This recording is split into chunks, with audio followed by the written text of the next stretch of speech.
All praise to the Most High. Shalom Israel, Most High Christ bless you all. Brothers and sisters online, happy Sabbath to you all. Okay, take notes. All right, we're going to go over another edition of The Truth Shall Make You Free this day in the spirit of our Lord and Savior Jesus the Christ.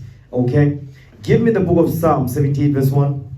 Because one thing we need to understand is that this Bible, the Most High God commanded us to apply this book. Not only that, but He commanded us that we must teach this Bible to our children. Our children must learn this book in and out.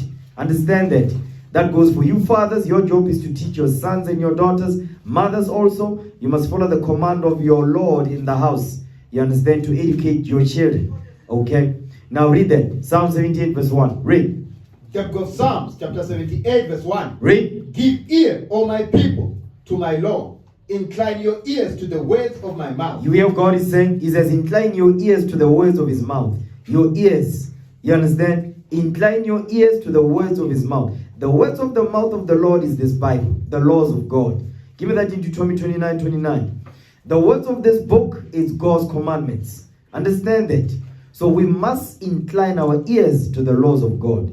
Because as a people, we have not done that, which is why we are at the bottom. We are in captivity. Understand that. Read it. The book of Deuteronomy chapter 29 verse 29. Read. The secret things belong unto the Lord our God. The secret things belong unto the Lord our God. Go ahead. But those things which are revealed. But those things which are revealed, read. Belong unto us and unto our children forever. Read. And unto what? And unto our children forever. And unto our children forever. Because the Lord reveals His secrets unto who? Unto His servants, the prophets. You understand? And we must reveal those things unto our children. Read. That we may do all the words of this law. That we may what? That we may do all the words of this law. That we may do all the words of this law. The words of this law is God's commandments. That's what He's talking about. So go back to Psalm 78 verse 1. Pay close attention. Okay, come on. The book of Psalms chapter 78 verse 1. Read. Give ear, O my people, to my law. When He says give ear, all my people, He's not talking to all people on earth. He's talking to His people. Okay, give me Matthew 2 verse 6. You know what? Give me that in 2 Chronicles 6 and 6. 2 Chronicles 6 and 6. I think that's what I want. Let's get there. Okay. 2 Chronicles 6 and verse 6. Read that. Second book of Chronicles chapter 6 verse 6. Read. But I have chosen Jerusalem, that my name might be there. Yeah, that's it right there. But I've chosen Jerusalem that my name might be there. Come on. And have chosen David to be over my people Israel. To be what? To be over my people Israel. To be over my people Israel. So God's people is the Israelites, the 12 tribes of Israel. So go back. Psalm 78 verse 1. Now we know who's the subject. The subject is God's people, who must what? Incline their ear to the words of the Lord's mouth, which is this Bible. Come on. The book of Psalms chapter 78 verse 1. Read. Give ear, O my people, to my law. He says, give ear, O Israel, to my law. Go ahead. Incline your ears to the words of my mouth. Read. I will open my mouth in a parable. I will utter dark sayings of old. The Lord will open His mouth in parables, in dark sayings, in allegories. You understand? Read. Which have heard and known. Which we have heard and known. And our fathers have told. And our what? And our fathers have told. Our fathers. So fathers, your job is to teach your children God's commandments. That's what the Bible is saying. Your job is to educate your sons and your daughters. Read. We will not hide them from their children. You must not hide the laws of God from your children. Go ahead. Showing to the generation to come the praises of the Lord. Because the praises of the Lord are going to be shown in our children when we educate them. When we educate our children the laws of God, we teach them God's commandments. Thou shalt not, thou shalt not. Guess what? The praises of the Lord will be seen upon them. Read. And His strength and His wonderful works that He has done. Among Israel, in Israel. Read. For He established the testimony in Jacob. The Most High God established a testimony in Jacob, not in all nations. The testimonies of the Lord are not in all nations. Understand that. Read. And appointed a law in Israel. He appointed laws in Israel. So we were given commandments. We were not given politics, religion. We're not given democracy. We're not given none of them. We were given the commandments of the Most High God. Read. which he commanded our fathers. He commanded our what? Which he commanded our fathers. What you need to understand is that the fathers, because we fathers, we've been commanded to teach our children. We've been commanded to teach the nation. That's the job. You men, you need to understand that thing. You're not here to sit, you understand, and look pretty. You're here to learn so you can grow in this truth. When you find yourself you find yourself stagnant. There's no growth. You understand? You find yourself for simple questions, you cannot answer them. Something wrong. You're not applying yourself. You're not studying. Something is occupying your life, and it's not the laws of God. Understand that thing. You must grow. You understand? You're not supposed to come in this truth, you stay the same. You find yourself, you are the same way you were last year. You're still the same grimy Negro. No, something wrong. You have to grow. 1 Peter chapter 2 verse 1. No, is it 2 Peter 2 and 2? Start at verse 1. 2 Peter 2 verse 1. I just want to paint the picture there. You need to understand, you have to grow in this truth. Both men and women. Sisters, you must grow. Brothers, you must grow. Okay, read that. Second book of Peter, chapter 2, verse 1. But there were false prophets. Okay, that's not it. 1 Peter 2, verse 1. Is that what I want? Yes, sir. Read it. First book of Peter, chapter 2, verse 1. Yeah, that's it right there. Come on. Wherefore, laying aside all malice. He says, put aside all malice, evil. Go ahead. And all guile. And all guile, bitterness. Read. And hypocrisy. And hypocrisy. Go ahead. And envies. And envies. Read. And all evil speaking. And all evil speaking. That goes into gossip. You understand? Go ahead. As newborn babes. As a newborn babe when you come into this truth. Read. Desire the sincere milk of the word. Desire the sincere milk of the word. That's the laws of God. The commandments. That's the milk. Read. That he may grow thereby. That you may what? That he may grow thereby. So the reason why you find yourself, you're not growing, is because you're not meditating on the laws of God. You're occupying yourself with things that are too heavy for you. You're occupying your things with, now I want to know the deep, dark sayings. That no. Focus on the milk. You understand? Because that's what we've been pushing actually. The milk. Understand the milk. The sincere milk of the world. Love your brother. You understand? Don't hate your sister in your heart. Why you envy your brother? Why you hate your brother? You understand? Those things. Why do you have hatred towards your neighbor? Because that's what's happening in Israel. Lot of envy, lot of guile, lot of bitterness. You understand? That's what's happening in Israel today. You understand? Occupying in sin. Not wanting to repent. Being rebellious. Being combative. That's what's happening in Israel today. You understand what I'm saying? So that's why you don't grow. That's why you're a spiritual midget. You're not growing. You understand? Because you're not occupying, meditating yourself in the laws of God. God's commandments, thou shalt not. That's what you must occupy your mind with. Okay? Go back to Psalm 78 verse 5. Read that. The book of Psalms, chapter 78, verse 5. Go ahead. For he established the testimony in Jacob. The Most High God established a testimony in Jacob. Come on. And appointed a law in Israel. He appointed a law in Israel. Read. Which he commanded our fathers. He commanded our fathers. Read. That they should make them known to their children. That's the job. We are commanded to make known the laws of God to our children. That's a command. It's not a suggestion. That's how we're going to build our nation back up. By fathers teaching their children God's commandments. Fathers setting their houses in order. From himself, the wife, and the children. And guess what? The nation of Israel.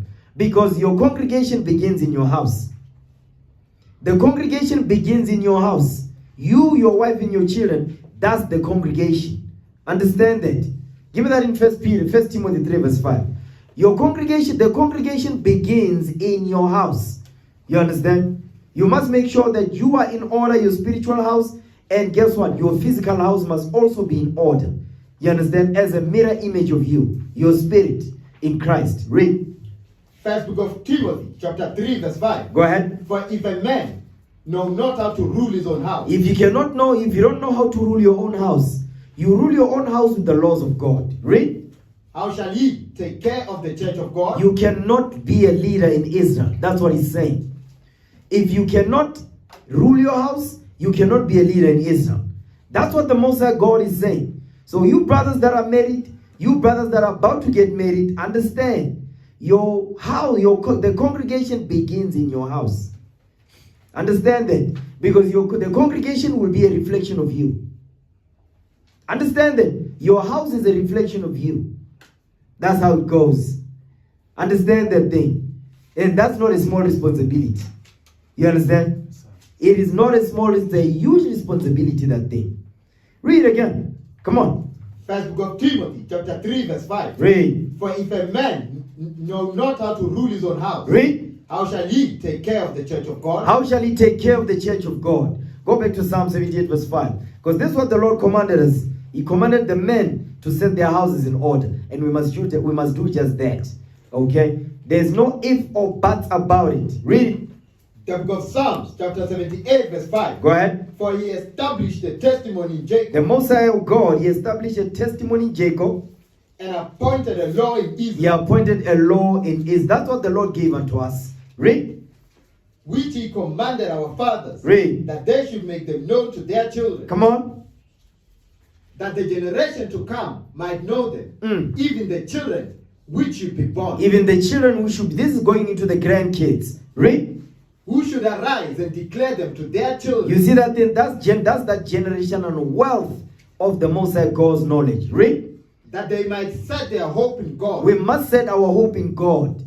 We must put our trust in the Lord. That's what he's saying. We must put our hope in the Most High God. Read. And not forget the works of God. You see that thing? Because when we don't put our hope in God, we forget the works of God. He's going to tell you what the works of God is. Read. But keep his commandments. That's the works of God. The commandments of God is the works of God. Read. And might not be as their fathers.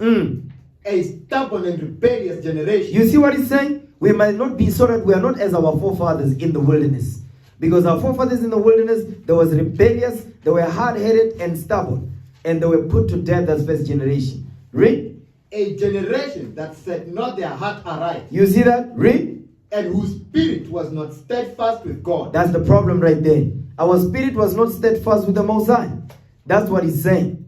That's why he says we were stubborn and rebellious. We did not have belief. Our forefathers in the wilderness, they had no faith. Read.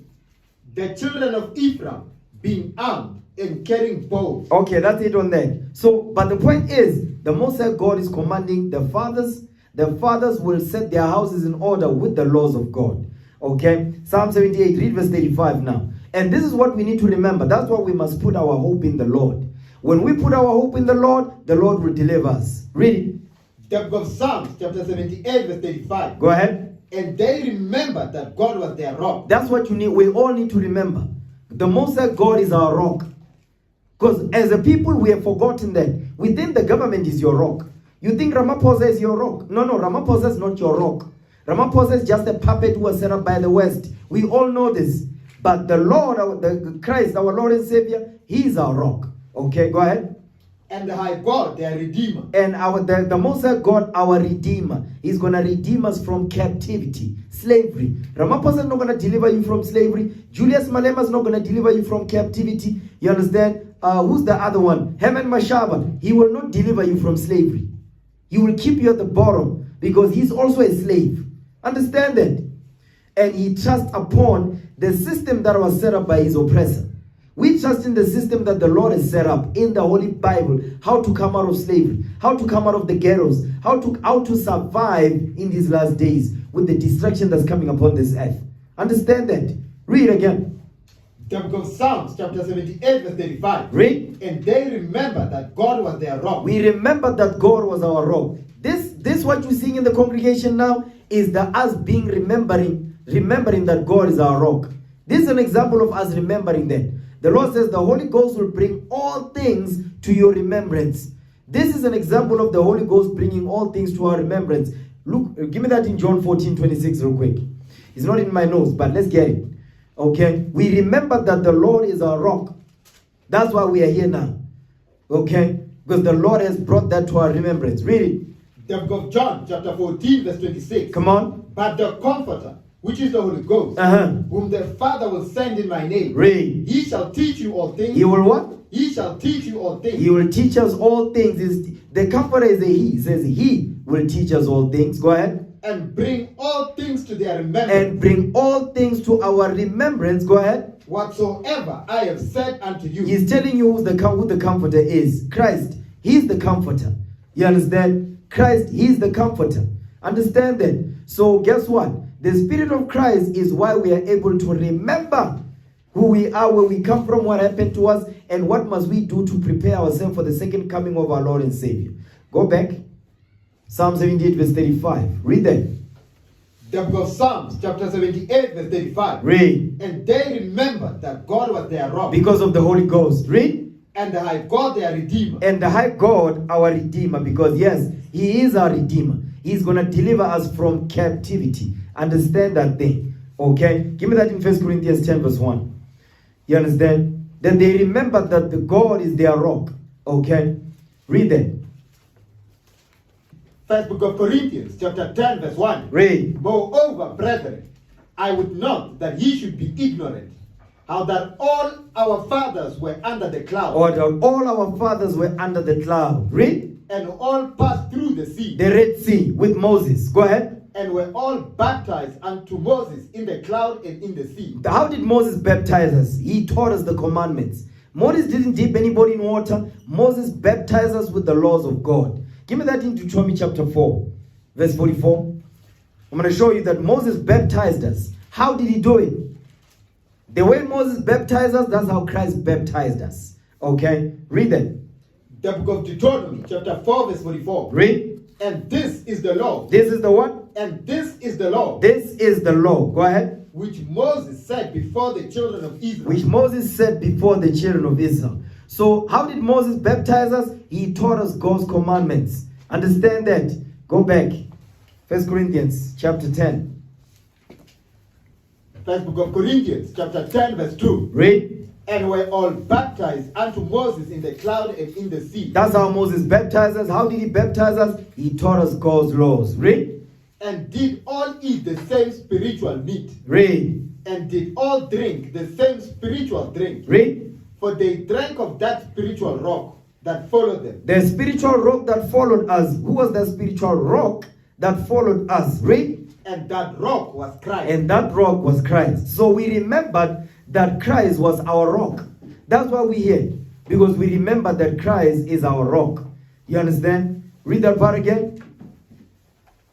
First book of Corinthians chapter 10 verse 4. Read. And did all drink the same spiritual drink. We all drank the same spiritual drink. Go ahead. For they drank of that spiritual rock. Read. That followed them. That what? That followed them. Come on. That rock was Christ. That rock was Christ. You understand? So now, we're going to get into the topic now. Okay? Now, today's topic is called America's Transgender Agenda.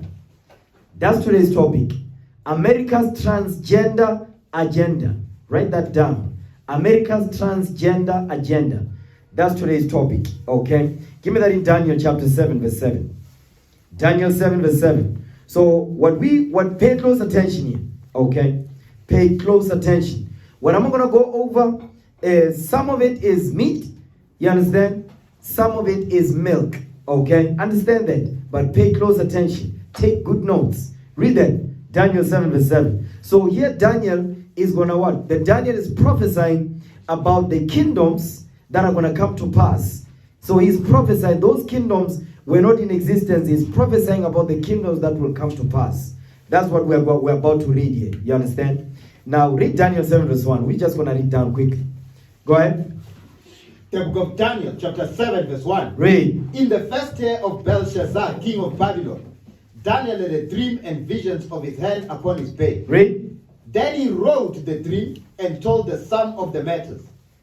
Daniel spake and said, I saw in my vision by night, and behold, the four winds of the heavens drove upon the great sea. And four great beasts came up from the sea, diverse one from another. So Daniel is seeing this vision of these four beasts. You understand? These four beasts represents the four empires that will rise. Read. The first was like a lion. The first empire that will rise was like a lion. Read. And had eagle's wings. Uh-huh. I beheld till the wings thereof were plucked. Read. It was lifted up from the earth and made stand upon the feet as a man. So now this first beast that Daniel is seeing represents Babylon. Babylon of Nebuchadnezzar. That's the first beast. Go ahead. And a man's heart was given to it. Read. And behold, another beast, a second, like to a bear. Like unto a what? Like to a bear. Like to a bear. Read. And it raised up itself on one side. And it had 3 ribs in the mouth of it, between the teeth of it.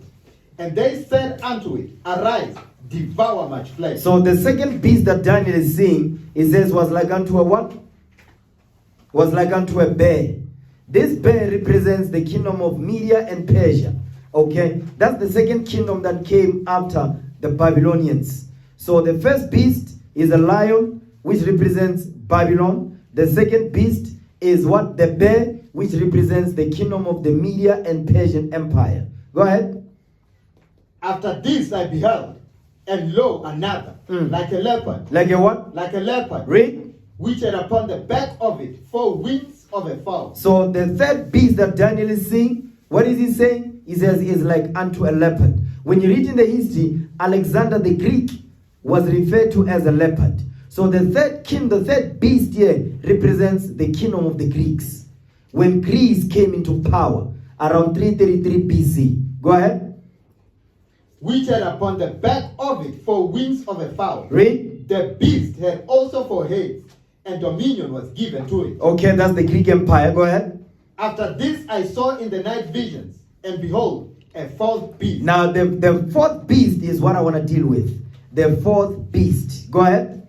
Dreadful and terrible. This 4th beast, it says it was dreadful and it was terrible. Go ahead. And strong exceedingly. It was strong exceedingly. Read. And it had great iron teeth. It devoured and brake in pieces. Read. It stamped the residue with the feet of it. And it was diverse from all the beasts that were before it. And it had 10 horns. And it had what? And it had 10 horns. So this 4th beast, there is Daniel here. What he's explaining here, guess what? He's talking about the 4th beast, but he's also telling you that this 4th beast had 10 horns. So he's talking about the 4th beast that came after who? The Greeks. But he's also going into America. The 10 horns goes into the European Union here. You understand? So that's what he's talking about, Europe. Okay? Read again verse 7. The book of Daniel, chapter 7, verse 7. Read. And this I saw in the night visions. Go ahead. And behold, a 4th beast, dreadful and terrible. That's what we want to focus on. The 4th beast. Go ahead. And strong exceeding. Because the beast represents man. Give me that in Ecclesiastes 3:18. Read that for me real quick. Ecclesiastes chapter 3 verse 18. So understand the word beast here. Why is he saying beast? Okay. Read that.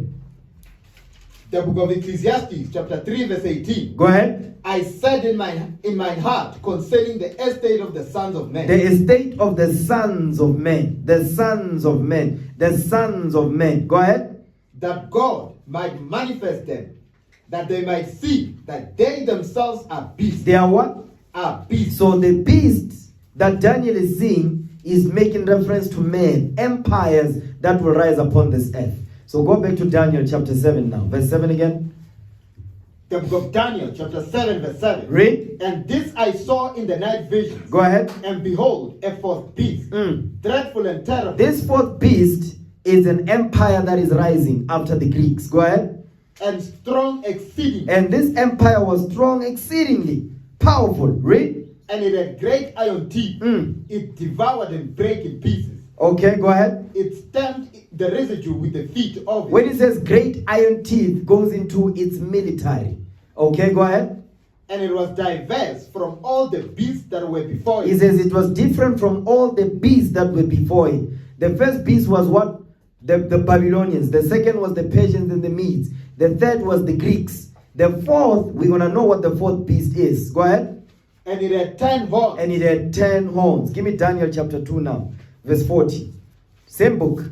Daniel 2 verse 40. Okay. Daniel is going to give us some more details here. Read.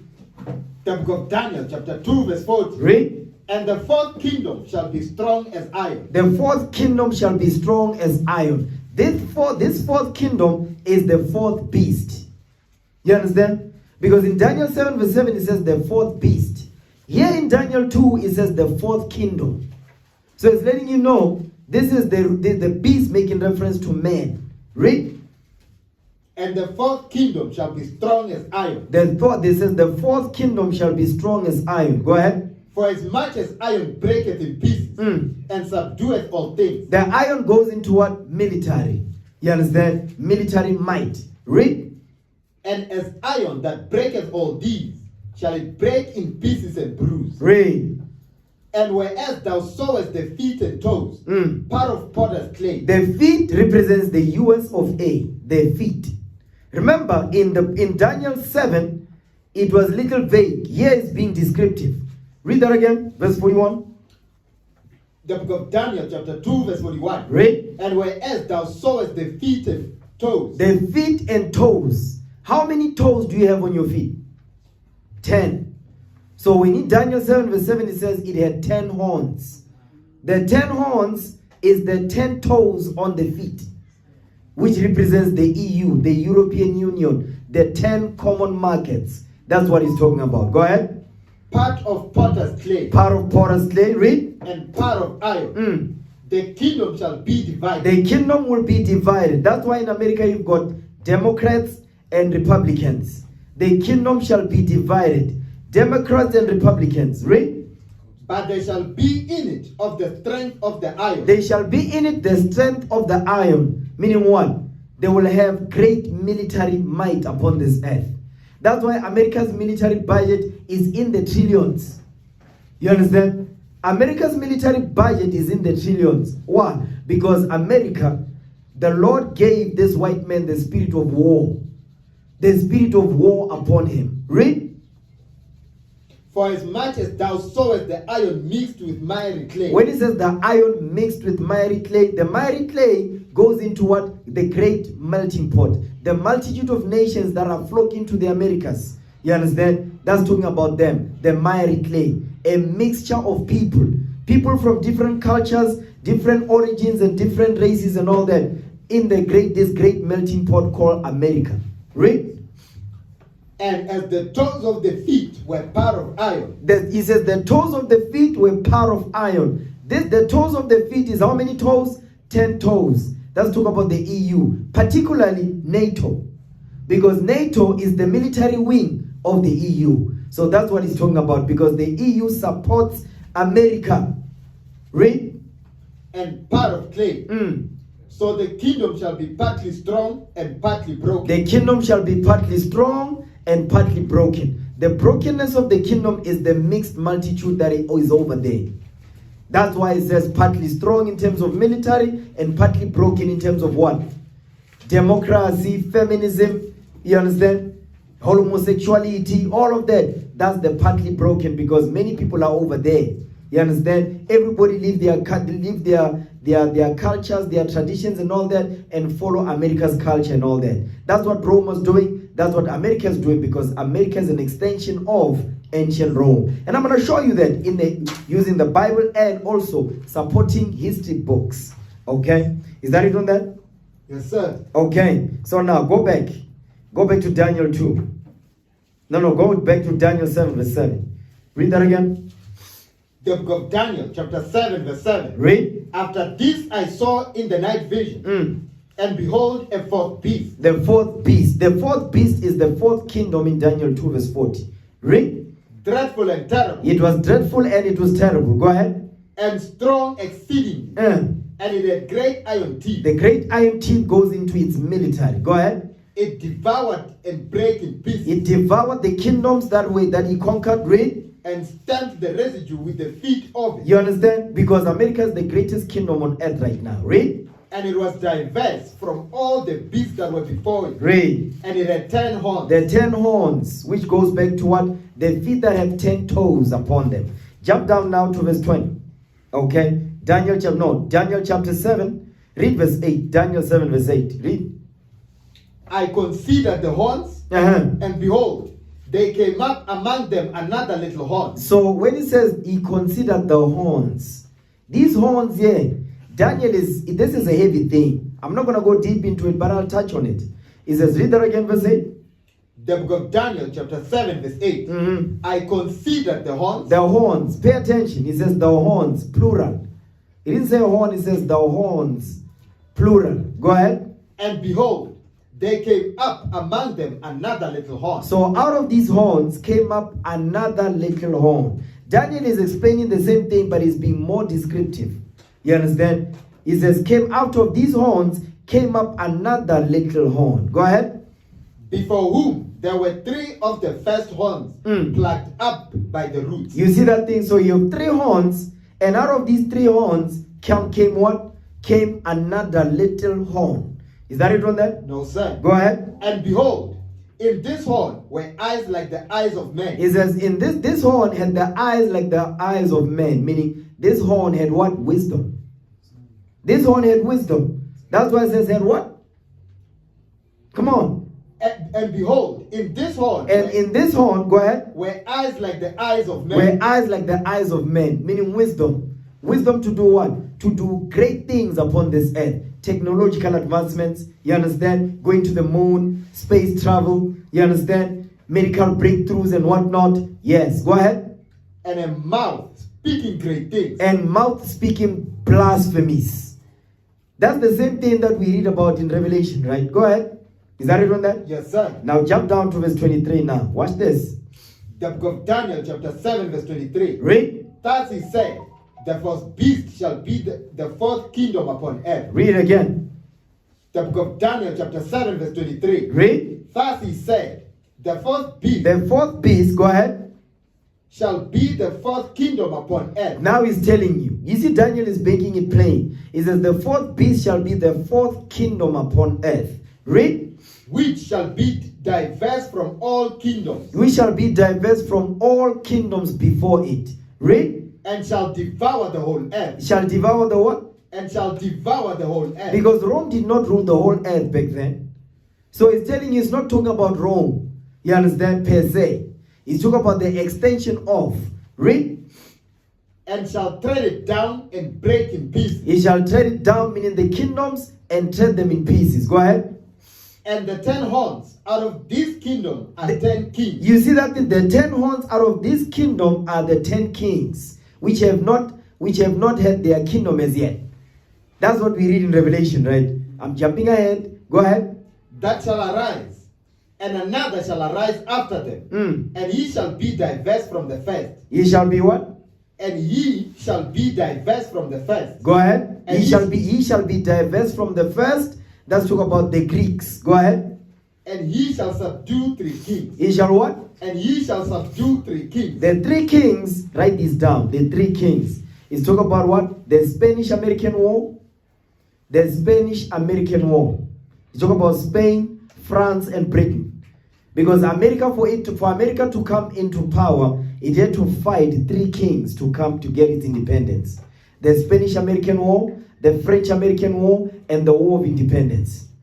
Write this down. That's the 3 kings. The Spanish-American War, the French-American War, and the War of Independence with Britain in 1776. You understand? When America was formed. Because America comes out of Great Britain. Understand that. Read that again. Verse 24. Come on.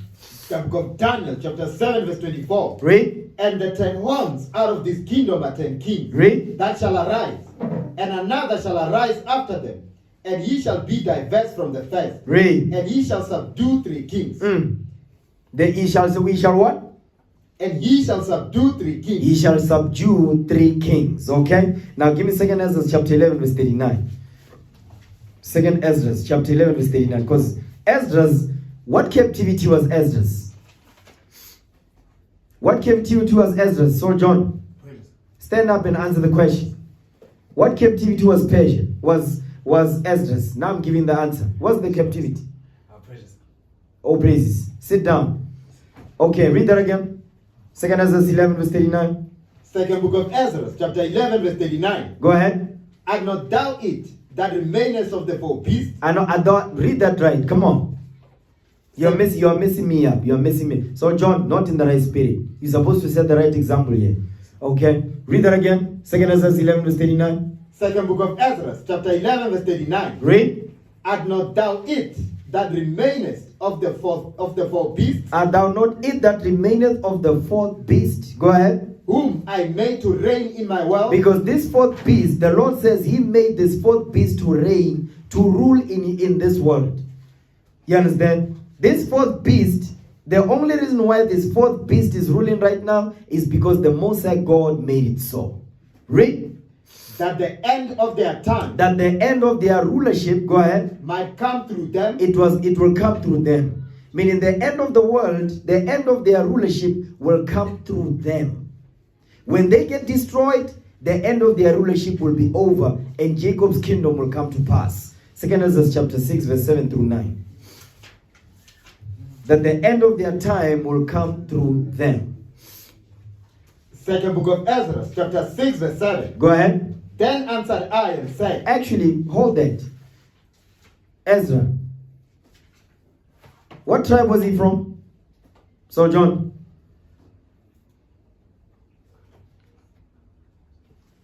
Okay. Raise your hand if you have the answer and answer the question. Stand up and raise your hand. Stand up, answer the question. Shalom, sir. Shalom, Sam. Oh, praise, sir. Oh, praise. Yes, sir. He was from the tribe of Levi, sir. Oh, praise to the Most High. See right there? He was from the tribe of Levi. Okay? He was from the tribe of Levi.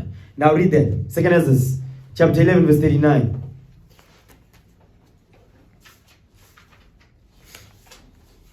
Second book of Ezra, chapter 11, verse 39. Read.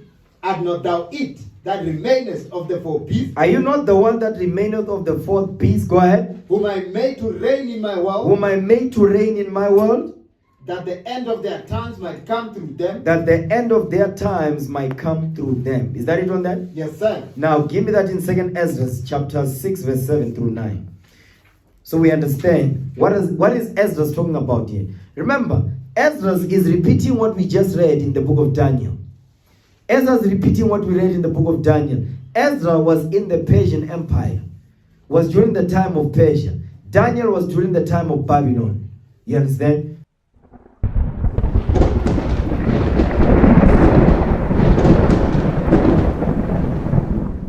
For those of you who don't know, that tonight's topic is called America's Transgender Agenda.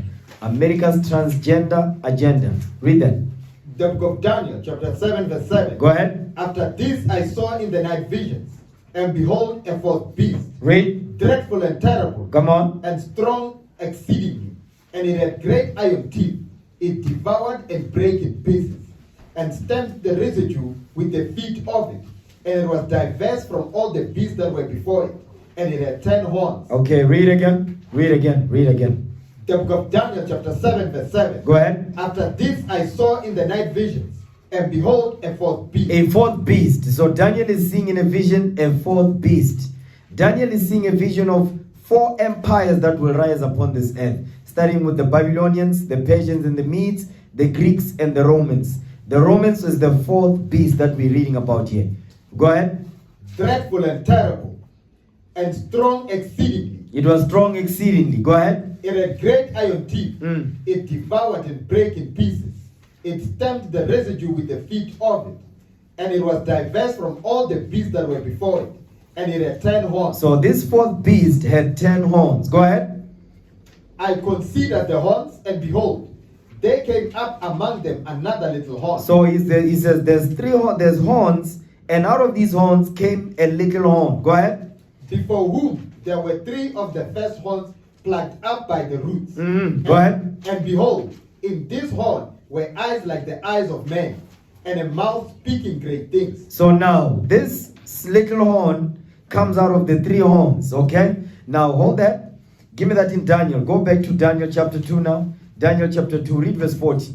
Daniel is going to give us the same account. Daniel 2, Daniel 7, they're explaining the same thing with more details. Okay, go ahead. The book of Daniel, chapter 2, verse 40. Read. And the fourth kingdom shall be strong as iron. The fourth kingdom shall be strong as iron. So the fourth beast represents the fourth kingdom that Daniel is seeing in his vision. Go ahead. For as much as iron breaketh in pieces, and subdueth all things. So now this kingdom, this fourth kingdom, it says what? It had great iron teeth, meaning what? Great military. That's what it's making reference to. Go ahead. And as iron that breaketh all these, shall it break in pieces and bruise. Read. And whereas thou sawest the feet and toes, The feet and toes, go ahead. part of potter's clay, The feet and toes. The feet is still making reference to this fourth beast, which is this fourth kingdom. Okay? Then it says what? Read that again, verse 41. Come on. the book of Daniel, chapter 2, verse 41. Read. And whereas thou sawest the feet and toes, The feet and toes. So it says the feet, and then you've got the toes. The feet represents the fourth kingdom, which is the fourth beast. The toes represents the 10 kings that we read about in Daniel 7, verse 7. Go ahead. part of potter's clay and part of iron, the kingdom shall be divided. This fourth kingdom shall be divided. Go ahead. But there shall be in it of the strength of iron. It does, so this fourth kingdom will have the strength of iron, which goes into what? Military. Go ahead. For as much as thou sawest the iron mixed with miry clay, The mighty clay goes into the great multitude that will be flocking to this fourth kingdom. You understand that Daniel is seeing in his vision. You understand? Give me that in Habakkuk, okay? Habakkuk chapter 2. Habakkuk chapter 2, start at verse 3. the book of Habakkuk, chapter 2, verse 3. Read. For the vision is yet for an appointed time, The vision is yet for an appointed time, the Lord is saying. Go ahead.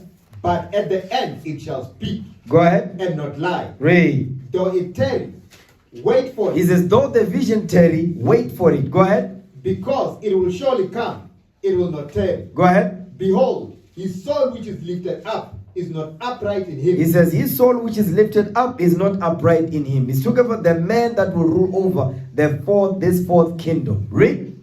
But the just shall live by his faith. We the just, we live by the faith that we have in our Lord and Savior Jesus the Christ. Go ahead. Yea, also, because he transgresseth by wine. Because this man that will rule over this fourth kingdom, he transgresses by wine. Meaning what? He sins through lies. That's what the wine is making reference to. Micah 2 verse 11. Okay, let's understand what the wine is. Read that. Micah 2 verse 11. Start verse 10. Micah 2 verse 10. The book of Micah, chapter 2, verse 10. Read. Arise ye and depart. Arise ye and depart. Who is he talking to? He's talking to Israel. Read. For this is not your rest. Because this is not our rest. We are in captivity. The Lord did not bring us in these lands for us to prosper. He did not bring us into this land for us to what? To mingle with the other nations and learn their customs and learn their works. He sent us into these lands for punishment, for us to see the error of our ways and repent and return back unto him. Read. Because it is polluted. It is polluted. The land that we're in is polluted with what? Philosophies, which pollutes us and defile us. Go ahead. It shall destroy you, even with a sore destruction. You see that thing? This land that we're in is going to destroy us if we keep mingling with their customs and their ways. Read. If a man walking in the spirit and falsehood do lie. Because in those lands we are going to be walking, Micah's prophesying, we are going to be walking in the spirit of falsehood and lies. Read. Saying, I will prophesy unto thee of wine. Of what? Of wine. The wine goes into the falsehood. Go ahead. And of strong drink. You see that thing? The strong lies, the strong delusions that we're going to learn in the lands of our captivity. That's what he's saying. Go ahead. He shall even be the prophet of his people. He shall even be the prophet of his people, because our people are following the customs and traditions that are being taught in these lands. That's why the Lord says we must repent and return back unto him. So this man that will rule over the fourth kingdom, he's the one that will be pushing lies and vanity throughout the earth. That's what he's saying. Go back to Habakkuk now, chapter 2. Verse 3 again. No, verse 4. The book of Habakkuk, chapter 2, verse 4. Read. Behold, his soul which is lifted up is not upright in him. Read. But the just shall live by his faith. We are the just. That's what we hear. Go ahead.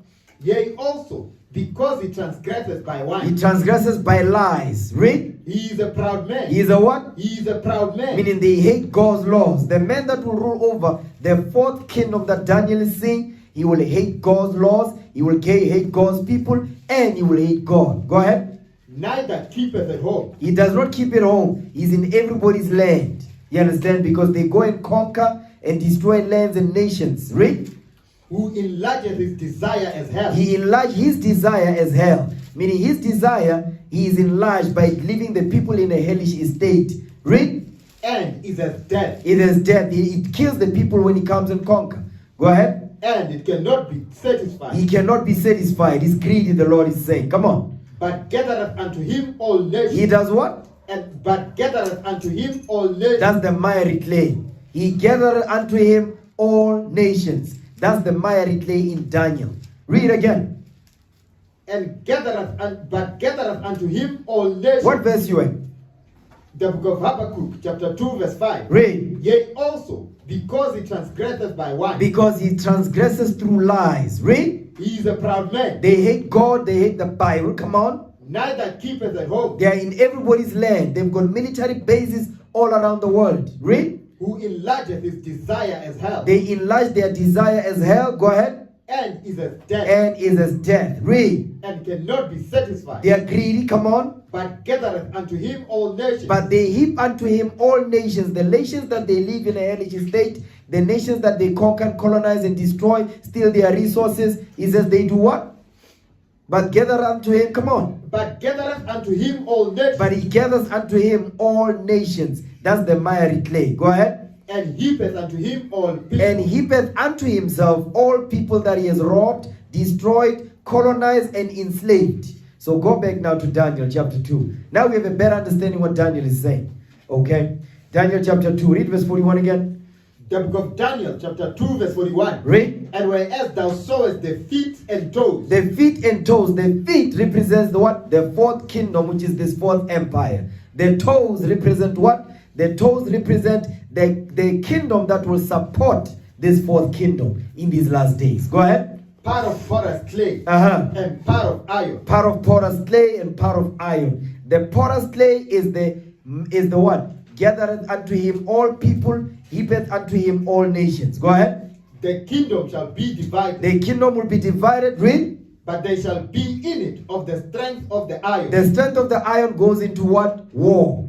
Military power. Come on. For as much as thou sawest the iron mixed with miry clay. The iron will be mixed with miry clay. The miry clay goes into what? What we just read in the book of Habakkuk. Habakkuk prophesied about the miry clay. The miry clay is the mixed multitude. You understand? That today they call it the melting pot. Read. And as the toes of the feet were part of iron. The toes, the what? And as the toes of the feet. The toes of the feet are part of iron. That's NATO, which supports this fourth kingdom, which ruleth over the kings of the earth and is in the fourth part of the earth. Read. And part of clay. And part of clay. Come on. So the kingdom shall be partly strong. The kingdom will be partly strong because of what? Military power and might. Read. And partly broken. And partly broken because of the mixed multitude. Understand that? So there's a division. So guess what? They are divided because they've got democracy and republicanism. Not only that, but because of their division, guess what? There's a mixed multitude also which makes them weak. Okay? Read. And whereas thou sawest iron mixed with miry clay. You see iron mixed with miry clay. The miry clay is the mixed multitude that we read in Habakkuk. Go ahead. They shall mingle themselves with the seed of men. He's telling you who the miry clay is. The seed of men. Multitude of nations flocking over there. Go ahead. But they shall not cleave one to another. They shall not cleave one to another. Because why? Because there can come a time, the people that are flocking over there, that this fourth kingdom is heaping those people unto them, they're going to remember that the reason why this kingdom is powerful is because of them. The reason why this kingdom is on top of the world is because of the what? The murder, the rape, and the robbery that they've done in their countries where they come from. That's what he's saying. Go ahead. Even as iron is not mixed with clay. Uh-huh. And in the days of this king. Okay, that's it on that. That's it on that. That's it on that. Go back to Daniel now. Chapter 7, verse 8 now. Daniel 7, verse 8. The book of Daniel, chapter 7, verse 8. Read. I considered the horns, and behold, they came up among them another little horn. This little horn is the fourth kingdom. Read. Before whom there were 3 of the first horns plucked up by the roots. These 3 of the first horns that are plucked up by the root because of this little horn. The 3 horns is making reference to what? Spain, France, and Britain. Spain, France, and Britain. Read.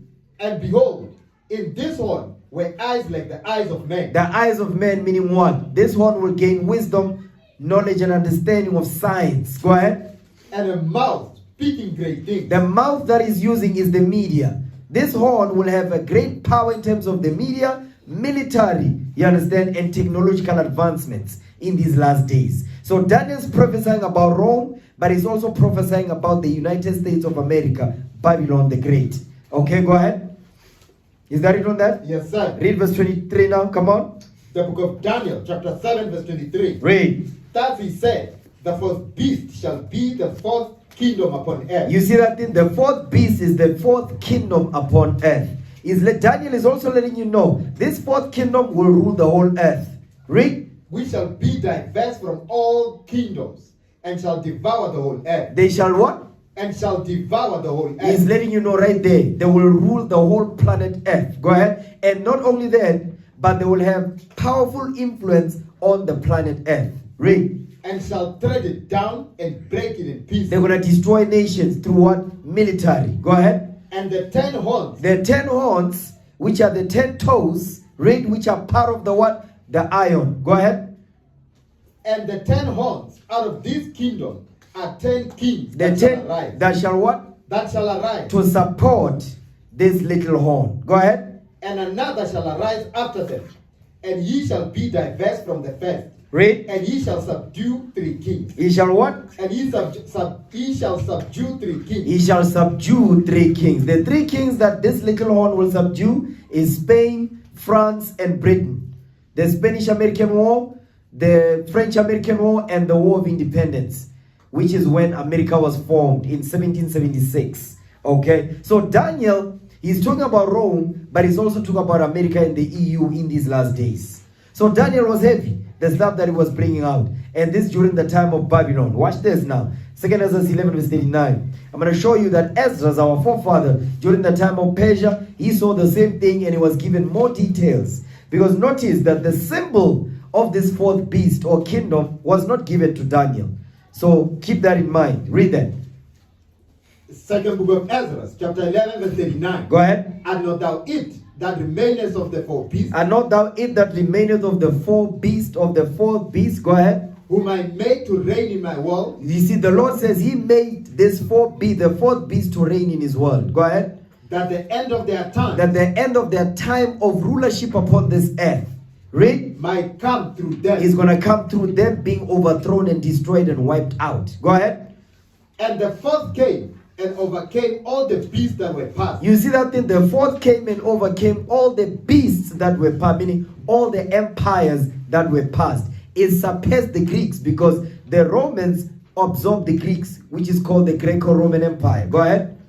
And had power over the world with great fearfulness. You see that thing? They had power over the world with great fearfulness, meaning they ruled the world with fear. You understand? Go ahead. And over the whole compass of the earth. And over the whole compass of the earth. Read. With much wicked oppression. You see that thing? With what? With much wicked oppression. With much wicked oppression. So they are pushing all men of wickedness upon this earth. So during the time of Rome, they was pushing it, but it was not over the whole compass of the earth. But the extension of that 4th beast, they rule over the whole compass of the earth with much wicked oppression. Read. And so long time dwelt he upon the earth with deceit. With what? With deceit. With deceit. You understand? They ruling the whole earth with deceit. Now jump down. Give me that in 2 Ezra chapter 6 verse 7. Because what Ezra said, he said it in the chapters before it. 2 Ezra chapter 6. When he was asking the angel many questions about what's going to happen in the last days. When will our kingdom come to pass? Read. Second book of Ezra, chapter 6 verse 7. Read. Then answered I and said, what shall be the parting asunder of the time? What shall be the parting asunder of the times? What will be the end of the world? You understand? When will the end of the world come? And who will it come through? Go ahead. Or when shall be the end of the first? When will be the end of the first empire, meaning the last Gentile empire to rule this earth? Which we just read about in Daniel 2, Daniel 7. Okay, go ahead. And the beginning of it that followeth? With the beginning of the kingdom that will follow after when this one is destroyed. Read. And he said unto me, come on. From Abraham unto Isaac. From Abraham unto Isaac, come on. When Jacob and Esau were born. When Jacob and Esau were born. Read. When Jacob and Esau were born of him, Read. Jacob's hand held fast the heel of Esau. Jacob was holding the heel of his brother, Esau. Go ahead. For Esau is the end of the world. Because the reason why Jacob was holding the heel of his brother when they were born is because of what? For Esau is the end of the world. Is because Esau is the end of the world. Esau is the end of the ruling Gentile empires upon the whole planet Earth. Read. And Jacob is the father of the 12 tribes of Israel. Go ahead. is the beginning of it that follows. Jacob is the beginning of the empire that follows when the Lord returns and rules this earth with a rod of iron. Okay? So go back. 2nd Ezra chapter 11. 2nd Ezra chapter 11. Now we're going to get the symbol of this fourth beast. 2nd Ezra chapter 12 actually, verse 10. Okay, I'm going to be rushing now. Second book of Ezra, chapter 12, verse 10. Read. And he said unto me, this is the interpretation of the vision. This is the interpretation of the vision. Go ahead. The eagle whom thou sawest The eagle whom thou sawest, read in your vision, Ezra. Go ahead. come up from the sea That coming out of the sea, meaning out of the nations, read. is the kingdom which was seen in the vision of thy brother Daniel. You see that thing is the kingdom which was seen in the vision of your brother Daniel. The kingdom that we just read in Daniel 7. Read.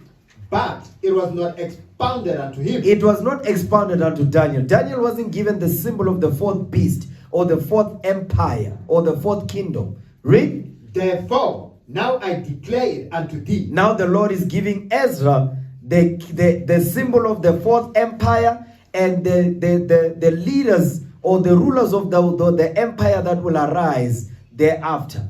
You understand? When you read on, it goes into the 12 feathers, which goes into the 12 Caesars of the Roman Empire. Okay, go ahead. Behold, the days will come that there shall rise up a kingdom upon earth. Read. And it shall be feared above all the kingdoms that were before it. You see that thing is that this kingdom will be feared above all the kingdom before it. You understand? So now we have the symbol of this fourth beast, the eagle. So this fourth kingdom, he's got the symbol of the eagle. You understand? When you read in the history, Rome had the symbol of the eagle. Now give me the book now. Okay? Give me that book. Give me the book. Okay? Holy Land, page 124. So that book that you see on the screen right there, that book, we're going to go into the book now. Okay, come on. Page 124. I'm going to show you the eagle. The eagle is the symbol of, I want them to see the eagle first. Okay. Scroll down. Yep. That's it right there. That what you see right there, that's the symbol of the eagle. That's the eagle right there. Look at it. Now read the highlighted part. Read that. Solenea, come on. The imperial eagle. The what? The imperial eagle. The imperial eagle of imperial Rome. Read. The symbol of Roman power. The what? The symbol of Roman power. So he's telling you who is the fourth beast. Who is the fourth kingdom that Daniel saw that was not expounded unto him, the symbol of that fourth beast, but it was given to our forefather Ezra. Read that part again. Come on. The imperial eagle, the symbol of Roman power. Read. First carried on legion standards, decorates the face of the 1st century BC on its cameo. Cameo. So now what you're seeing here is the symbol of Rome, which is the eagle. So now, 2nd Ezra 12. Read verse 11 again now. Second book of Ezra, chapter 12, verse 11. Scroll it down. Move it down a little bit so the people can see the eagle. Come on.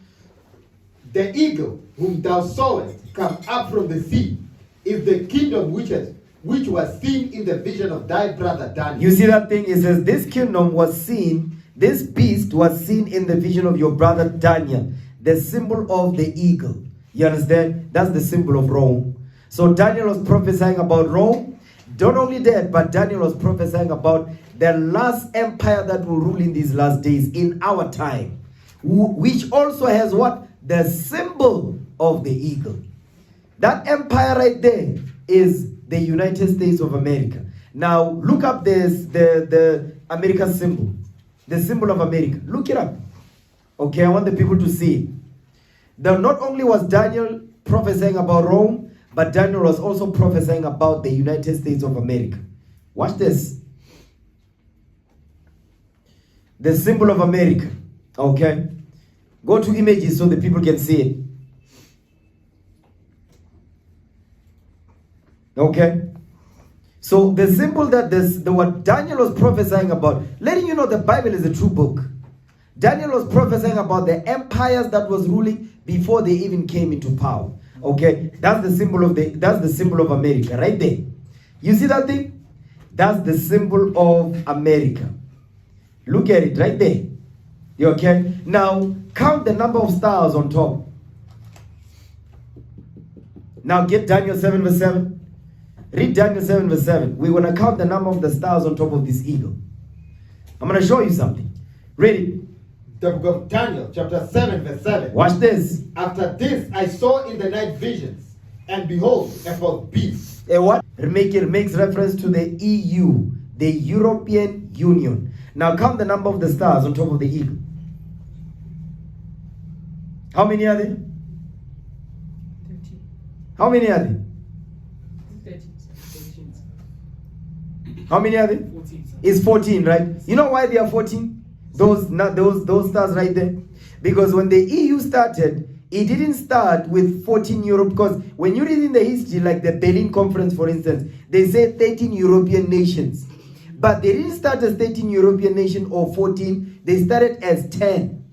They started adding them. You understand? Sir. Because remember, we went over the history. I think it was 2 or 3 Sabbaths ago. 13 stars, sir. It's 13. Yes. Yeah, they say 13 European nations. When you read the 1884, the Berlin Conference, you understand, the scramble for Africa, they say 13 European nations came together under Otto von Bismarck to take over the continent of Africa and divide it up. Guess what? They didn't start as 13 of them. You understand? Neither did they start as 10.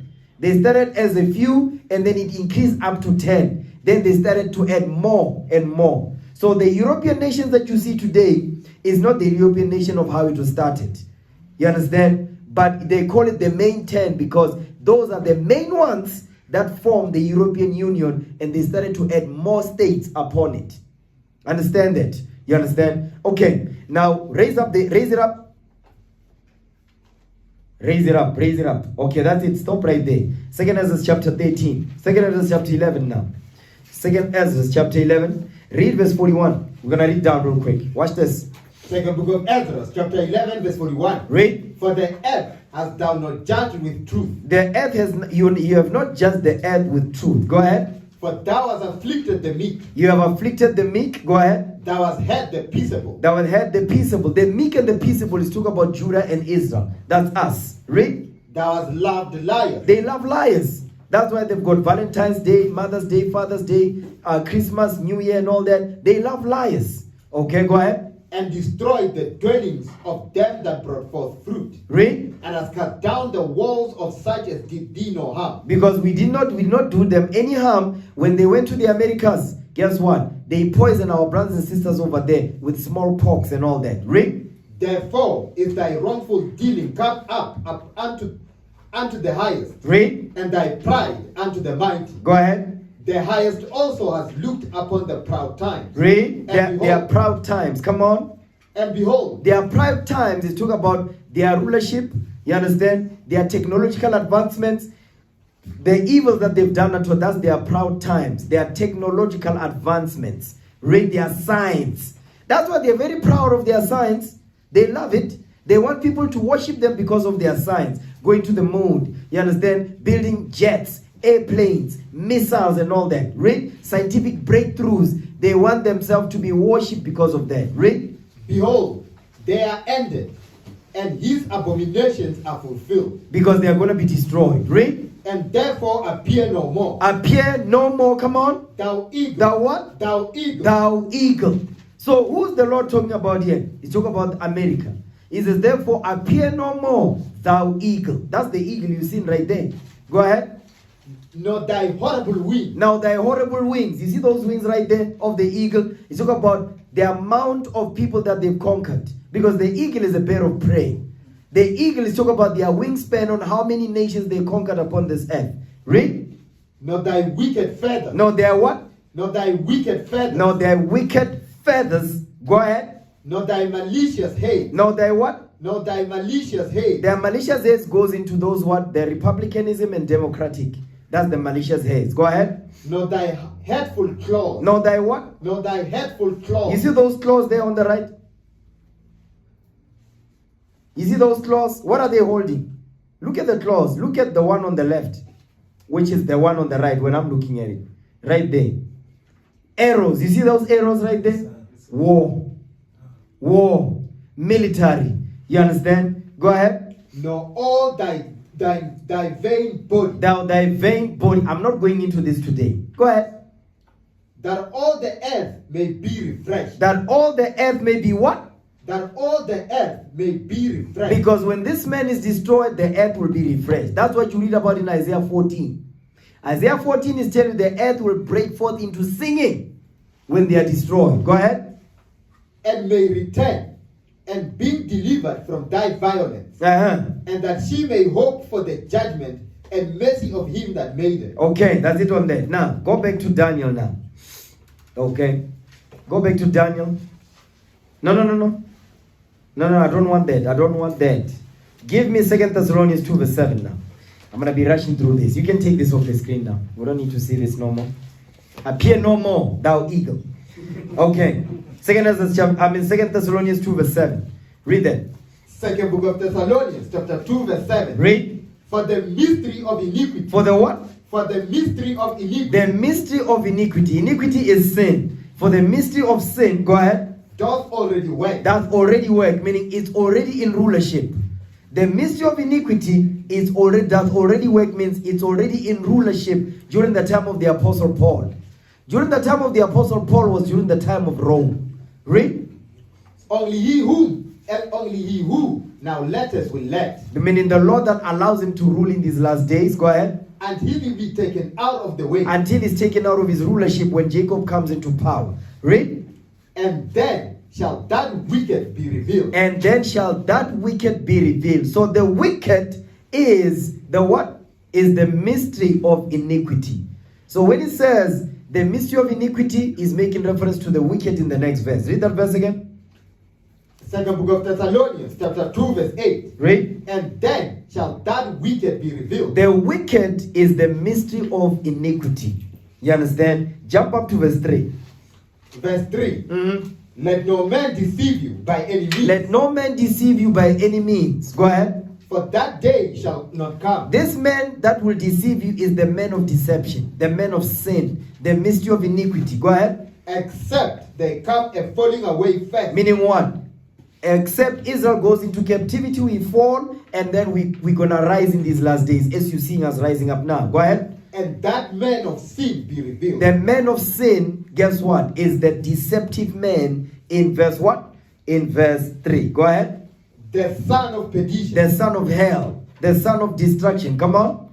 Who opposeth and exalted himself above all that is called God. Because this man of sin is exalting himself above all that is called God. Go ahead. He opposes and exalts himself.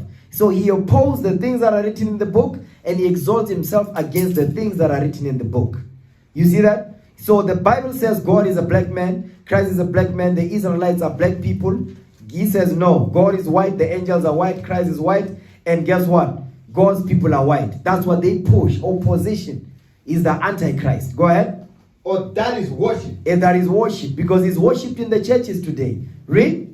So that he is God. That he is God. Now he is worshipped as a God now upon this earth. That's why when you go to church, guess what? What do you find in the Christian church? You find white images in the Christian church where black people worship and bow down to. They complain about the white man during the week when they're at work, and then they worship him they worship this same white man they complain about on Sunday. They worship him on Sunday, they complain about him during the week. That's what's going on here. Go ahead. So that he is God. So that he is God. Seated in the temple of God. He sits in the temples, read. Showing himself that he is God. He shows himself that he is God. Now jump down to verse 9. Verse 9. Read. Even him whose coming is after the waking of Satan. You see that thing? Meaning this man whose coming is after the waking of Satan.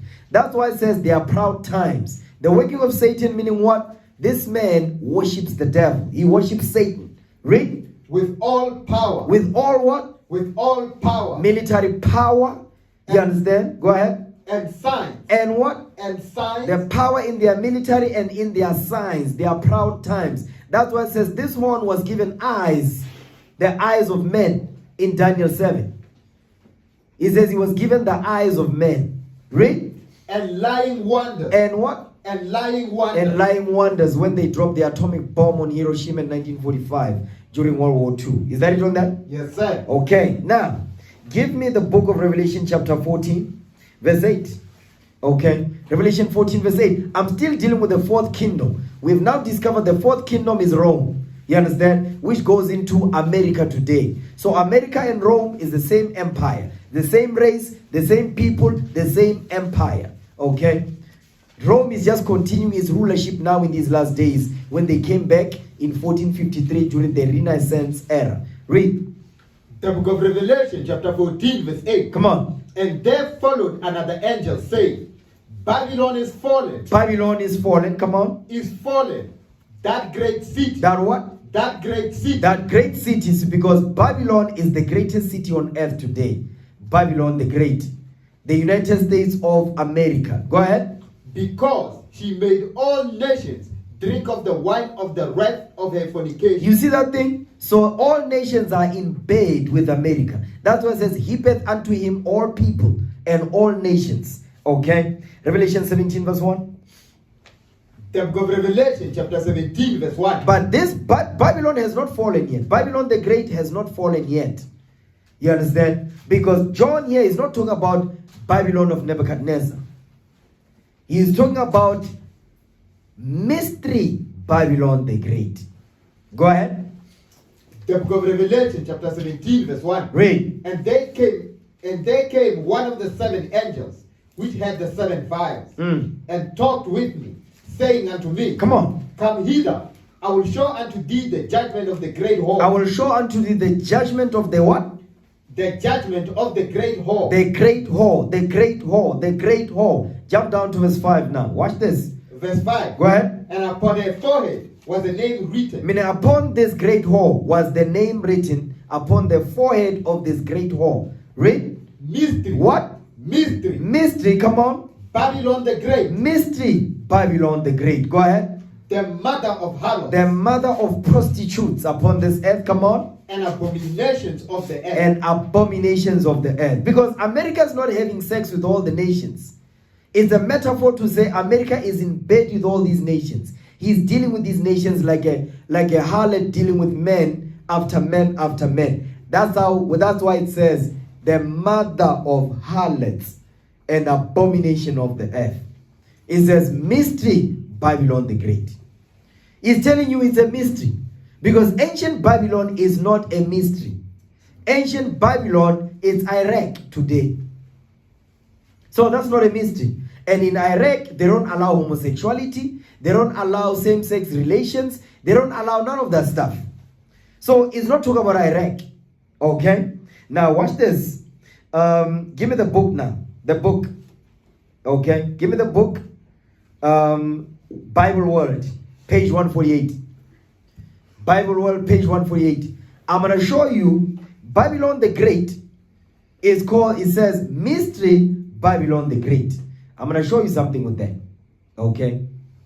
Okay, that's the book you see on the screen. Reader's Digest, the story of the Bible world. Okay? We're going to go to page 148.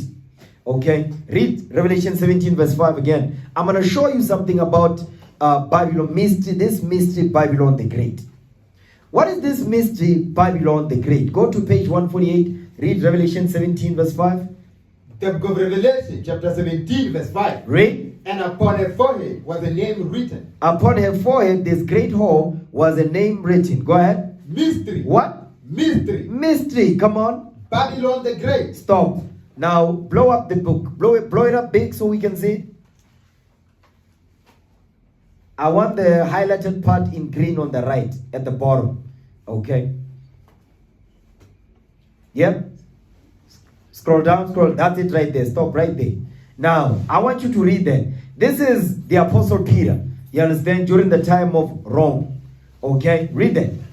Peter now seems to have visited Corinth in distant Greece. So the Apostle Peter was traveling. You understand? Going to different places where Israel was scattered. Go ahead. And may have traveled widely in other lands. Read. Accompanied by his wife. So he was accompanied by his wife. This letting you know, the wife of the Apostle Peter was in the full spirit. Meaning what? The Apostle Peter was a revolutionary man. The Apostle Peter's wife was also a revolutionary woman. She understood the mission. That's why she wasn't complaining. But why are you going to so many places? She wasn't doing that. Read. If he was not actually at Babylon. If it says if he was not actually at Babylon, you understand? Because this Babylon here is talking about what? Iraq.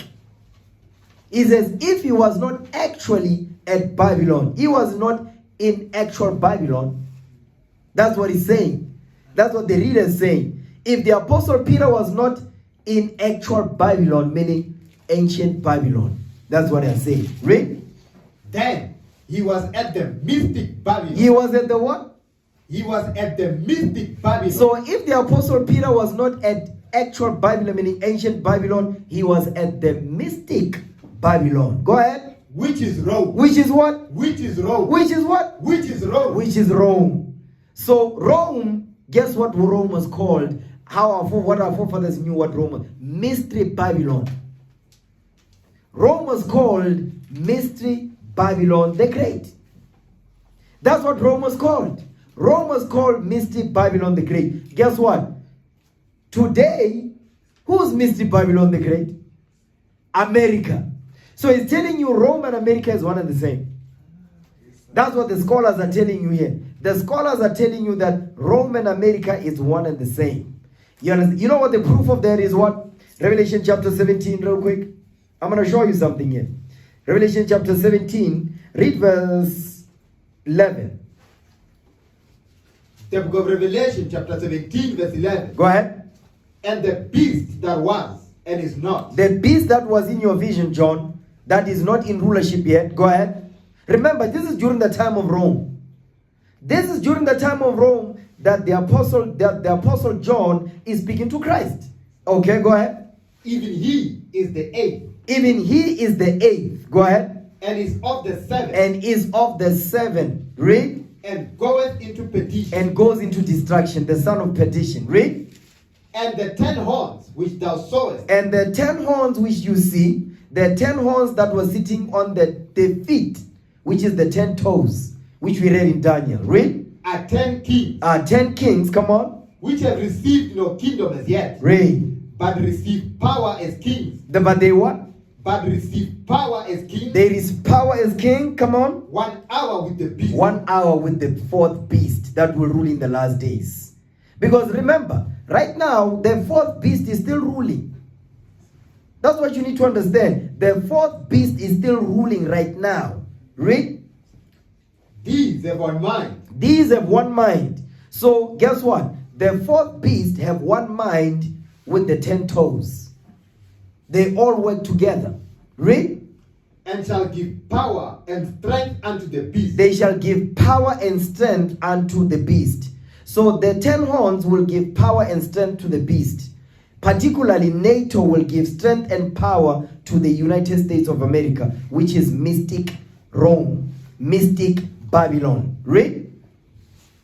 These shall make war with the Lamb, and the Lamb shall overcome them. Because when Christ returns, they're going to want to fight with our Lord and Savior when he cracked the skies with millions of angels. You understand? So right here I'm showing you the same thing, that the same account we're reading here is the same thing we read in Daniel. So I hope you're paying attention and taking notes. You understand? So now read that again on the book. Peter now seems what? Peter now seems to have visited Corinth in distant Greece. Go ahead. And may have traveled widely in other lands, accompanied by his wife.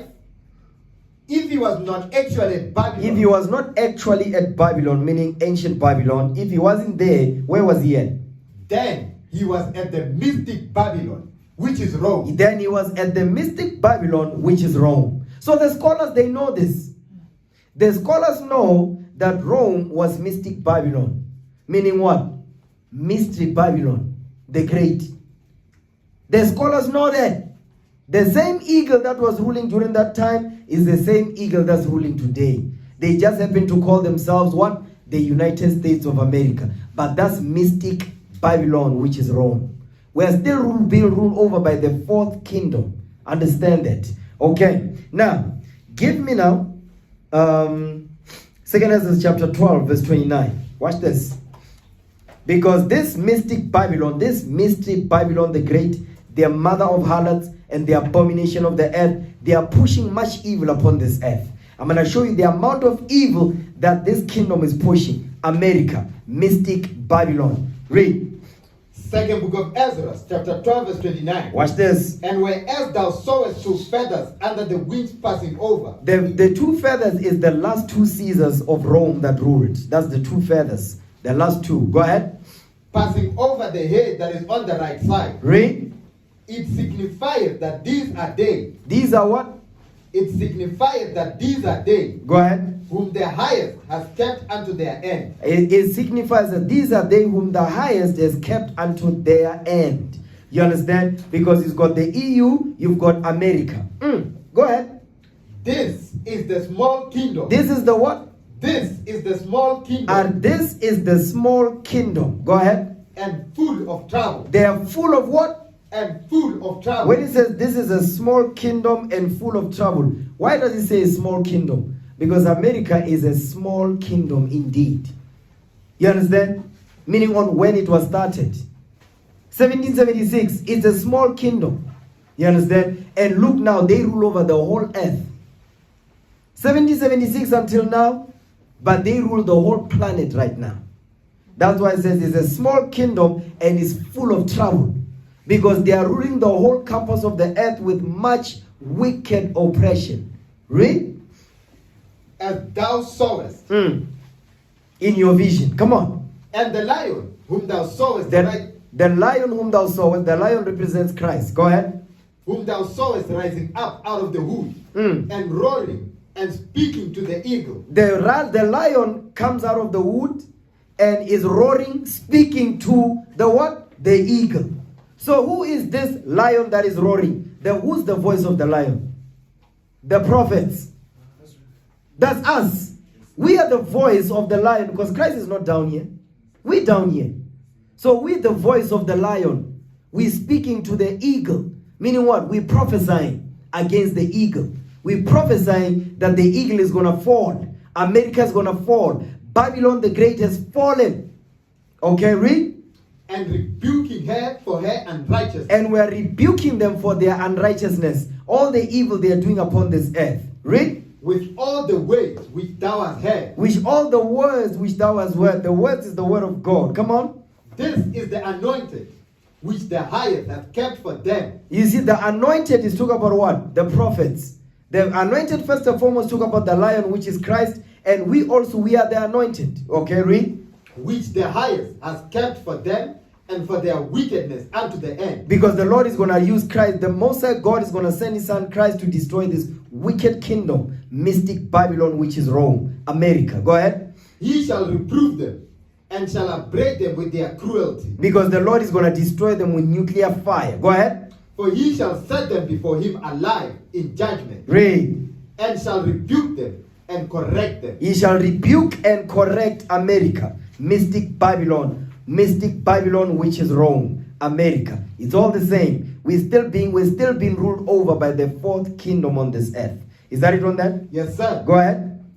For the rest of my people shall he deliver with mercy. You see that thing? We are the rest, the remnant that will be left after the destruction. It says, shall be what?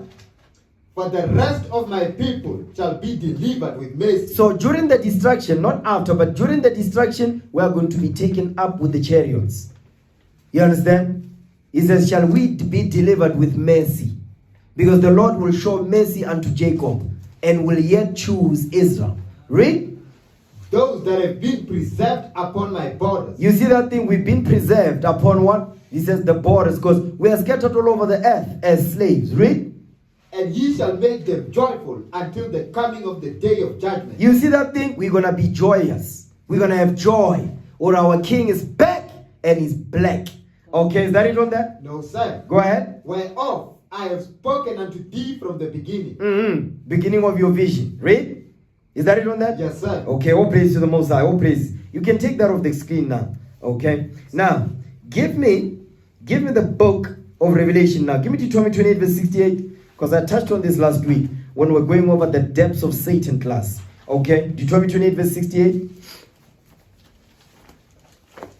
Deuteronomy 28 verse 68. Because remember, America is mystic Babylon or mystery Babylon the Great, which is wrong. The fourth kingdom that was seen in the vision of Daniel, the fourth kingdom that was seen in the vision of Ezra with the eagle. More details was given to Ezra. Go ahead.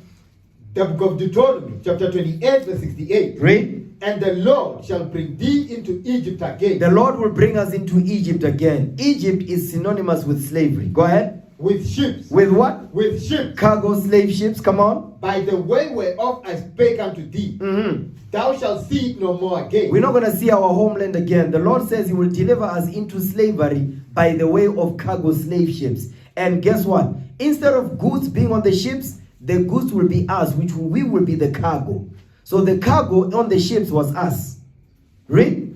And there ye shall be sold unto your enemies. You shall be what? Ye shall be sold unto your enemies. We are going to be sold unto our enemies. Go ahead. For bondmen. Slave men. And bondwomen. And slave women. Go ahead. And no man shall buy you. And nobody's going to deliver us out of these conditions except for the Most High God. He's the one that's going to do it. You understand? Our forefathers rose up, they tried, they couldn't do it. Why? Because it was not their job to do. It was the job of the Lord through the prophets in these last days that he will raise. You are looking at them right now. Okay? Now watch this.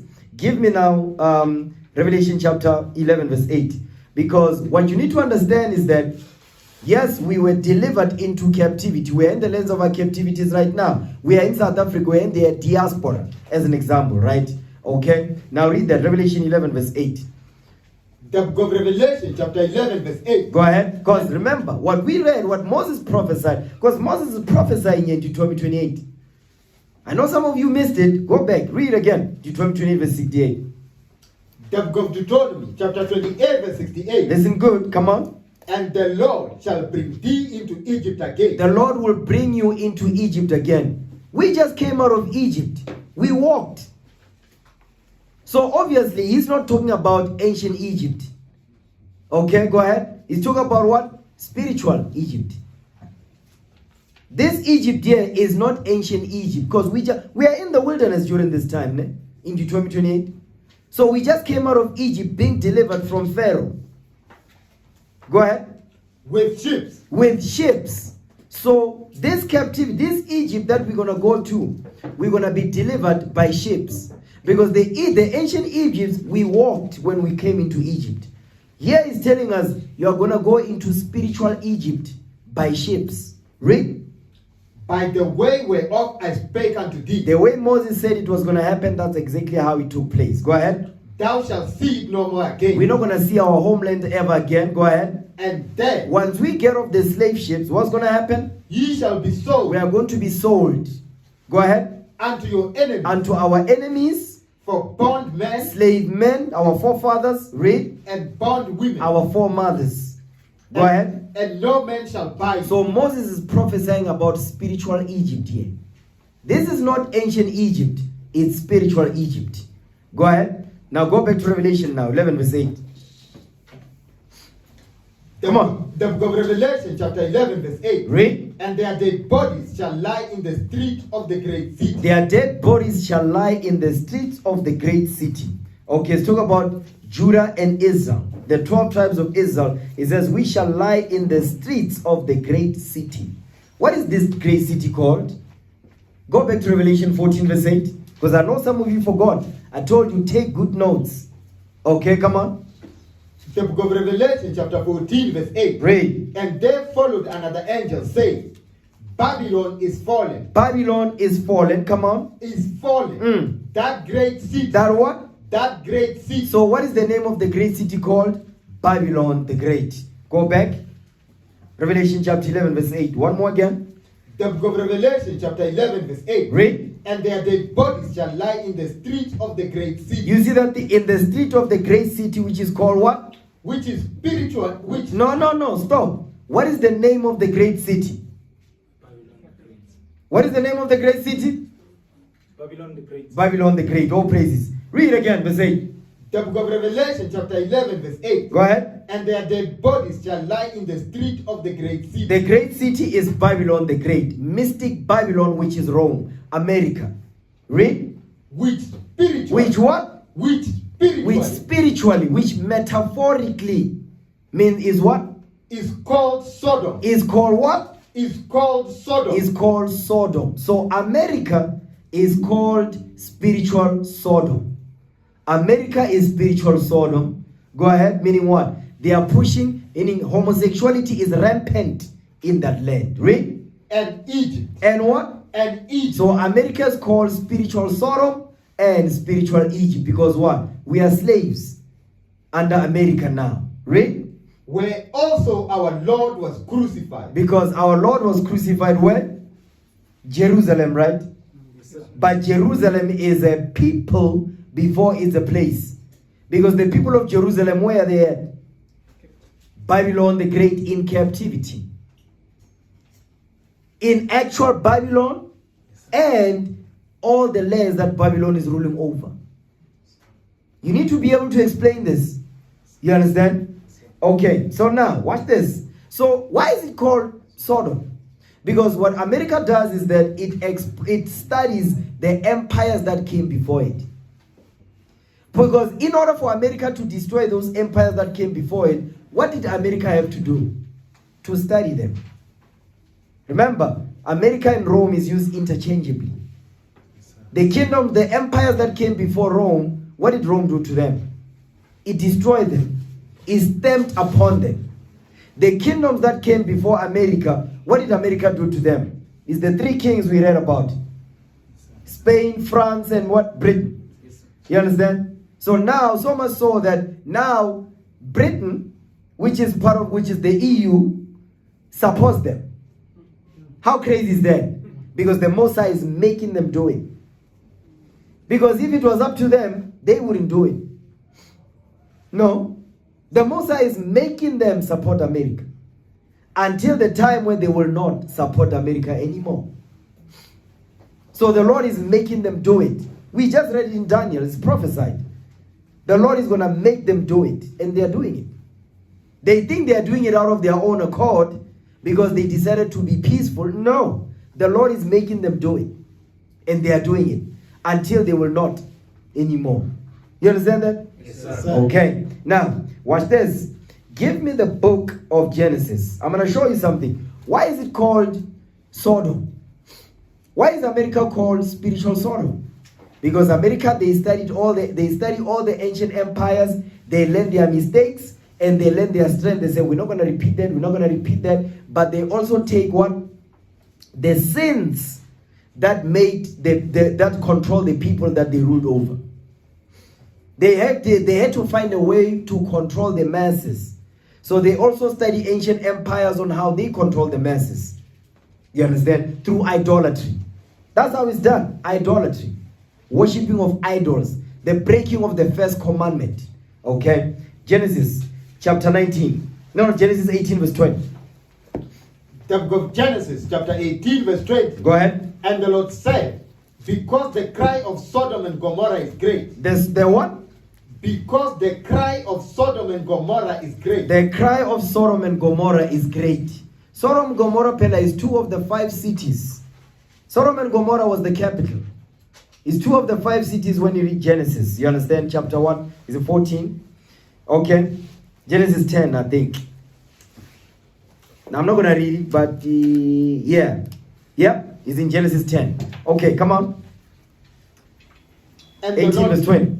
The book of Genesis chapter 18 verse 20. Read. And the Lord said, because the cry of Sodom and Gomorrah is great. The cry of Sodom and Gomorrah is great. Their cry is great. Go ahead. And because their sin is very grievous. You see that? You know what? You see what the cry is? The cry is the sin. Read again verse 20, because I know some of you missed it.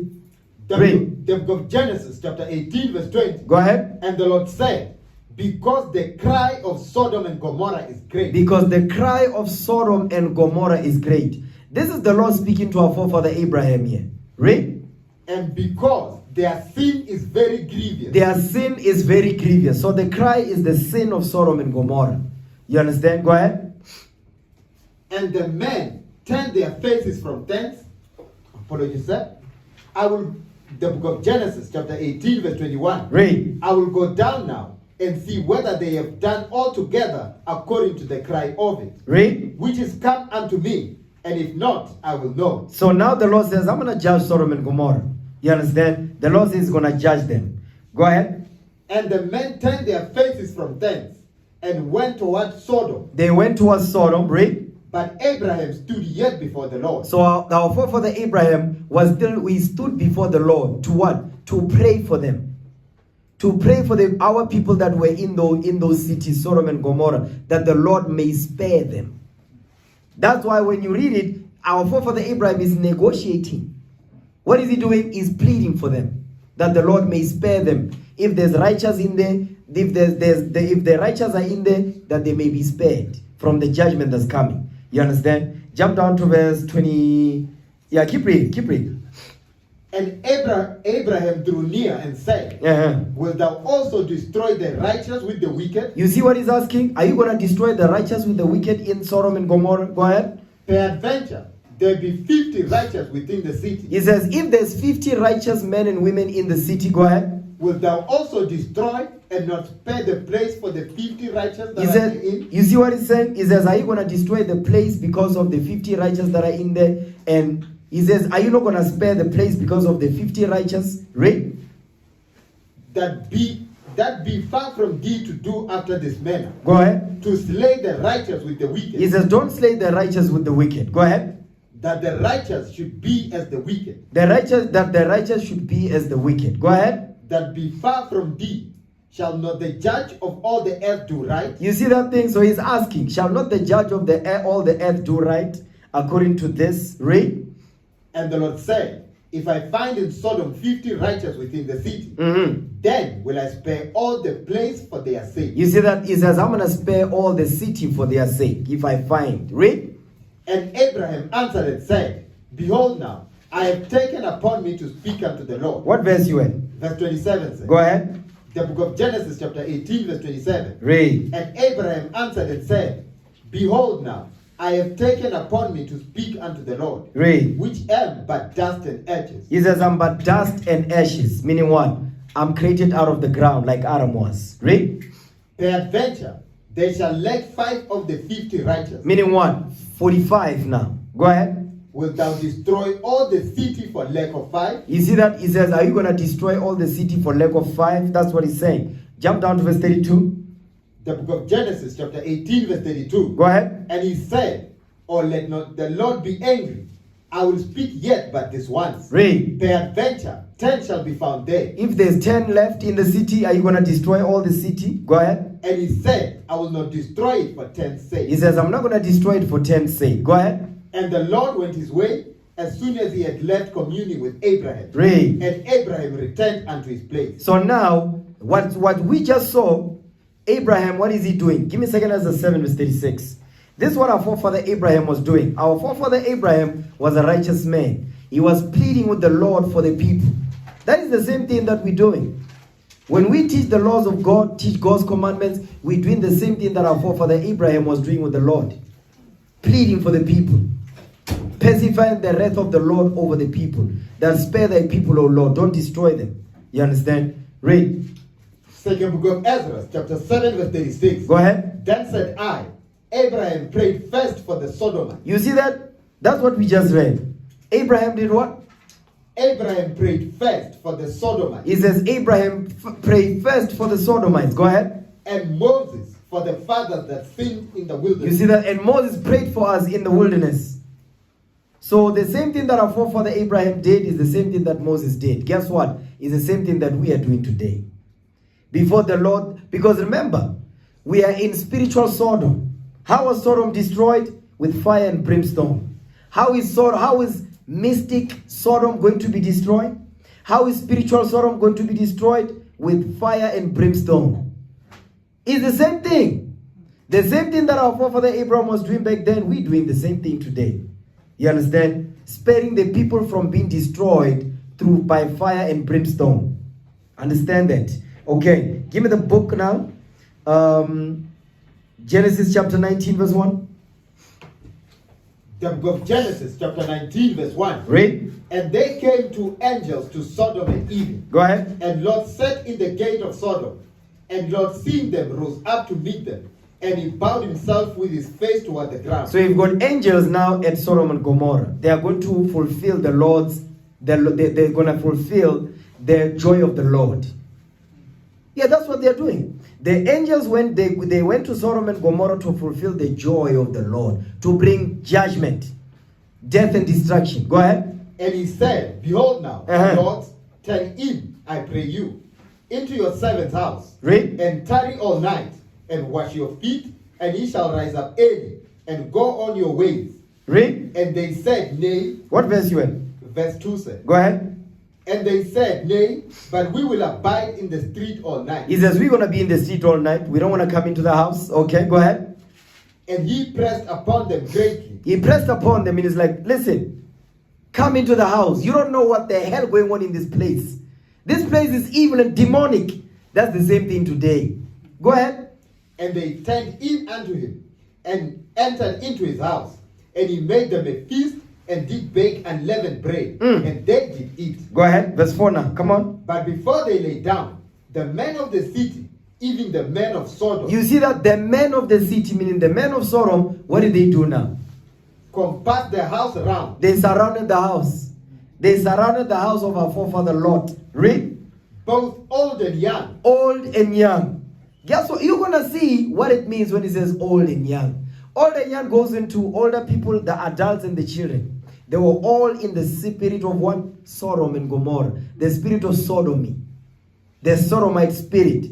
That's the same thing that is being pushed today throughout the earth by the United States of America. They push it through the media. They push it at church. They push it in the schools now to our children. That's why it says old and young. Read. And all the people from every quarter. You see that? All the people from every quarter in the casties, they were coming out. Read.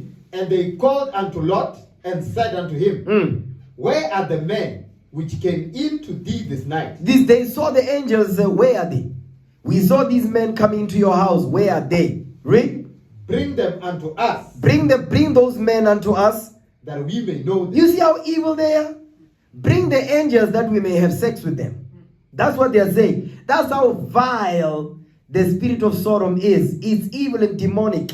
You understand? It was happening during the time of Genesis. It's happening today. So how much more do you think it is today? It's worse than you can possibly imagine. Because there's so much technological advancements now that they can do whatever they want. You hear about this artificial intelligence, you have no idea what that thing actually is. You have no idea. It sounds cool, it sounds great. No. That thing is of the devil. Artificial intelligence is of the devil. That's what it's called artificial. Artificial intelligence is equivalent to gender fluid. Gender fluid, fella, is not real. It's artificial. It's a social construct. Artificial intelligence is a social construct too. Gender fluid is artificial intelligence. Being gender fluid means you are artificially intelligent. You are an artificially intelligent being who has no boundaries when it comes to sex. You thought artificial intelligence, they saw robot. No. It's got nothing to do with that. Now watch this. Give me that in, what verse you at? Verse 5? You ended? Yes, sir. Okay, go ahead. Verse 6. No. Verse 4 and 5. Give me Titus 1:15. I'm going to show you the mindset of those men and women and children, young daughters and young sons that were traveling to go to Lord's wife, to Lord's house. Read. What's my feeling, sir? Titus 1, verse 15. The book of Titus, chapter 1, verse 15. Okay, it says even the men of Sodom. Yes, the men, not women, the men. The women goes into the lesbians and all that. Read. Unto the pure, all things are pure. The pure, unto the pure, all things are pure. The pure things is the laws of God. Go ahead. But unto them that are defiled Unto them that are spiritually and mentally and physically defiled, and unbelieving, and what? and unbelieving They are unbelieving. They don't believe the word of God. Go ahead. is nothing pure. Is what? Is nothing pure. Is nothing pure. Go ahead. But even their mind, Even their what? but even their mind Uh-huh. and conscience is defiled. Their mind and their conscience is defiled. That's why they wanted to sleep with the angels. How evil is that? Because their mind and their conscience were defiled. You understand? You think they're not going to do it today? You think they're not going to want to do all that? They're going to want to do it today. You understand? Give me that in 2 Timothy 4 verse 3. Read. 2 Timothy 4 verse 3. Second book of Timothy, chapter 4, verse 3. Come on. For the time will come when they will not endure sound They're doctrine, not going to endure sound doctrine. Read. but after their own lust Mm. shall they heap to themselves teachers, having itchy ears. You see that thing? Go ahead. And they shall turn away their ears from the truth, Mm. and shall be turned unto fables. They shall be turned unto fables. Fables. Go ahead. And they shall be turned unto fables. You see that? They will be turned unto fables. They're going to depart from the truth. Because their mind and conscience is defiled. What verse you at? Verse 4 says, Okay, is that it on that? yes, sir. Okay, now give me 1 Timothy 4 verse 1 and 2. Come on. First book of Timothy, chapter 4, verse 1. Read. Now the Spirit speaketh expressly that in the latter time We are in the latter times right now. Go ahead. some shall depart from the faith, Some will depart from the faith that is written in this book. Some of you are in here. Read. giving heed to seducing spirits Giving heed to seducing spirits. Come on. and doctrines of devils, And doctrine of devils. Read. speaking lies in hypocrisy, Speaking lies in hypocrisy. Come on. having their conscience seared with a hot iron. You see that they have their conscience seared with a hot iron. Even their mind and conscience is defiled. That's what the Lord is saying right there. You understand? Now, go back to Genesis 19. Read verse 6 now. The book of Genesis, chapter 19, verse 6. Read. And Lot went out at the door unto them, and shut the door after him. Because the Lord went outside and closed the door behind him. So that the angels were inside. Go ahead. And said, I pray you, brethren, do not so wickedly. Don't do this evil thing. Go ahead. Behold now, I have two daughters which have not known men. Which have not known men. They've not dealt with men yet. Read. Let me, I pray you, bring them out unto you, and do ye to them as is good in your eyes. Because guess what? Some Israelite camps are teaching that, guess what? Gang rape is allowed. Because that's what that's how they read the scripture. This is some evil stuff. Because you know what? They've got a rape spirit on them. That's why they say that.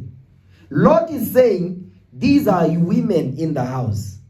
Deal with them as a man deals with a woman instead of dealing with a man. Instead of dealing with an angel. He's not saying, gang rape my daughters. What the hell is this? But that's what they teach. You understand? Just some evil stuff. Read. Only unto these men do nothing. For therefore came they under the shadow of my roof. Read. Meaning they came to the shadow of his roof. Meaning they came closer to his house now. Go ahead. And they said, stand back. And they said again, this one fellow came in to sojourn. He says, this one fellow came in to sojourn among us. He comes into our kasi. Go ahead. And he will needs be a judge. He wants to judge us. He wants to tell us what to do. Because that's what's going to happen when we go back to war. That's what they're going to say about us. Or now, yes, we're going to do it. We're going to tell drug dealers where to get off with the Bible. Go ahead. Now will we deal worse with thee. He says, we're going to deal worse with you than we had planned to deal with these angels. Read. Done with them. Go ahead. And they pressed sore upon the men, They pressed sore upon Lot. Read. even Lot, Uh-huh. and came near to break the door. You see that thing? They were meaning what? They even have a violent spirit. You saw that video? Man! I said, man! Call me man! That's the violent spirit they got. Read. But the men put forth their hand and pulled Lot into the house to them. Meaning what? The angels pulled the Lord back into the house. They pulled Lot back into the house. Go ahead. And shut to the door. And shut the door. Come on. And they smote the men that were at the door of the house with blindness. You see what they did? They blinded them. So the angels blinded the men of Sodom. You think they will stop, ne? Keep reading. both small and great, Both small and great, meaning the older men and the young men. Read. so that they wearied themselves to find the door. They wearied themselves, meaning they are in the dark looking for the door, right? They are blind. You would think them being blind, that demonic spirit will leave. No. It became worse. Read. And the men said unto Lot, Hast thou here any besides, son-in-law, and thy sons, and thy daughters? What verse you at? Verse 12 said. Okay, verse 11. That's what I want. Read verse 11 again. The book of Genesis, chapter 19, verse 11. Read. And they smote the men that were at the door of their house with blindness. With blindness, come on. Both small and great, so that they wearied themselves to find the door. They wearied themselves to find the door. Meaning what? They never left. They kept looking for the door to enter into the house to deal with the angels. Even after the angels blinded them. You understand? Sirach 25 verse 5? No, Sirach 26 verse 5. Okay. Sirach 26 verse 5. The book of Ecclesiasticus, chapter 26, verse 5. Read. There be three things that mine heart feareth. He says, there are three things which my heart fears. Read. And for the fourth I was so afraid. Go ahead. The slender of a city. The slender of a city. Go ahead. The gathering together of an unruly multitude. That is what was going on during Sodom. The gathering together of an unruly multitude. Those older, the old and young men that had that sodomy spirit on them. Go ahead. And a false accusation. All these are worse than death. You see that? This is all these, they are worse than death. So what Lot was experiencing, he says it was worse than death. You understand? Okay. Now watch this. Now let's see the judgment of Sodom. Jump down to verse 24 now. Genesis 19:24. The book of Genesis, chapter 19, verse 24. Start at verse 23. Come on. Verse 23. Read. The sun was risen upon the earth when Lot entered into Zoar. So Lot entered into Zoar. He left Sodom and Gomorrah. Go ahead. Then the Lord reigned upon Sodom. The Lord did what? Then the Lord reigned upon Sodom. The Lord reigned upon Sodom, meaning this is Sodom's judgment. And upon Gomorrah. Brimstone and fire. Brimstone and fire. Fire and brimstone came down from heaven by the Father. Read. From the Lord out of heaven. From the Lord out of heaven, and destroyed those cities. Read. And he overthrew those cities and all the plain and all the inhabitants of the cities and that which grew upon the ground. You see that thing? So the Lord destroyed the nuclear bomb that you see today. Esau is replicating what the Lord did during the time of Sodom and Gomorrah. He's trying to replicate that. So the Lord brought fire from heaven and destroyed the city of Sodom and Gomorrah. That's what the Lord did. You understand? So Sodom and Gomorrah was destroyed with what? Nuclear fire from the Most High God. Right? Give me Isaiah 13 verse 19. Watch this. Get ready with that book. Bible World, page 148. Mystic Babylon. Come on.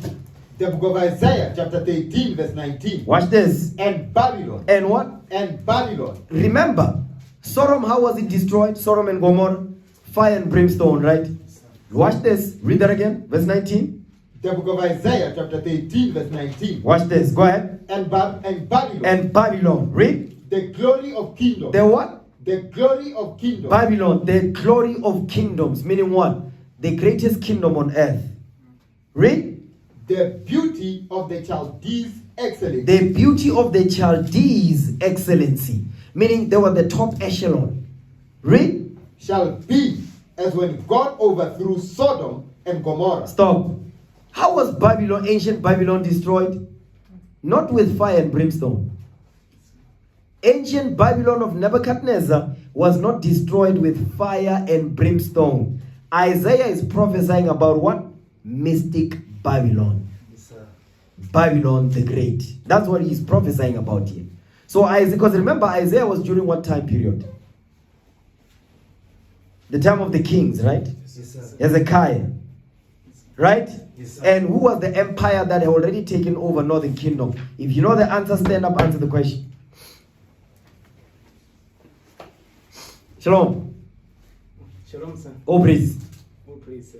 The empire that has taken over northern kingdom, sir, was the Assyrians. The Assyrians, right? Yes, Who was the king that was going after Hezekiah? Shalmaneser, sir. No. Who knows the answer? Stand up and help him. Think. Stand up. Think about the question. Who was the king that wanted to take over Hezekiah? Because Hezekiah is from which tribe? Which kingdom? Judah, sir. Judah. Yes, sir. So who was trying to take over the kingdom of Judah after taking over northern kingdom? During the time of Hezekiah. Think. The Assyrian Empire. Sennacherib, sir. Sennacherib. Yes, sir. Sennacherib. Give the brother a hand. Okay. All praises. So it's Sennacherib. Sennacherib was the Assyrian king. So Isaiah was prophesying during the time of what? The kings, and during the time when northern kingdom was being taken over by the Assyrians. So that means which empire would come after? The Babylonian Empire, sir. The Babylonian Empire, right? Yes, sir. But which is he's still prophesying about Babylon that will come after the Assyrians, but he's also prophesying about what? Babylon the Great. Babylon the Great, because of how this Babylon would be destroyed by fire and brimstone. Because the ancient Babylon wasn't destroyed by fire and brimstone. Have a seat. Go back to Isaiah 13 verse 19 again. The book of Isaiah, chapter 13, verse 19. Go ahead. And Babylon, the glory of kingdom, Because America is the glory of kingdoms. Read. the beauty of the Chaldees excellence, Is the great city. You understand? Go ahead. shall be as when God overthrew Sodom and Gomorrah. You see that thing? It says, this Babylon is going to be destroyed just like Sodom and Gomorrah was destroyed. That's what he's saying right there. You understand? And who's going to do it? The 10 horns. The 10 kings. They're going to get that in Revelation 17 real quick. Verse 16. The book of Revelation, chapter 17, verse 16. Go ahead. And the 10 horns, The 10 horns is the 10 toes. Right? which thou sawest upon the beast, Upon the beast, meaning supporting the fourth beast, which is America. Go ahead. these shall hate the whore, They're going to hate the whore. Remember, they're supporting the whore. All of a sudden, they hate the whore. How? The Lord made them do it. The same way the Lord made them support them, the Lord is going to make them to turn against them too. Go ahead. and shall make her desolate and naked, Uh-huh. and shall eat her flesh, Uh-huh. and burn her with fire, And do what? and burn her with fire. And burn America with fire. The EU will burn America with fire. Nuclear fire. Just as the Lord overthrew Sodom and Gomorrah. Read. For God has put in their hearts The Most High God has put in the EU their minds to do what? to fulfill his will. To fulfill his will. The same way the Lord put in their hearts for them to support America, he did the same for them to turn against America and burn America with fire. That's why NATO, the EU, they are building their own military. That's why Donald Trump was throwing tantrums when they were saying they are building their own military. Yes, because the Lord has put in their hearts to do it. You understand? That's what we're reading. Now, Revelation chapter 17, verse 5. Because this Babylon that's going to be destroyed with fire and brimstone is Babylon the Great. Read. The book of Revelation, chapter 17, verse 5. Go ahead. And upon her forehead was a name written, Read. Mystery, Babylon the Great, Mystery Babylon the Great. the mother of harlots, The mother of prostitutes. Read. and abominations of the earth. They are the abominable filth of the earth. America is an abominable filth of the earth. Read. And I saw the woman drunken with the blood of the saints. Okay, that's it on that. That's it on that. Okay. Now give me to go back to Revelation 11 verse 8 now. Because that's where we were. I know some of you forgot already. Okay, read. The book of Revelation, chapter 11, verse 8. Go ahead. And their dead bodies shall lie in the streets of the great city. Their dead bodies shall lie in the street of the great city. Come on. Which spiritually, Which what? Which Which spiritually spiritually, go ahead. is called Sodom and Egypt. It's called Sodom and Egypt. So America is spiritual Sodom. America is spiritual Sodom. Read. Where also our Lord was crucified. So now let's see. Give me the first link now. You understand? Give me the first link of Wikipedia. Okay, I'm going to show you the LGBT rights in the US. Okay, watch this. The first link I sent you. The Wikipedia link. Okay? Yes, sir.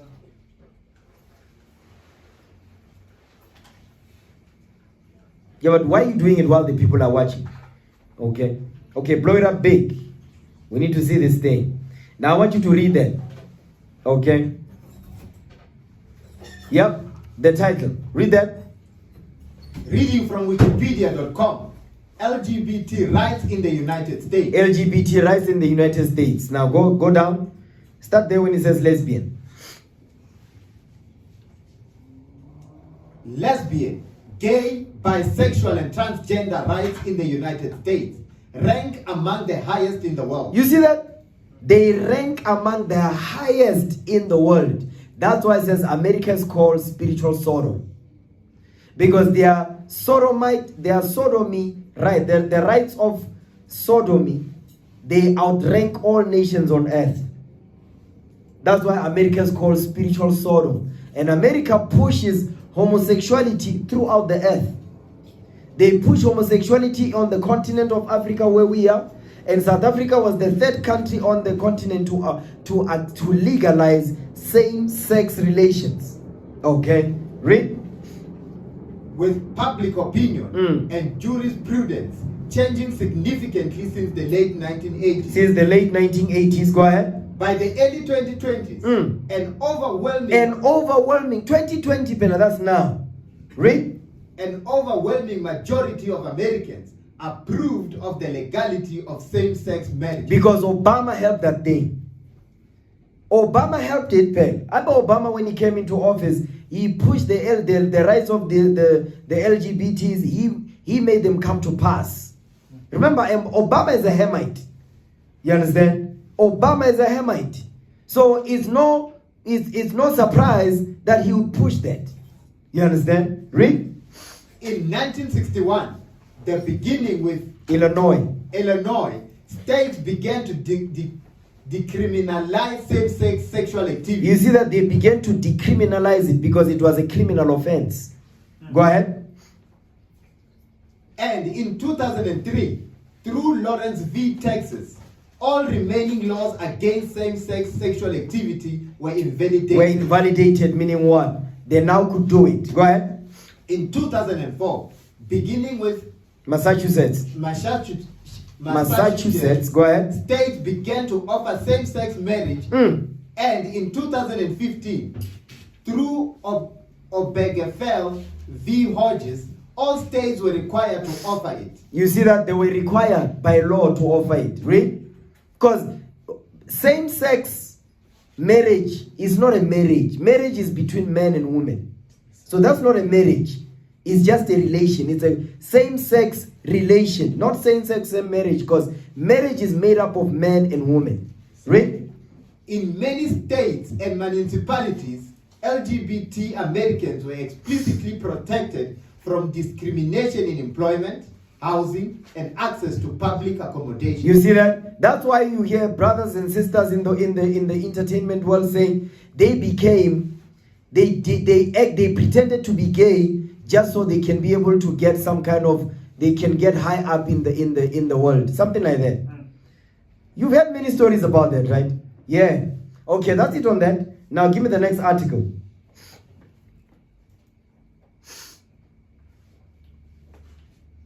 Yeah. So remember, it says in the 1960s, right? Remember the 1960s is the turbulent 60s where our people were rising up. You know, black consciousness movements, the civil rights, and so on and so forth. Where people was rising up, they were pushing this homosexual agenda, this transgender agenda upon us. But it started way earlier than that. Watch this. Read that. Reading from Wikipedia.com. Christine Jorgensen. Christine Jorgensen. So Christine Jorgensen is actually this. Raise it up a little bit. Raise it up. Okay, raise it up. Come on, some more.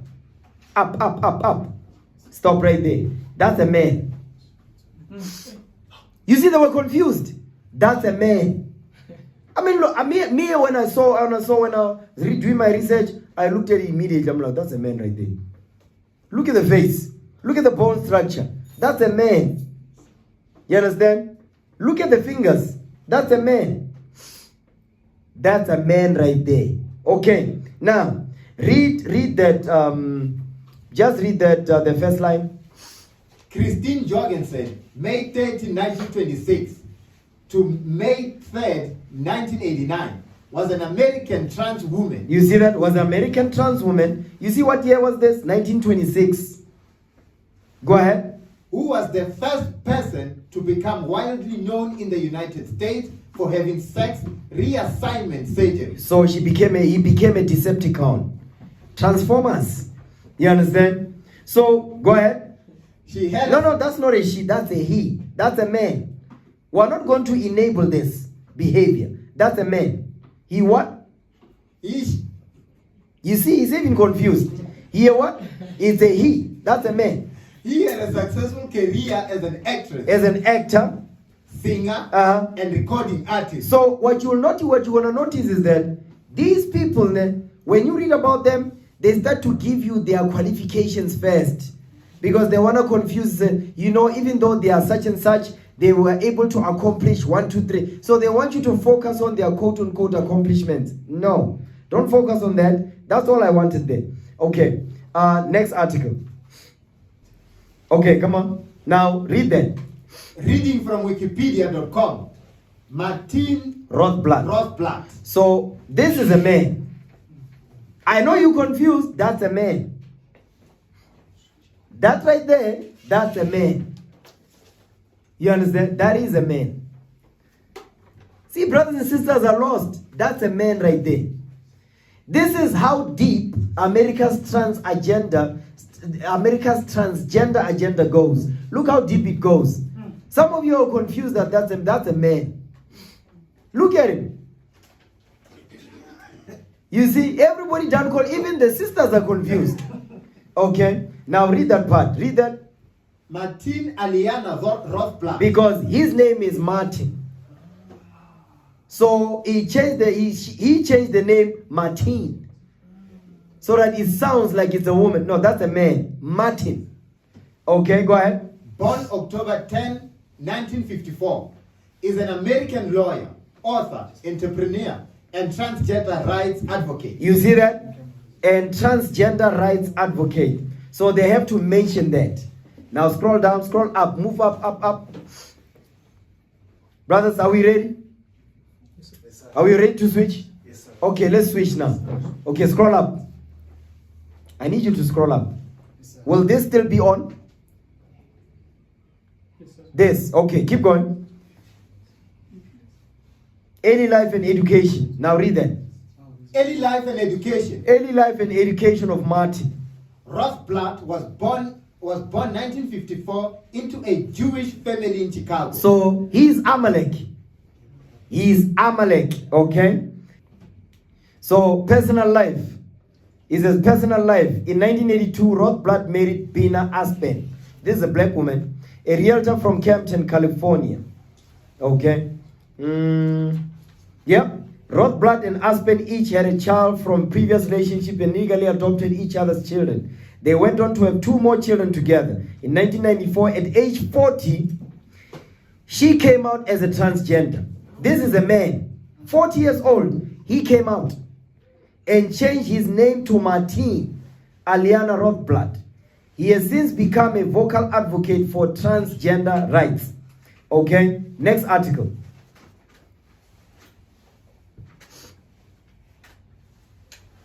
Yeah, this is an article that is written by Harold Breckman, but is from the article that, you see, Martin wrote an article called The Apartheid of Sex.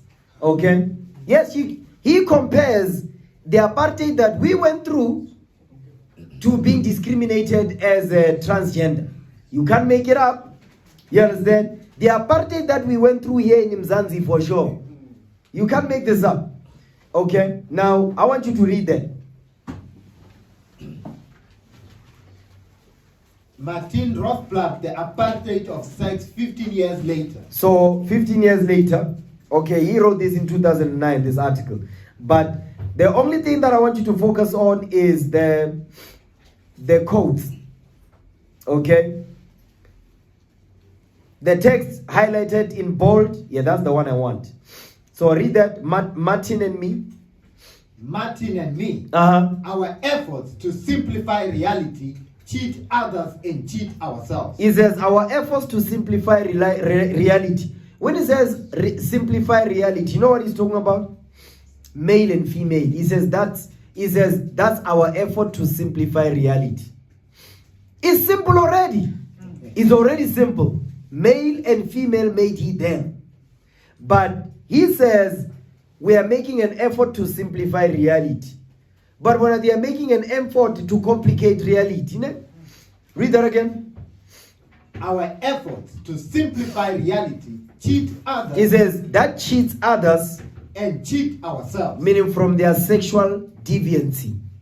Scroll up. I want the next highlighted part, the next bold. The structure of the argument. The structure of the argument now. Well, listen up. In the future, labeling people as birth, as male or female, will be considered just as unfair as South Africa's now abolished practice stamping black or white on people's ID cards. You can't make this up. He's comparing when we were being oppressed here in Mzansi by the apartheid regime, which they are still doing, by the way. Okay? So, it says us being labeled black, knee swart men on this side, clear men only, ne? Right? Yes, sir. Blacks only, whites only toilets, blacks only toilets, blacks only shops, whites only shops. It says when we were being classified like this, he's comparing what we went through to what they are going through. You understand? To want to fulfill their lusts. You can't make this up. Read it again. In the future, labeling people at birth as male or female will be considered just as unfair as South Africa's now abolished practice. It's now abolished practice. Go ahead. Stamping black or white on people's ID cards. It wasn't just on people's ID cards. When it says people's ID cards, because they didn't have Tom passes, we did. Yes, sir. You understand? White people didn't have that, we did. We had to have letters to travel from Pretoria to Alexander. You understand? Now scroll up. Because he wrote the book, The Apartheid of Sex. Keep going. Read up. Scroll up. Come on. All of this is to justify sexual deviancy.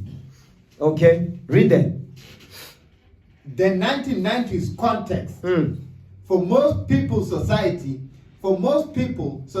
gender rules are so powerful that they simply go with the flow. You see that? For most people, society's gender rules are so powerful that they simply go with the flow.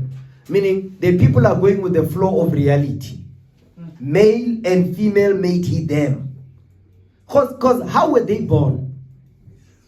Because that's the question that nobody asked. How were they born? How did they come into this world? Their father and their mother dealt with one with another and they was born. Yes, sir. Okay, go ahead. But in every society, there are the free spirits. You see that? So they are called free spirits now. Gender fluid. Artificially intelligent. Read. The stubborn. They are stubborn. The insistent. On what? Sexual deviancy. Read. In the 1960s, they fought for civil rights. I want you to pay attention to this. It says in the 1960s, they fought for civil rights. Who's the they? Black people. We were fighting, our forefathers were fighting for civil rights in the 60s, in the 50s, in the 40s. We're still doing it today. In the 70s, we're doing it with the machining and all that. It says we fought for civil rights, right? Yes, sir. But watch this. In the 1960s, they fought for civil rights. Watch this. In the 1990s, they fought for gender rights. No, not fought. Read again, read it right. In the 1990s, they fight for gender rights. So they are comparing what our forefathers did, fighting for civil rights in the 60s, to them fighting for being gender fluid in these days we're living in. So guess what? That's why remember the feminist movement evolved into what? Into the LGBT community. The civil rights movement evolved into what? Evolved into this feminism. Remember, it was the civil rights movement which actually morphed into what? Feminism. Feminism morphed into what? The LGBT community, because the LGBT is the fourth wave of feminism. The LGBT is the fourth wave of feminism. So the homosexuals, they realized that, you know what, we're going to use this movement to topple ours, to advance ours, and they did it. So the feminists, they used the civil rights movement to exalt themselves, because they used the civil rights movement as a stepping stone to push the feminist agenda. So now the feminist agenda are now being used by the sodomites to what? To advance themselves. That's what's going on here. You understand? Okay, scroll up. Brothers, are we ready with this other speaker? Yes, sir. So what do I need to do? When it goes off, sir, you'll just take that one. It's already on. I'll switch here, sir. Okay, all right. Okay, scroll up. Did you let the people know online? Let them know that we're gonna be load shed, but the class is still continuing. Okay, so I want you now listen to this 1960 prelude. Read that. The 1960s prelude.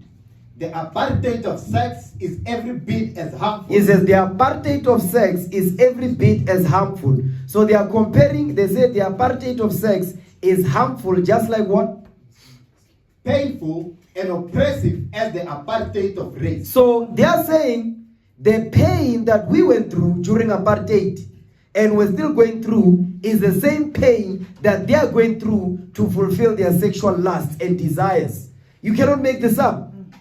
You cannot make this ish up. This is evil, man. But guess what? That's what's going on today. Our people consenting to this because what? They allow these people to just do whatever the hell they... We don't hate them, but we're going to teach them, that says the Lord. They must repent. Okay? Scroll up.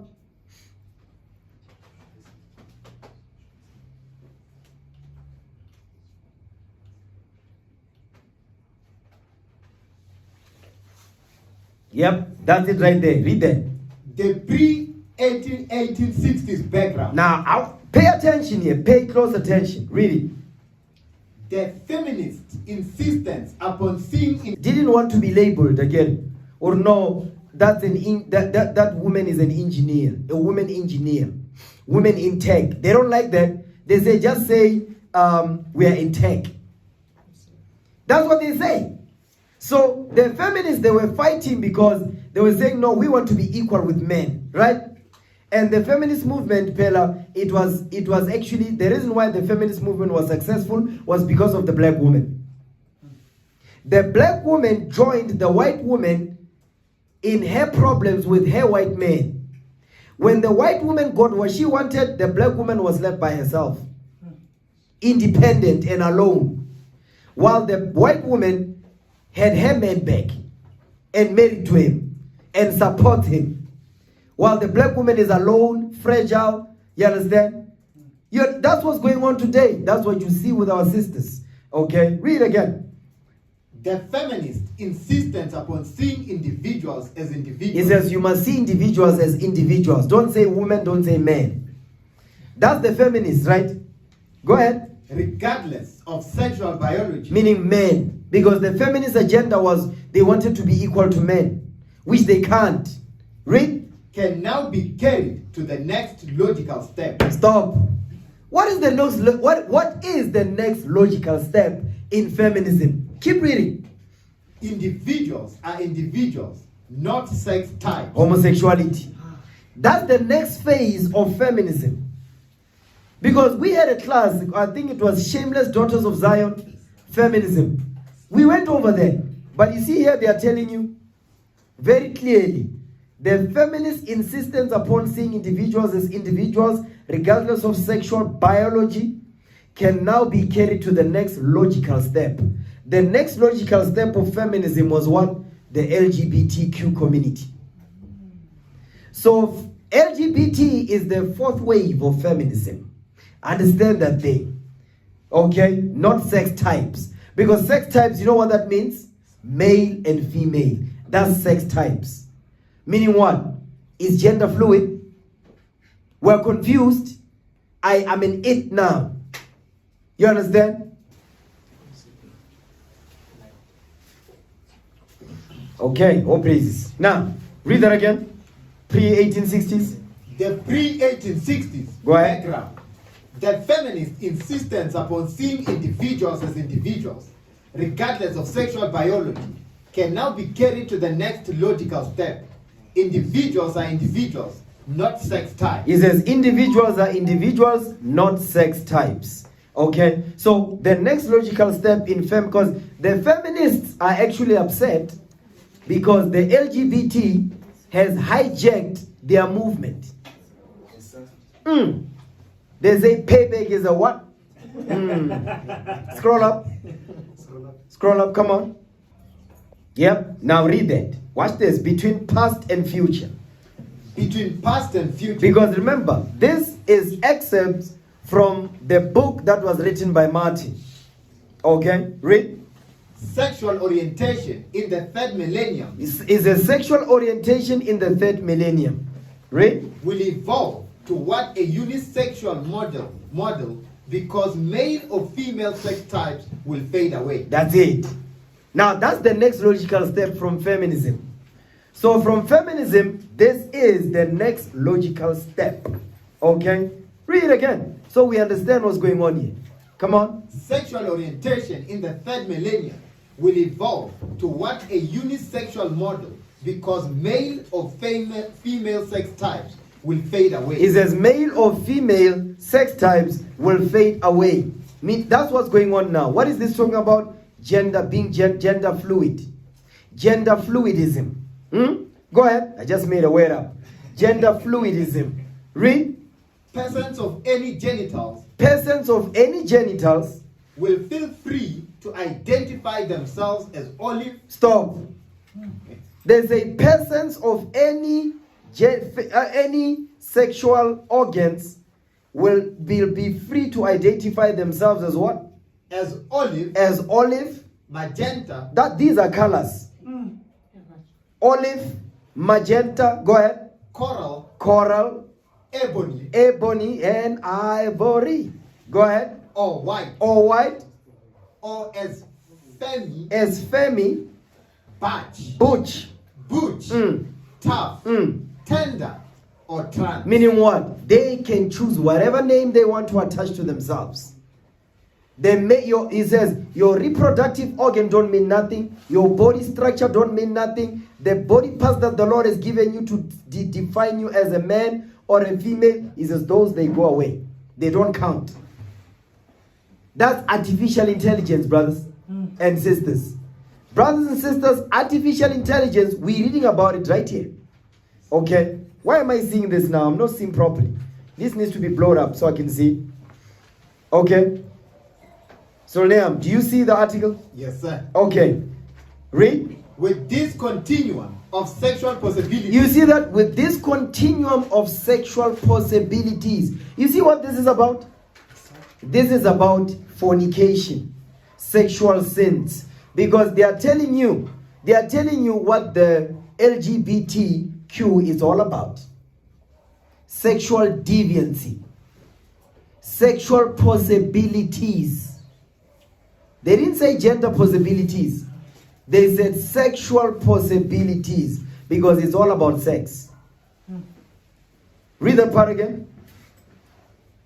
with this continuum of sexual possibilities, That part is letting you know it's got nothing to do with, no, I was born this way. No, it's got nothing to do with that. It's got everything to do with sexual deviant behavior. Read. gay, straight, and even bisexual will lose all meaning. They will lose all meaning. Because the only sexual genders that make that have any kind of sense is male and female, how God made them. That's it. Okay, scroll up. They are telling you what's going to happen in the future. The future that they are talking about is now. Read. Okay, that's it on that, right? Okay, now give me the next article. Yeah, that's it right there. Now, go back to Genesis 19 verse 11. Genesis 19 verse 11.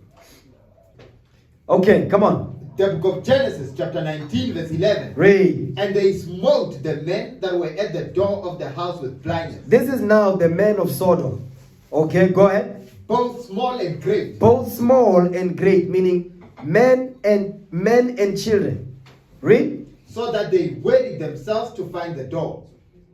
Is that it on that? Yes, sir. So now, here is older men and young men. They went to the Abraham, the nephew of Abraham, Lot. You understand? So young and old. So I told you that they're gonna also infiltrate the children in the schools, and we're about to read about it now. Now blow it up. Yeah, that's it right there. Now read that. Reading from Seattle'sChildren.org. Seattle'sChildren.org. Okay, go ahead. Seattle's Children's Hospital. Gender Clinic. Gender clinic. What is that? What is a gender clinic? Okay, go ahead. Gender affirming care at Seattle's Children. It says gender affirming care. Gender affirming. So what does that mean? That means that they have to condition the children from young age, to condition them to become what? To become gay, lesbians. You understand? Go ahead. Seattle's Children's Gender Clinic provides gender-affirming medical care for adolescents You see that? This is crazy, man. Read.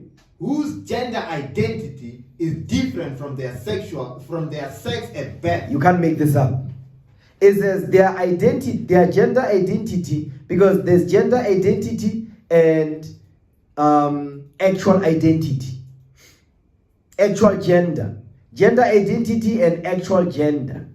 Gender identity is a social construct, where actual gender is the one that you was born with, who the Lord gave unto you. You understand? Okay, read that part again. Who's what? Whose gender identity is different from their sex at birth. Their gender identity is different from their sex at birth, because at birth we can be able to identify whether this is a boy or girl. You understand? We can tell. I'll prove it. Give me Leviticus 12:1. We're coming back in. I'm going to show you that this thing of, gender identity and actual gender, guess what? They are trying to go, they want to go against Leviticus 12. Now read that.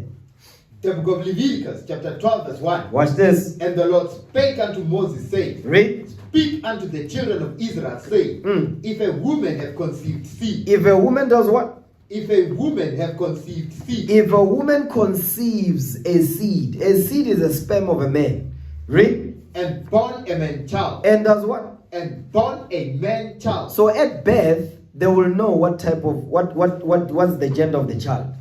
And born a man child. How did they know that it was a man child? Because they saw his reproductive organs. Or this is a man. Read it again.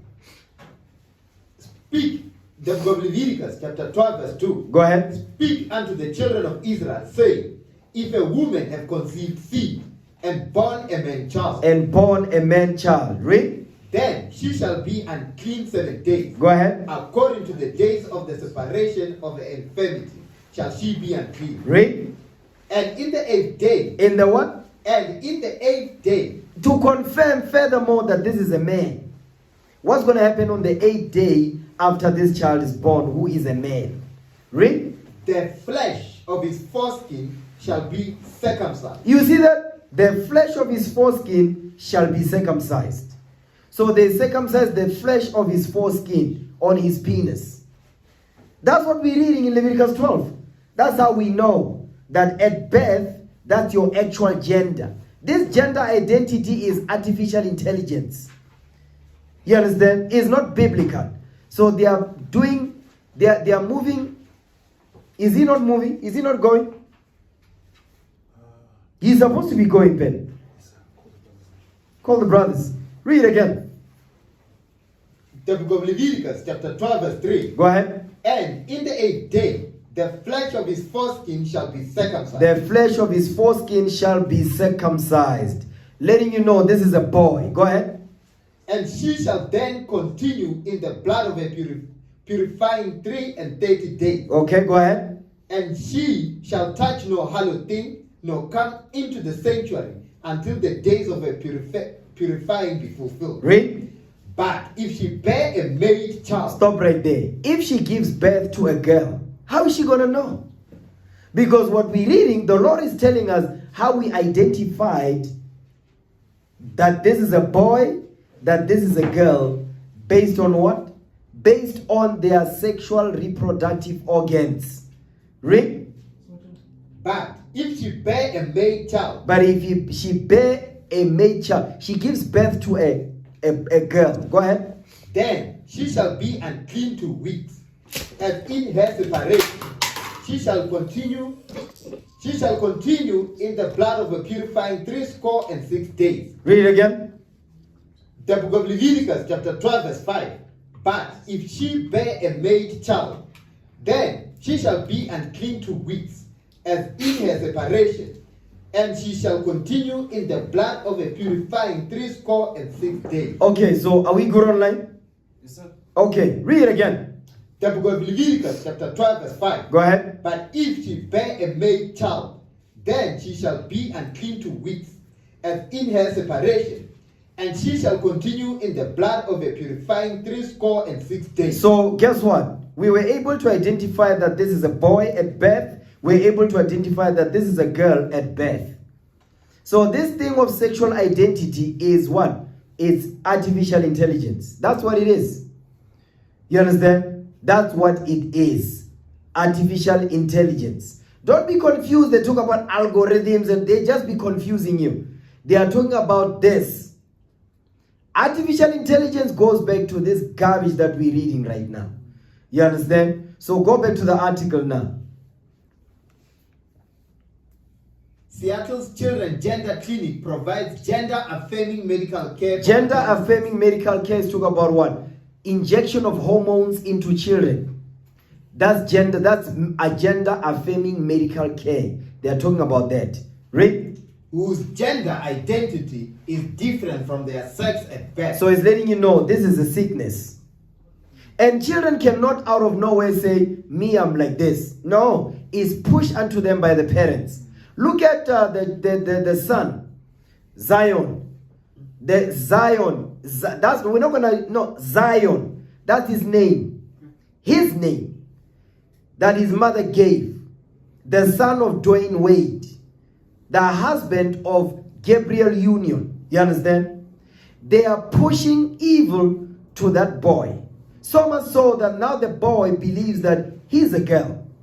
And he's making out with an Edomite boy. You can't make this up.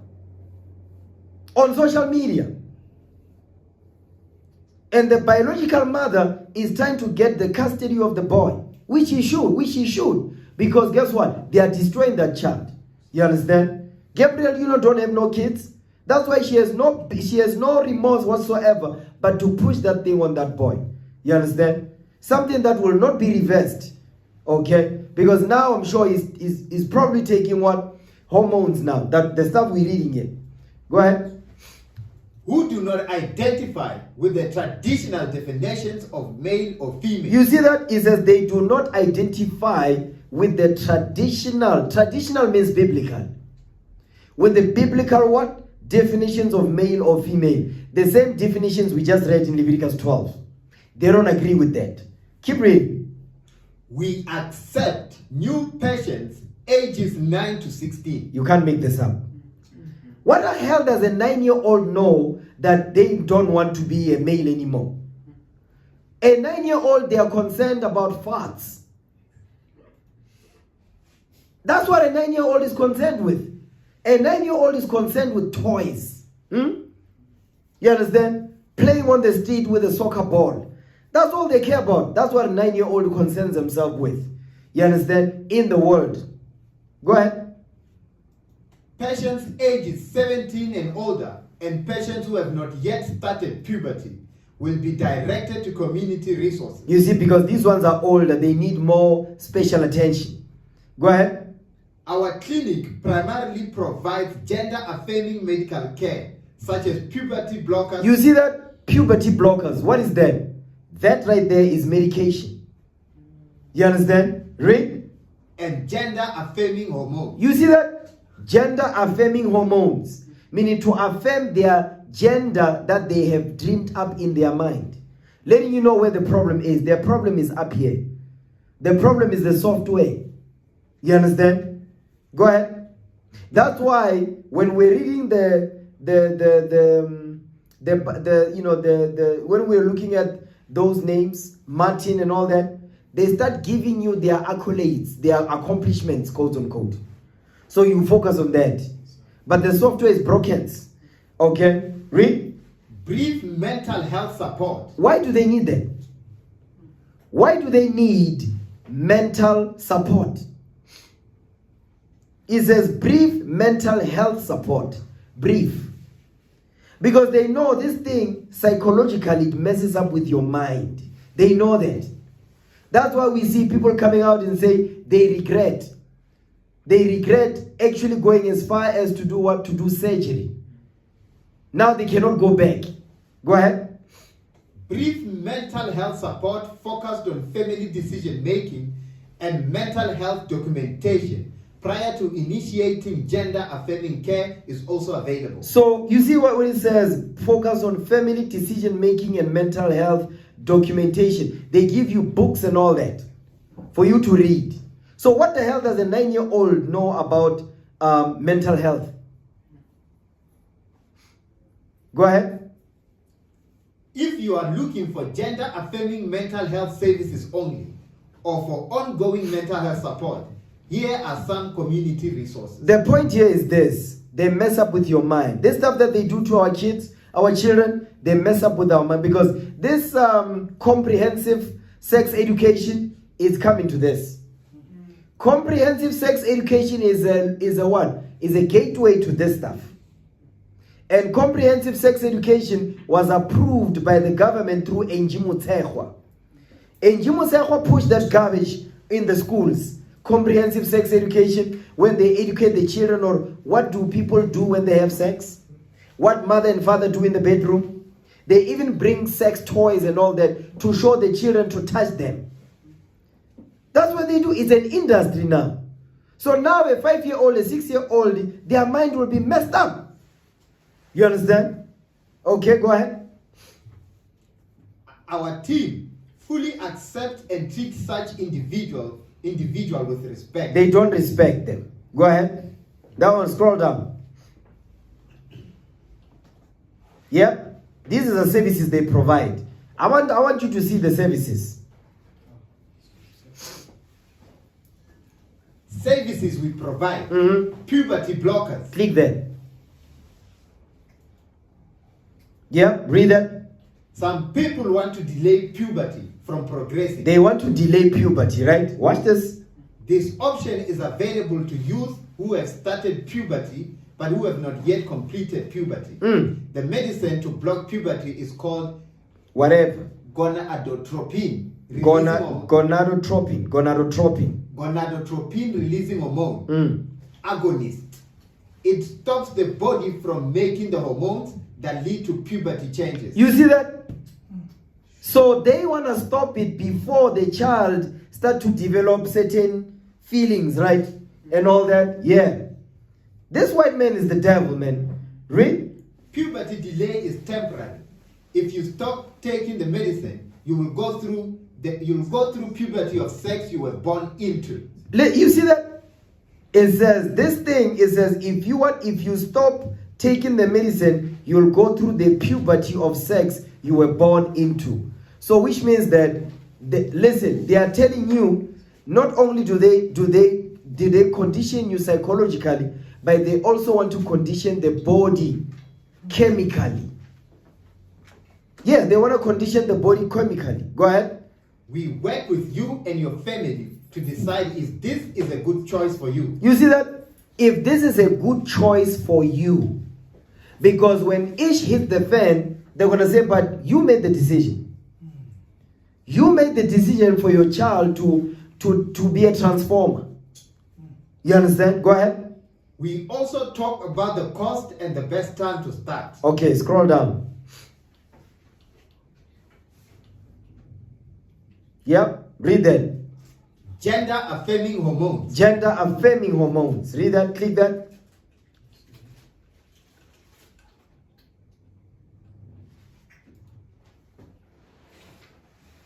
Gender affirming hormones help make a person's physical body match their inner gender identity. You see that thing?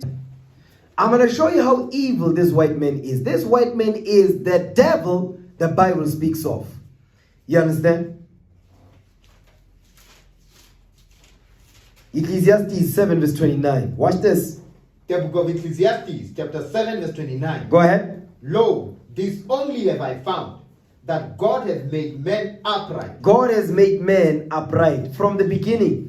He made them male and female from the beginning. But what has men done? What has the sons of men do? What have they done? Go ahead. But they have sought out many inventions. That's the inventions we're reading about right now. These are the inventions that they found out. Read again. The definition, gender affirming hormones. Gender affirming hormones Read. help make a person's physical body match their inner gender identity. Meaning how they feel. No, but I feel like a woman. Women will be saying, no, but I feel like a man. They say, you feel like a man? Don't worry. We've got medication for that. You understand? And the type of medication that they create, how does it get created? Guess what? These medications are created in the labs. Né? And how do they make sure that the chemicals used, they actually are compatible? You know what they use? They use algorithms. They use algorithms to sequence these type of chemicals to mix them together. So guess what? Who's going to be responsible for building those algorithms to sequence those chemicals to make sure that they create that pill to destroy your child?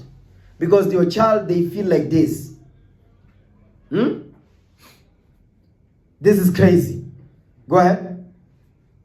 These hormones let a person develop in a way that is different from the sex they were born into. You see that? So what are they doing? They are changing the way you look at yourself, which is how God made you. How if God made you female, they say no. Well, if you feel like a man, but you are a female, we're gonna change that. Because according to them, the Lord made a mistake. You see what they are doing? They are mocking the Most High God. That's what Esau is doing. Esau, this white man, he's always trying to find ways to mock the majesty on high. He's going to pay for that thing. He's going to pay for it. Read on. For people interested in feminizing hormones. Feminizing hormones.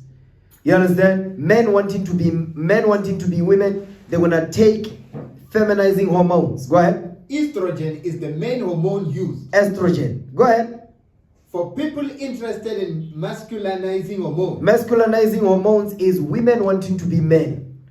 Go ahead. Testosterone is primarily used. You see that? These testosterone and estrogen, they are being used in these individuals who feel like, no, they feel like a woman and they are a man. They feel like a man and they are a woman. So your child wakes up and says, I feel like a goat. What's going to happen? By the way, that's coming. Yeah, that's coming. Your child will wake up one day and say, no, I feel like a dog. So what's going to happen? Because that's what's coming. That's why it's called transgender. That's why it's called transgender, because it's not limited to quote-unquote human beings. it transcends humans. It goes into animals also. And you know how they get in there? Because now they cloning animals. So you think they're not going there? Of course they are going there. And you know how they go in there? They go in there through viruses.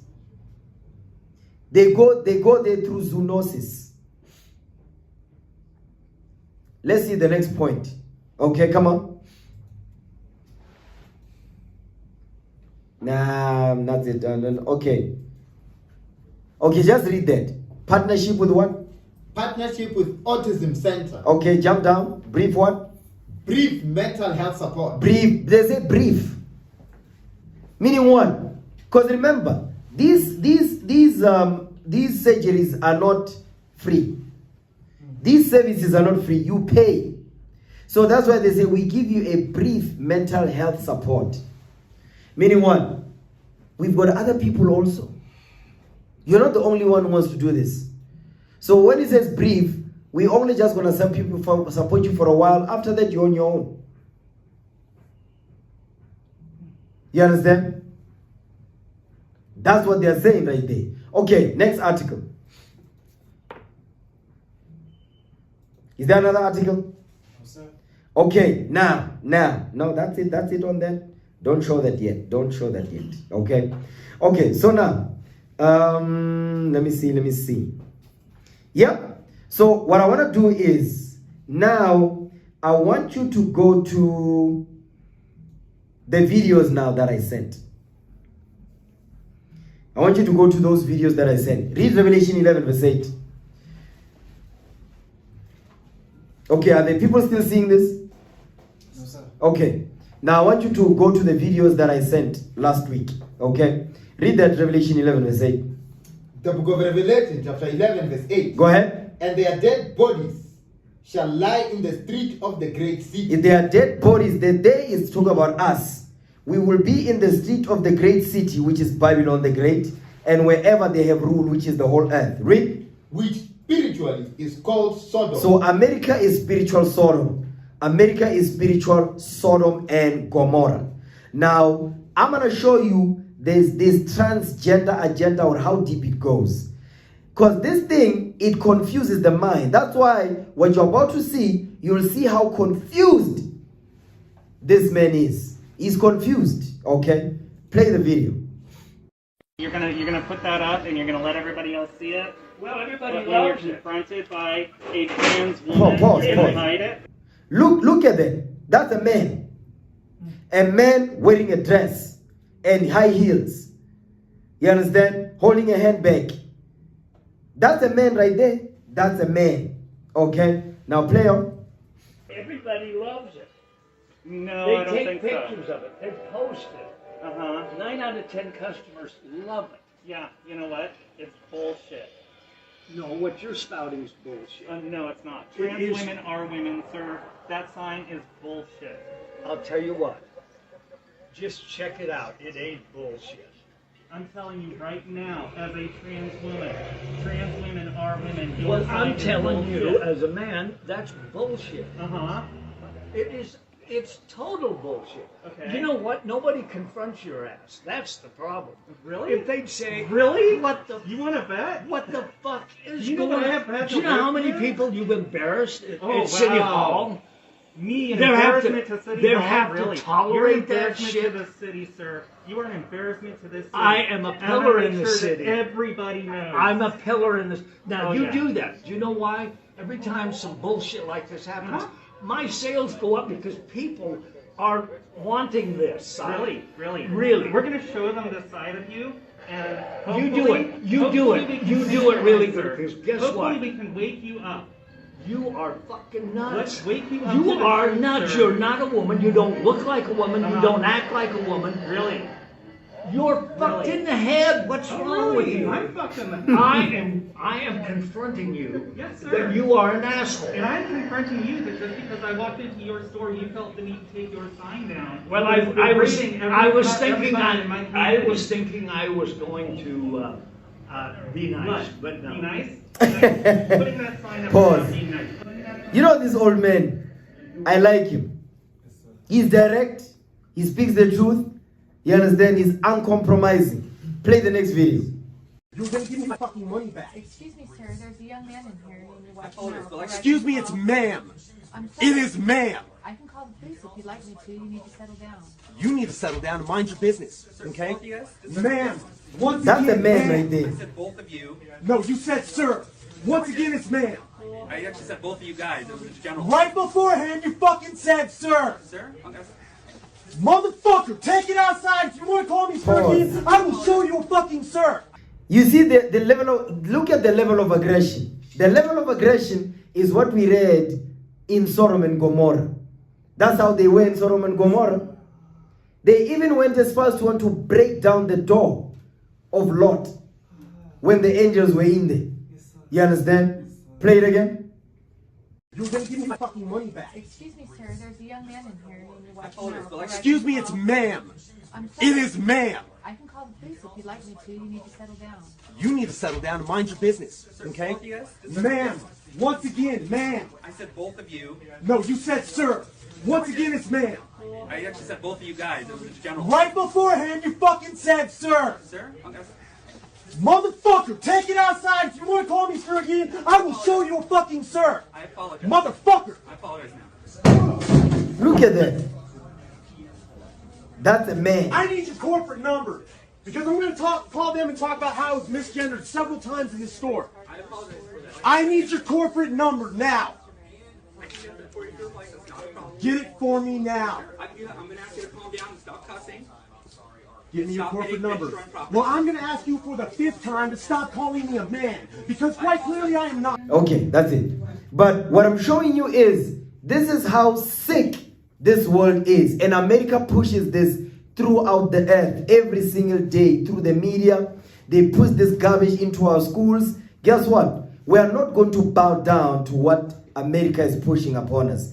That's why I'm really proud of to see African leaders standing up and say we're not going to bow down to that. We're not going to allow that thing to plague our countries because what? We've got morals in our country. Okay? Play the next video. This is that guy, Matt Walsh. So he went around because the people were confused what a woman is. Okay? Now play. What is a woman?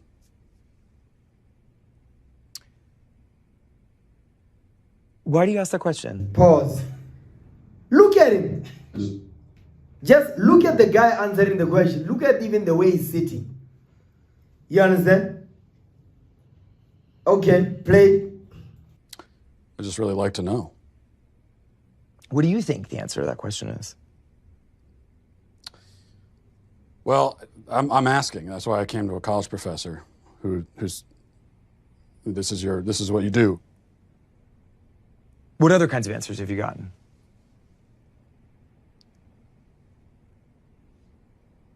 A lot of like this, where you're not answering, and I've gotten a lot of that. So I think it's interesting that you say that some of the people you've interviewed have been reluctant to answer it, and I think that has a lot to do with the questions that preceded it, and the way that you've conducted yourself in the interview.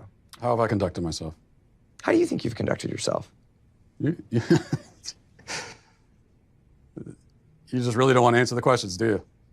I came today very willing and enthusiastic about answering questions about women's and gender sexuality studies, which is So the you work wanted that I do. You wanted to answer questions about women's studies, and so shouldn't the first answer you should be able to provide is what exactly is a woman? Well, for me, it's actually a really simple answer, and that's a person who identifies as a woman. But what are they identifying as?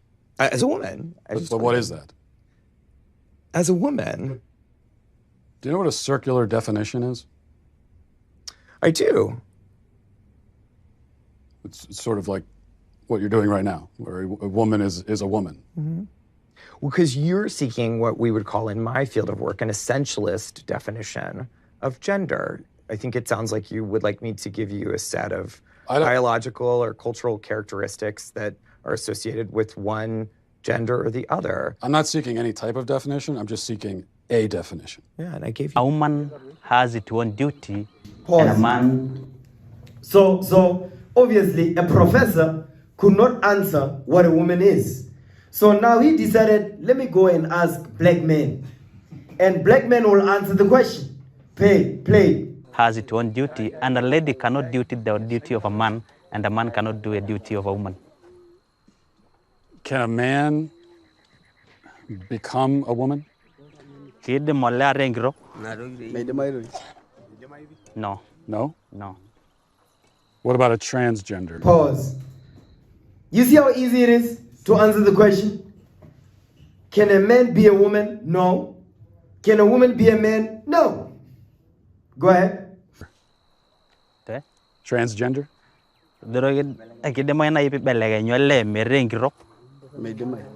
No. No? It will look like if you want to become a lady but you're a man, you have something wrong in your mind. Something You see wrong that? in Pause. your family. There's something wrong in your mind, something wrong in your family, meaning you're sick. Something's wrong up here. That's what he's saying. Go ahead. Something wrong in you. What about if someone was non-binary? Come again? Non-binary? Do you know, like non... Like someone is you're not a woman, you're not a man. Yeah, someone is neither. There's something else. Is that...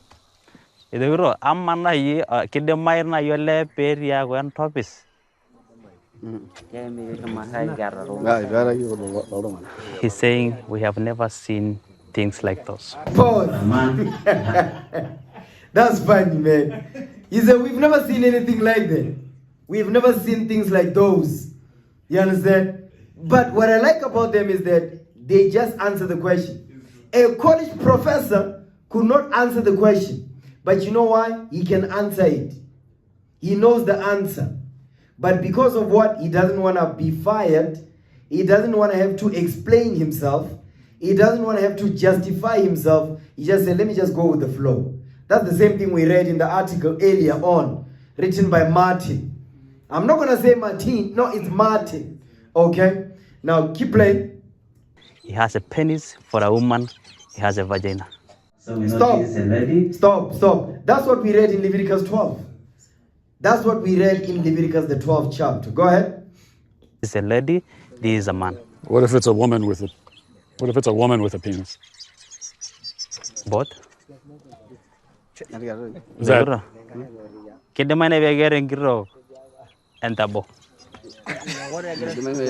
People are laughing. Is that a dumb question? Let's say if you want to sleep a woman, definitely you'll do sex. Sex with a woman, yeah. And you f the vagina, is it? But for the man, where do you f? He asked that question. I don't know all the logistics of it. Based on what I'm saying, would you ever want to move to America? Let's see. They say no. No. Dr. Marcy Bowers. You see, easy answers because they know America is of the devil. Okay, play on. Dr. Marcy Bowers, first of all, thanks for talking to us.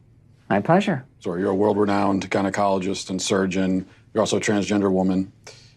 Can you tell me a little bit about... Well, I mean, I identify as a woman, but...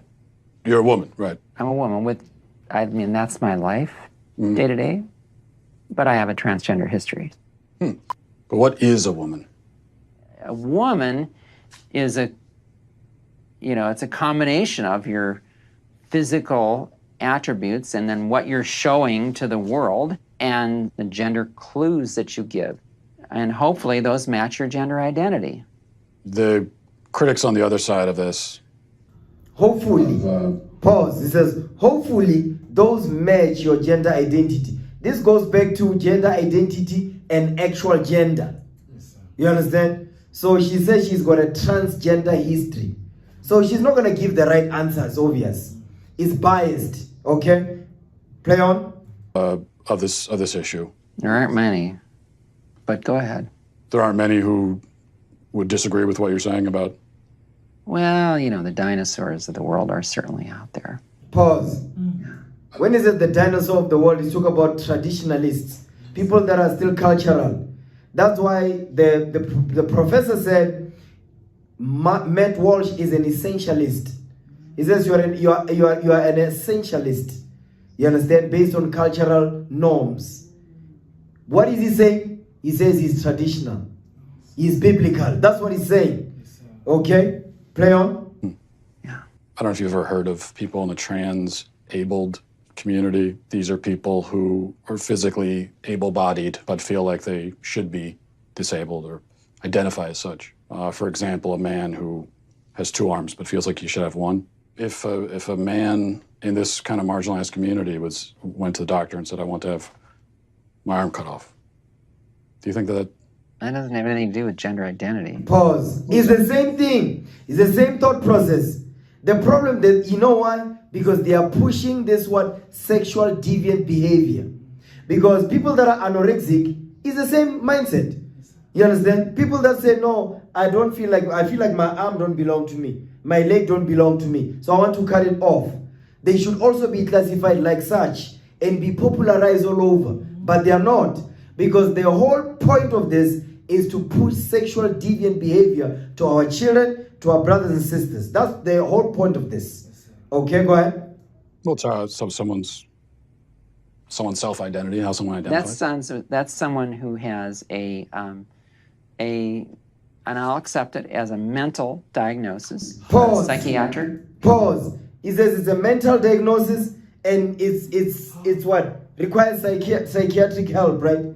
That's the same thing that these people that say, no, that's my gender identity versus actual gender. It's a psychological problem. Even the brothers, those brothers, they said, but if you are a man, but you want to be a woman, something is wrong in you, something is wrong inside of you, something is wrong in your family. That's what they said. But a college professor, a gynecologist, they don't know what that means. You understand? But they do know what that means. They are being politically correct to protect their sexual fetish. Because it's a sexual fetish. It's a fetish. You understand? Okay, that's it on that. Play the next video. Welcome back to Piers Morgan Uncensored. It's a simple question that now terrifies politicians the world over. And it's this: what is a woman? Well, Conservative podcast host Matt Walsh, in a moment of defying intervention, has made a documentary about it, and it's called simply, What is a Woman? And it's out now. What is a woman? Can you tell me that? Well, you're at the Women's March. You must have some idea. Please, if one person could tell me what a woman is. Pause. At the Women's March, this is a Women's March, which is, majority is all women. None of them can even identify that they are women. They can't tell. Go ahead. What is that? A woman is not anything in particular. There is not one particular thing. It could be many things to many people. Some women have penises, right? Some men have vaginas. I like scented candles, and I've watched Sex and the City. Yeah. How do I know if I'm a woman? That's a great question. You're not a scientist. You're not a gender studies major. No. How do you know that you're a man? I guess because I got a dick. Pause. You know, I like this old man. So direct, so refreshing. He just speaks the truth. Yeah, you understand? He does not have a dog in this fight. He just tells it like it is. You understand? Okay, next video. So the guy standing is a black man, as you can see. You understand? It's not his color identity. So the one approaching to this man is a homosexual. A man who's identifying as a woman. Okay? Watch this. So what's your cause? What's your cause? Well, first, what's your position? I'm gay. I am too. What is this? Why does it say one man and one woman? I'm the happiest man in the world. Why does your sign say one man and one woman? I'm 100% gay. Why does your sign say one man and one woman? Because this is the right and natural way. What does that mean? I don't know. Why are you having... Words don't mean anything today. Turn around. Marriage always one man and one woman, so you're saying that gay people can't get married? I don't believe in special rights. But you're black. How can... Pause. So this is what we read in the book, in the article. Because remember, they said the civil rights movement, what was the next logical step? Feminism, right? Feminism, what was the next logical step? Transgenderism. So now they equate black people's rights with what? With gay rights. You understand? He says, but you're black. So meaning you should understand. Because what you're going through what you and your forefathers went through, we also went through it in our own way. You see that? Ray, play on. In this country. Well, I'm not black. I'm a white lesbian. Pause. Okay. Yeah, really? I mean a boy. So he says he's not black. He's a white lesbian. That's some heavy stuff what he's saying. So he's really giving them their taste of their own medicine right here. Go ahead. Okay. Yeah, really? I mean a boy could be a girl, really. No, you're making a mockery. No, So you're making a no. mockery, sir. So why do you believe then that what about before civil rights and that black people had to drink at different fountains? I know, was that wrong? Yeah. It was legal. No, you got your civil rights, which is wonderful. No, wait. It was legal. I'm not a racist in any shape or form. I'm not a racist either. Well, you're a black bigot. No. I'm a white lesbian. Oh, okay. Thank you. Address me as a white lesbian. Oh. I'm not black. A boy could be a girl, and a girl could be a boy. So if I want, I'm not black. So if you talk to me, you address me as a white lesbian. Okay, white lesbian. Okay, now we can talk. Okay. Anyway, I have never seen a... You see, he's giving them the taste of their own demonic medicine because it is demonic. You understand? Go ahead. Anyway, I have never seen a white lesbian that's obviously a black man that's bigot. Oh, I never seen a man that is gay based on science. I was born gay and I'm proud to be gay. What? So when the doctor said, congratulations, Mr. Johnson, you have a 5-pound, 6-ounce, what?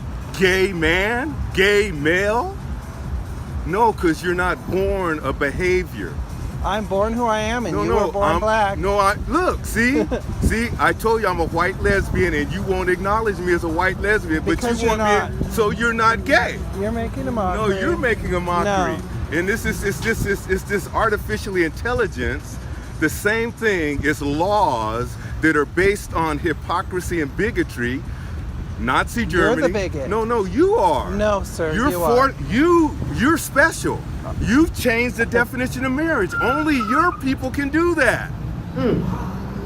Only your people. Only gay people can change the definition of marriage.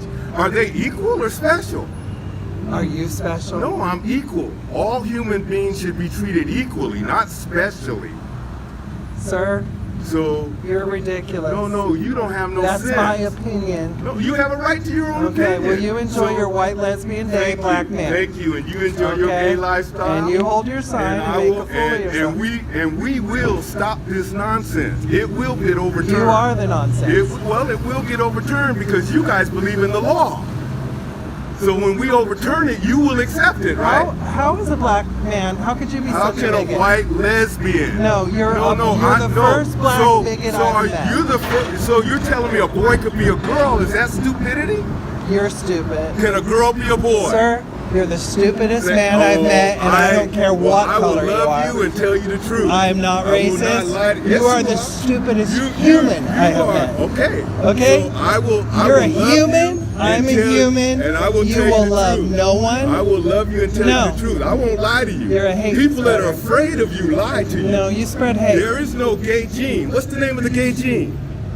ABC? What's the name of the gay gene? What's the name of the stupid gene? It's called Johnny. No, it's called whatever your name is. It's called Congratulations. You have shown me America is really fucked up. We're going to change things. So you have a good day. Yeah. Okay, that's it on the all praises. So he gave them a taste of their own medicine. But I'm showing you that America is pushing garbage. And the people, they are afraid to confront them because why? Because they don't want to be labeled as, no, you are transphobic and whatnot. No. We believe what the Bible says. The Lord says, male and female made he them. We believe that. And we stand for that, and we're going to defend that. You understand? Okay, play the next video. Why can't I identify as a black lesbian? Pause. You see that? This is just the opposite of what we just saw. You understand? Go back. Play it again. Watch this. Yeah, play. Why can't I identify as a black lesbian? Pause. You see, the black woman could not even contain herself. This is madness. You understand? Go ahead. Well, firstly, I mean, it was. I'm serious. I'm serious. If I can identify as anything without any need to prove I'm actually what that is, why can't I, on International Women's Day, say I'm Piers Morgan, I'm a black lesbian? I think taking it to a kind of absurd status. I think that's what. About quite a with respect, I think that you'd already opened the absurdity door by saying it is limitless. You can do what you like. Anyone can say I'm a woman. So I simply ask you, why can't I? I mean, this point kind of ridicules trans people to an extent. Actually, I think what you said ridicules trans people. Why can't I identify as a black lesbian? I'm serious. I'm serious. If I can identify as anything without any need to prove I'm actually what that is, why can't I, on International Women's Day, say I'm Piers Morgan, I'm a black lesbian? I think taking it to a kind of absurd status. I think that's what. About quite a with strong respect, I think that change. you'd already opened the absurdity door by saying it is limitless. You can do what you like. Anyone can say I'm a woman. So I simply ask you, why can't I? I mean, this point kind of ridicules trans people to an extent. Actually, I think what you said ridicules trans people. Okay, that's it on that. That's it on that. But I'm showing you the sickness that is moving upon this earth, pushed primarily by America. America pushes that sickness throughout the earth, and they want people to accept it. They're shoving transgenderism down our throat. They want us to believe that. We're not going to agree with that thing. No. Okay, now watch this. Next video. Let's get to some fun, because in the future, all of the best women are going to be men. That's what transgender is all about. Why do we need women to do stuff when we can just have men that are dressed like women do stuff? They're going to be stronger, they're going to be faster, they're going to work harder because, well, they're definitely going to be stronger because they're men, of course.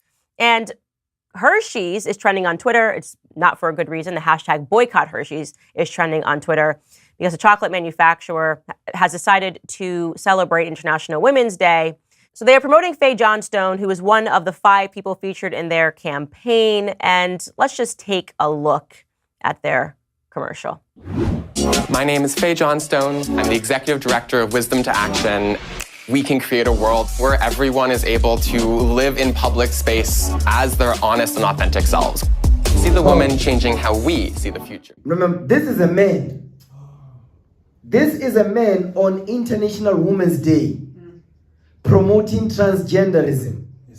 So much so that he even went as far as to create a chocolate.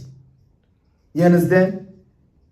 Go back where the ad starts to play. Yeah, pause. Play. At their commercial. My name is Faye Johnstone. I'm the executive director of Wisdom to Action. We can create a world where everyone is able to live in public space as their honest and authentic selves. See the woman changing how we see the future at Hershey's Canada. Plot twist, Faye is actually a man. So that's a man promoting transgenderism on International Women's Day. So who hates women? It's not us, it's not the Israelites, it's not the black men. No, it's these transgenders. They are the ones that actually hate women. Go ahead. Twist, Faye is actually a man. So why would we be celebrating a man on International Women's Day? I don't know, because we're all crazy and Western civilization is crumbling before our eyes. I think that's probably the best way to say it. If you want to know a little bit more about Faye Johnstone, because honestly, even if Faye Johnstone dressed as he is, which is as a man, he would still be a contemptible character.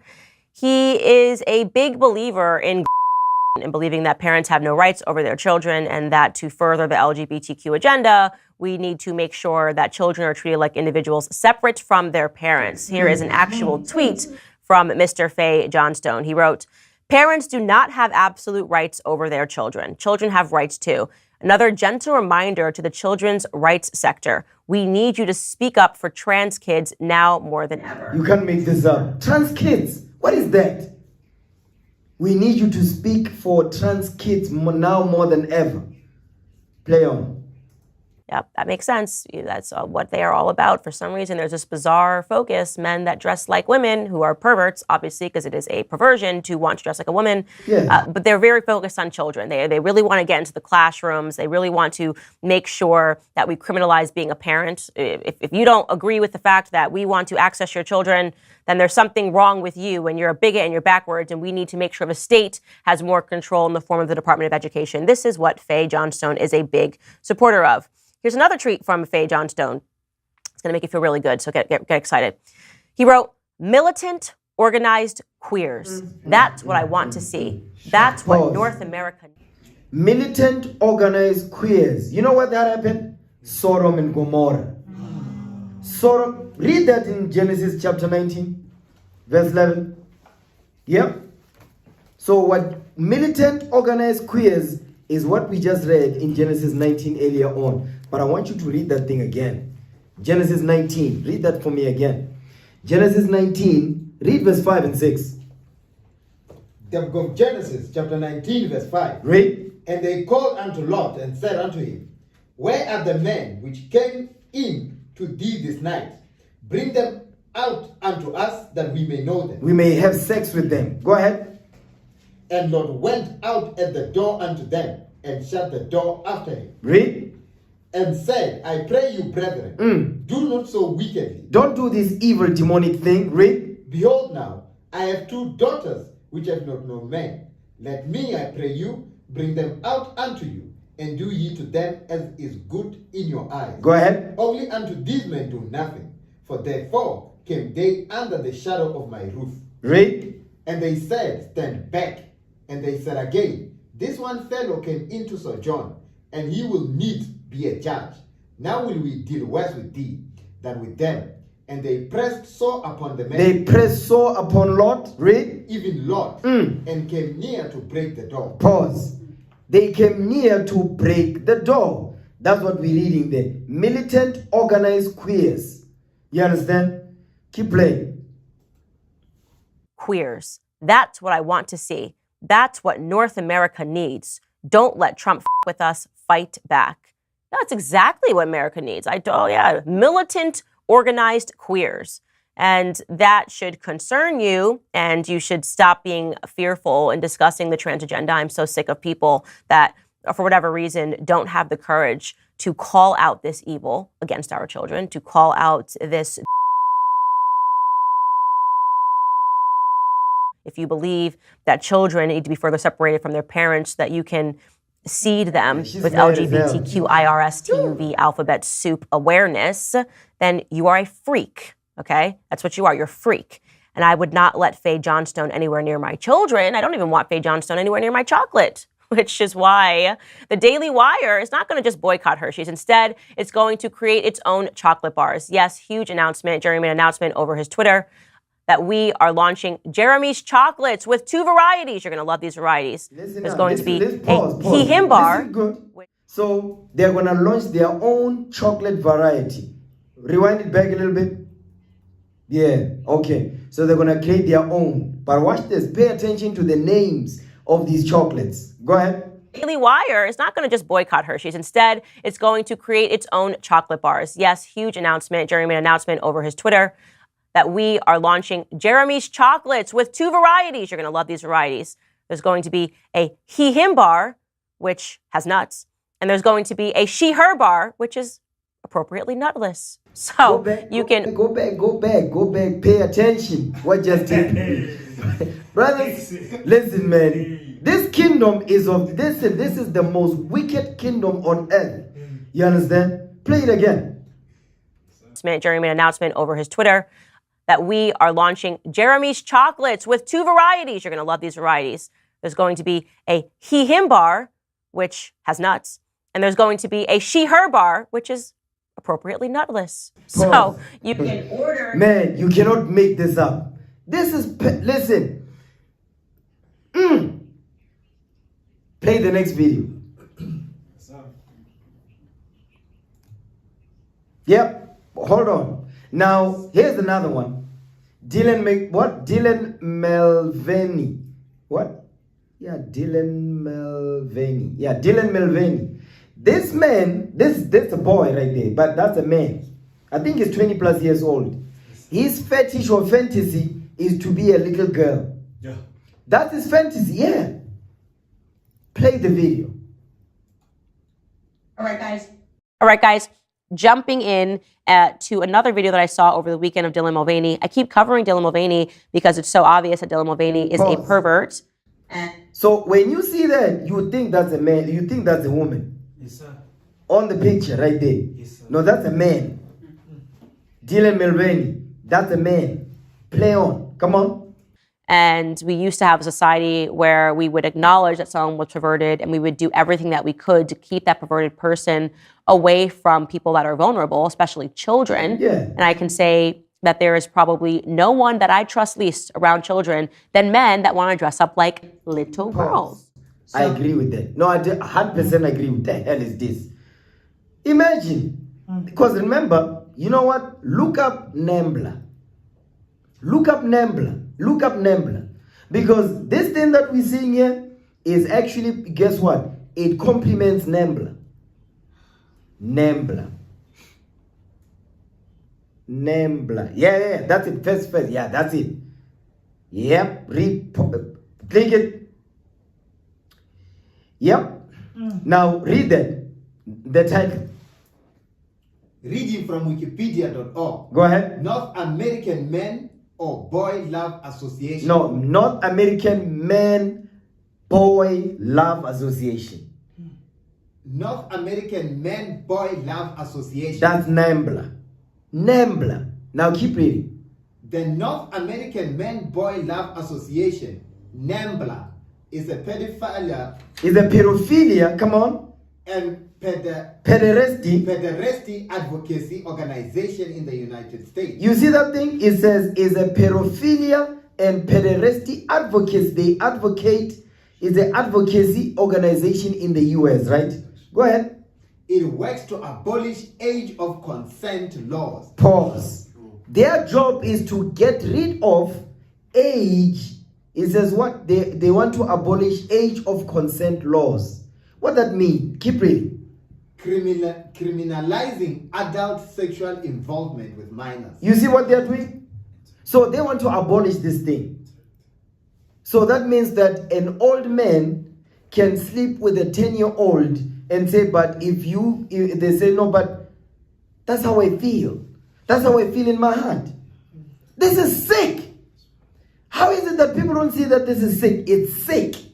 You understand? But guess what? This is an organization in the US, you understand? And it's registered and it's known. Go ahead.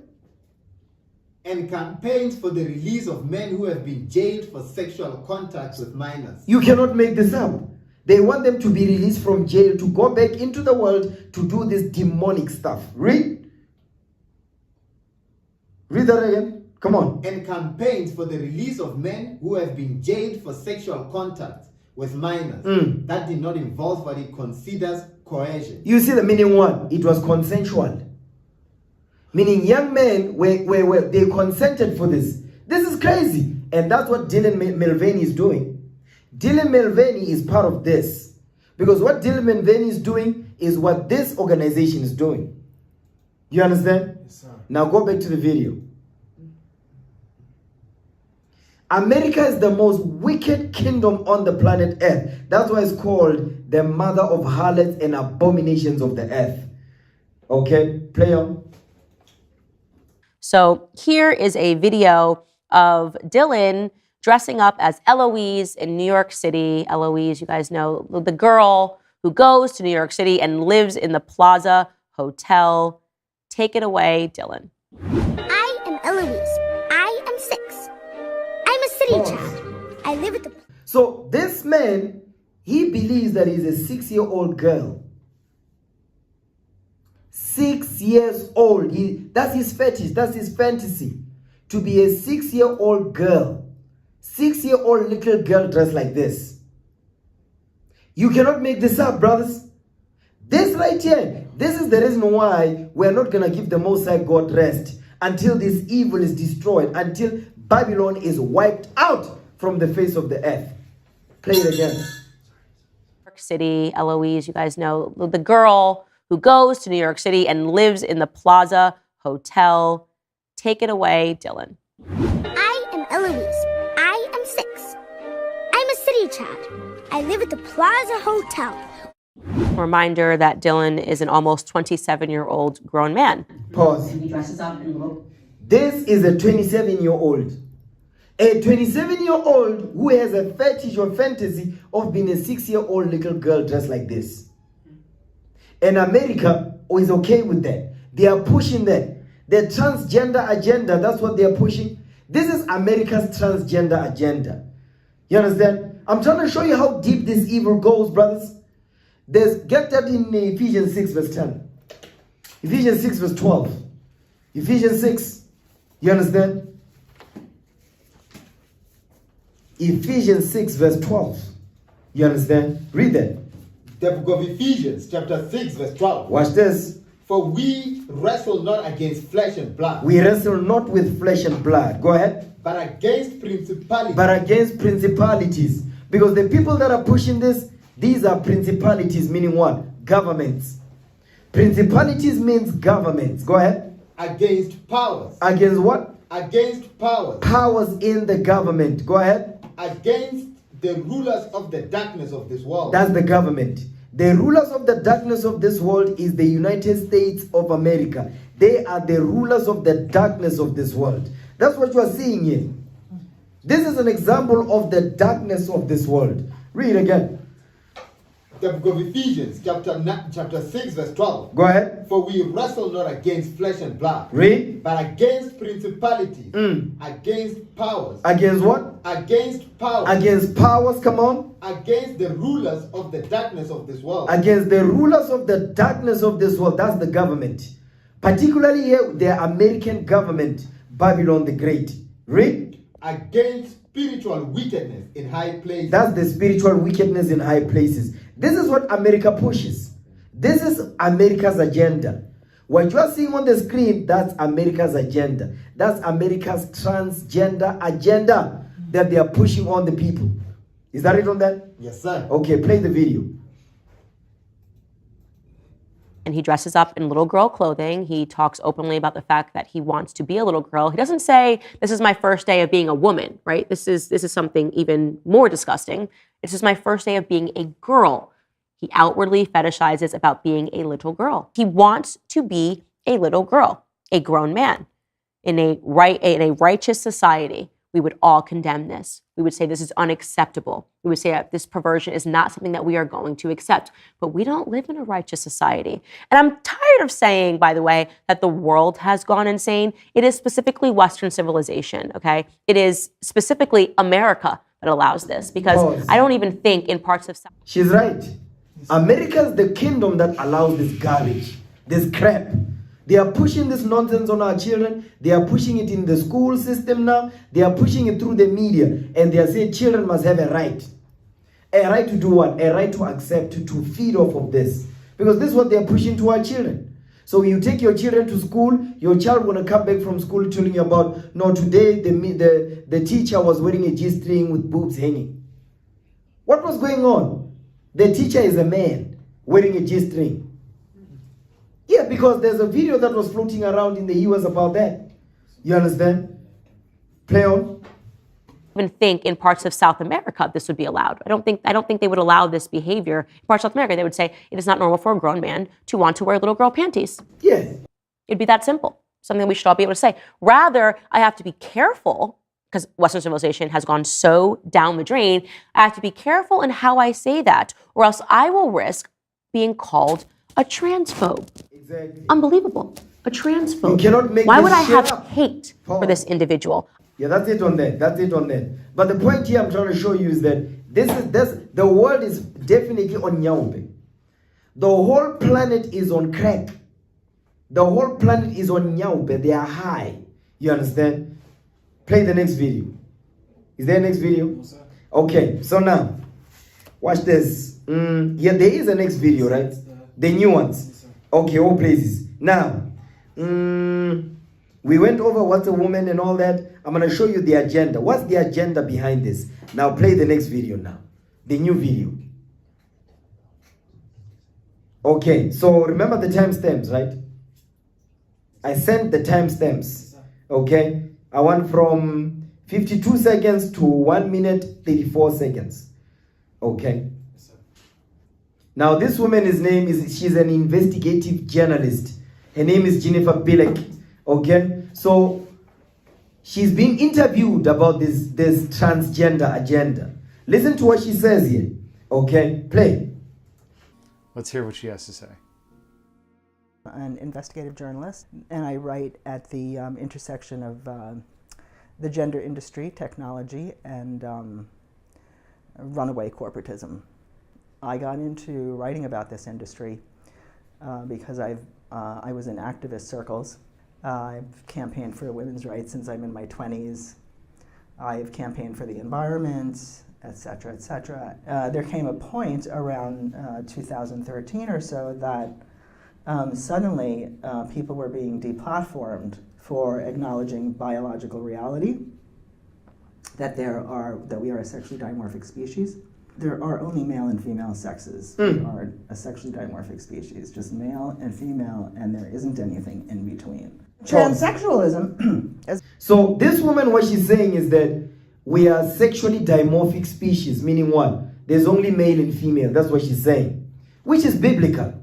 You understand? Okay, give me that in Genesis 1, verse 27. Genesis 1:27. Okay, I'm still going to deal with what is a man, what is a woman. I'm not done. Okay, read that. The book of Genesis, chapter 1, verse 27. Go ahead. So God created man in his own image. God created man in his own image. That means God has an image. And guess what? God is a black man. Read. In the image of God created he him.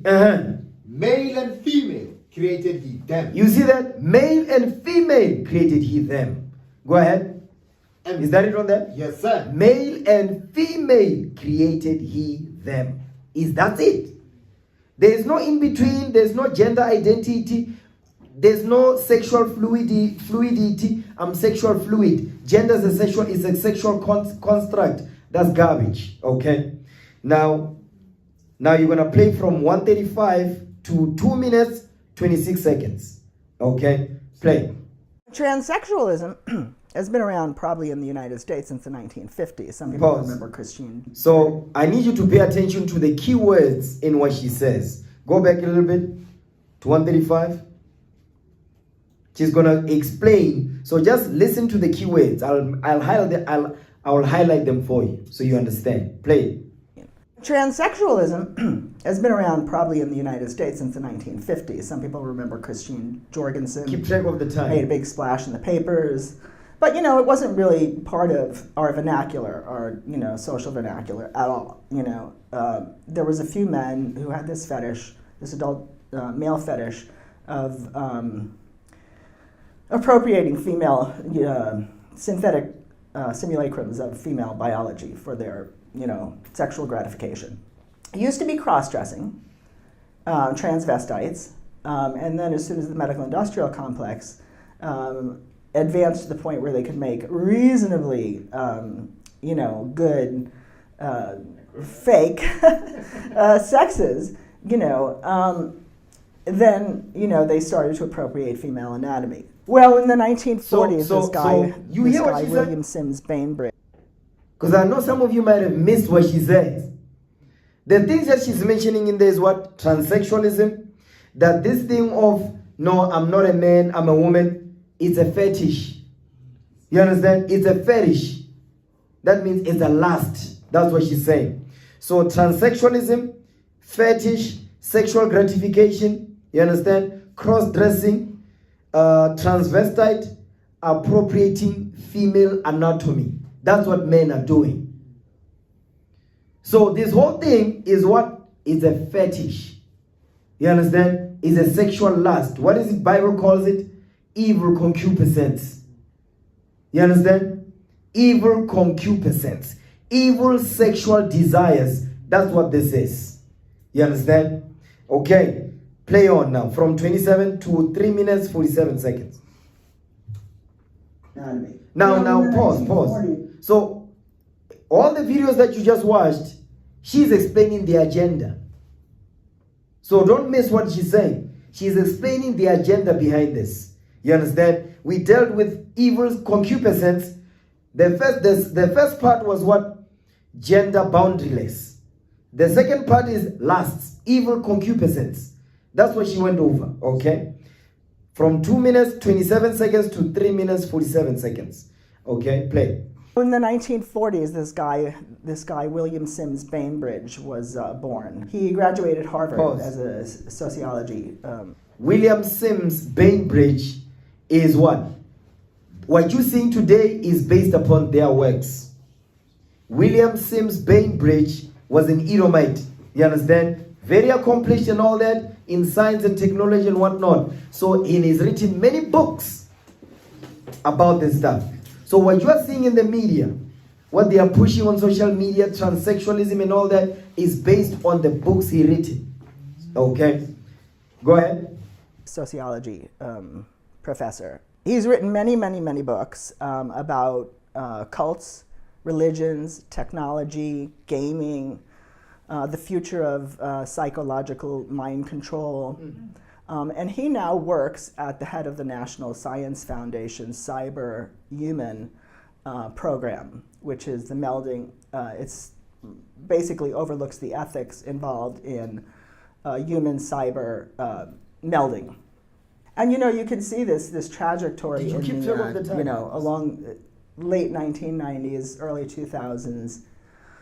There was a big shift in the culture from data from the digital age and the information age, and it sort of moved into artificial intelligence, transhumanism, robots, nanotechnology, biotechnology, etc. So this is kind of where we're going now. This is like the future trajectory of this. But Silicon Valley has been pushing a transhumanist agenda for since the early 2000s, late 1990s. So you see what they are doing? So all these technological advancements, Silicon Valley and all of that, data world, data science and whatnot, it's all, guess what? The biggest data that they want to get access to is what? Is transgenderism. That's the biggest data that they are actually banking upon. All these data science are no. The most important data they are interested in is the data that is accumulated when people are transforming from men to women. That's the data that they actually care about. So with the things that she mentioned is what? Psychological mind control. That's why on that website, when they talk about gender clinic, what were they talking about? They were talking about, they said they're going to provide mental health services to you. Psychological mind control, because psychologically it affects you. You understand? And this man is the head of the National Science Foundation. It's quite a big organization. You understand? Not only that, but they say they overlook ethics and they focus on artificial intelligence. So all of these buzzwords that you hear, it's all about what? Idolatry. It goes back to that. It's all idolatry. Understand that? Okay? So let me see. Yeah, go to 3 minutes and 50 seconds. We're gonna play from 3 minutes 50 seconds to 5 minutes and 13 seconds. Pay attention. So then Bainbridge meets up with another interesting character, Martin Rothblatt. Pause. Who is Martin. Remember, I showed you the names of the people. I went to the Wikipedia pages first before this video. So Christian Jorgensen, she mentioned him. She mentioned him. And then William Sims Bainbridge. Now she's mentioning who? Martin Rothblatt. Whatever his name is. Okay, play on. Who is also a transhumanist. And Rothblatt is, he's a transsexual. He's a man that's appropriated simulacrums of women's biology for himself, and he calls himself, transgender or a transsexual. And he's traveled around broadly in the culture in many different circles because he's accomplished so many different things. He's very well renowned and very well, appreciated for his accomplishments. So he's been in the tech sector, he's been in the medical sector, he's been in all over Hollywood. He's been on Oprah and he's been on a million different shows, with his robot wife, which he created. Rothblatt wrote a book, and it's really a blueprint of what's going on in the culture now. This is his ideology, working off of the work of Bainbridge. Whereas we're going to disintegrate the sexes, the boundary between the sexes. There'll be no youth and age. There'll be no, male and female. There'll be no, transhumanism is like boundarylessness. You're out there in cyberspace. Ultimately, while you're getting there, it's an upgrade in humanity, melding yourself with machines, transferring reproduction, human reproduction to the tech sector. In, I think it was late 1980, he got together with a whole bunch of other transvestite lawyers and transsexuals, and they created a document, which was the first... Okay, so the stuff that she mentioned is a lot of stuff that she said here. A lot of stuff. Go back.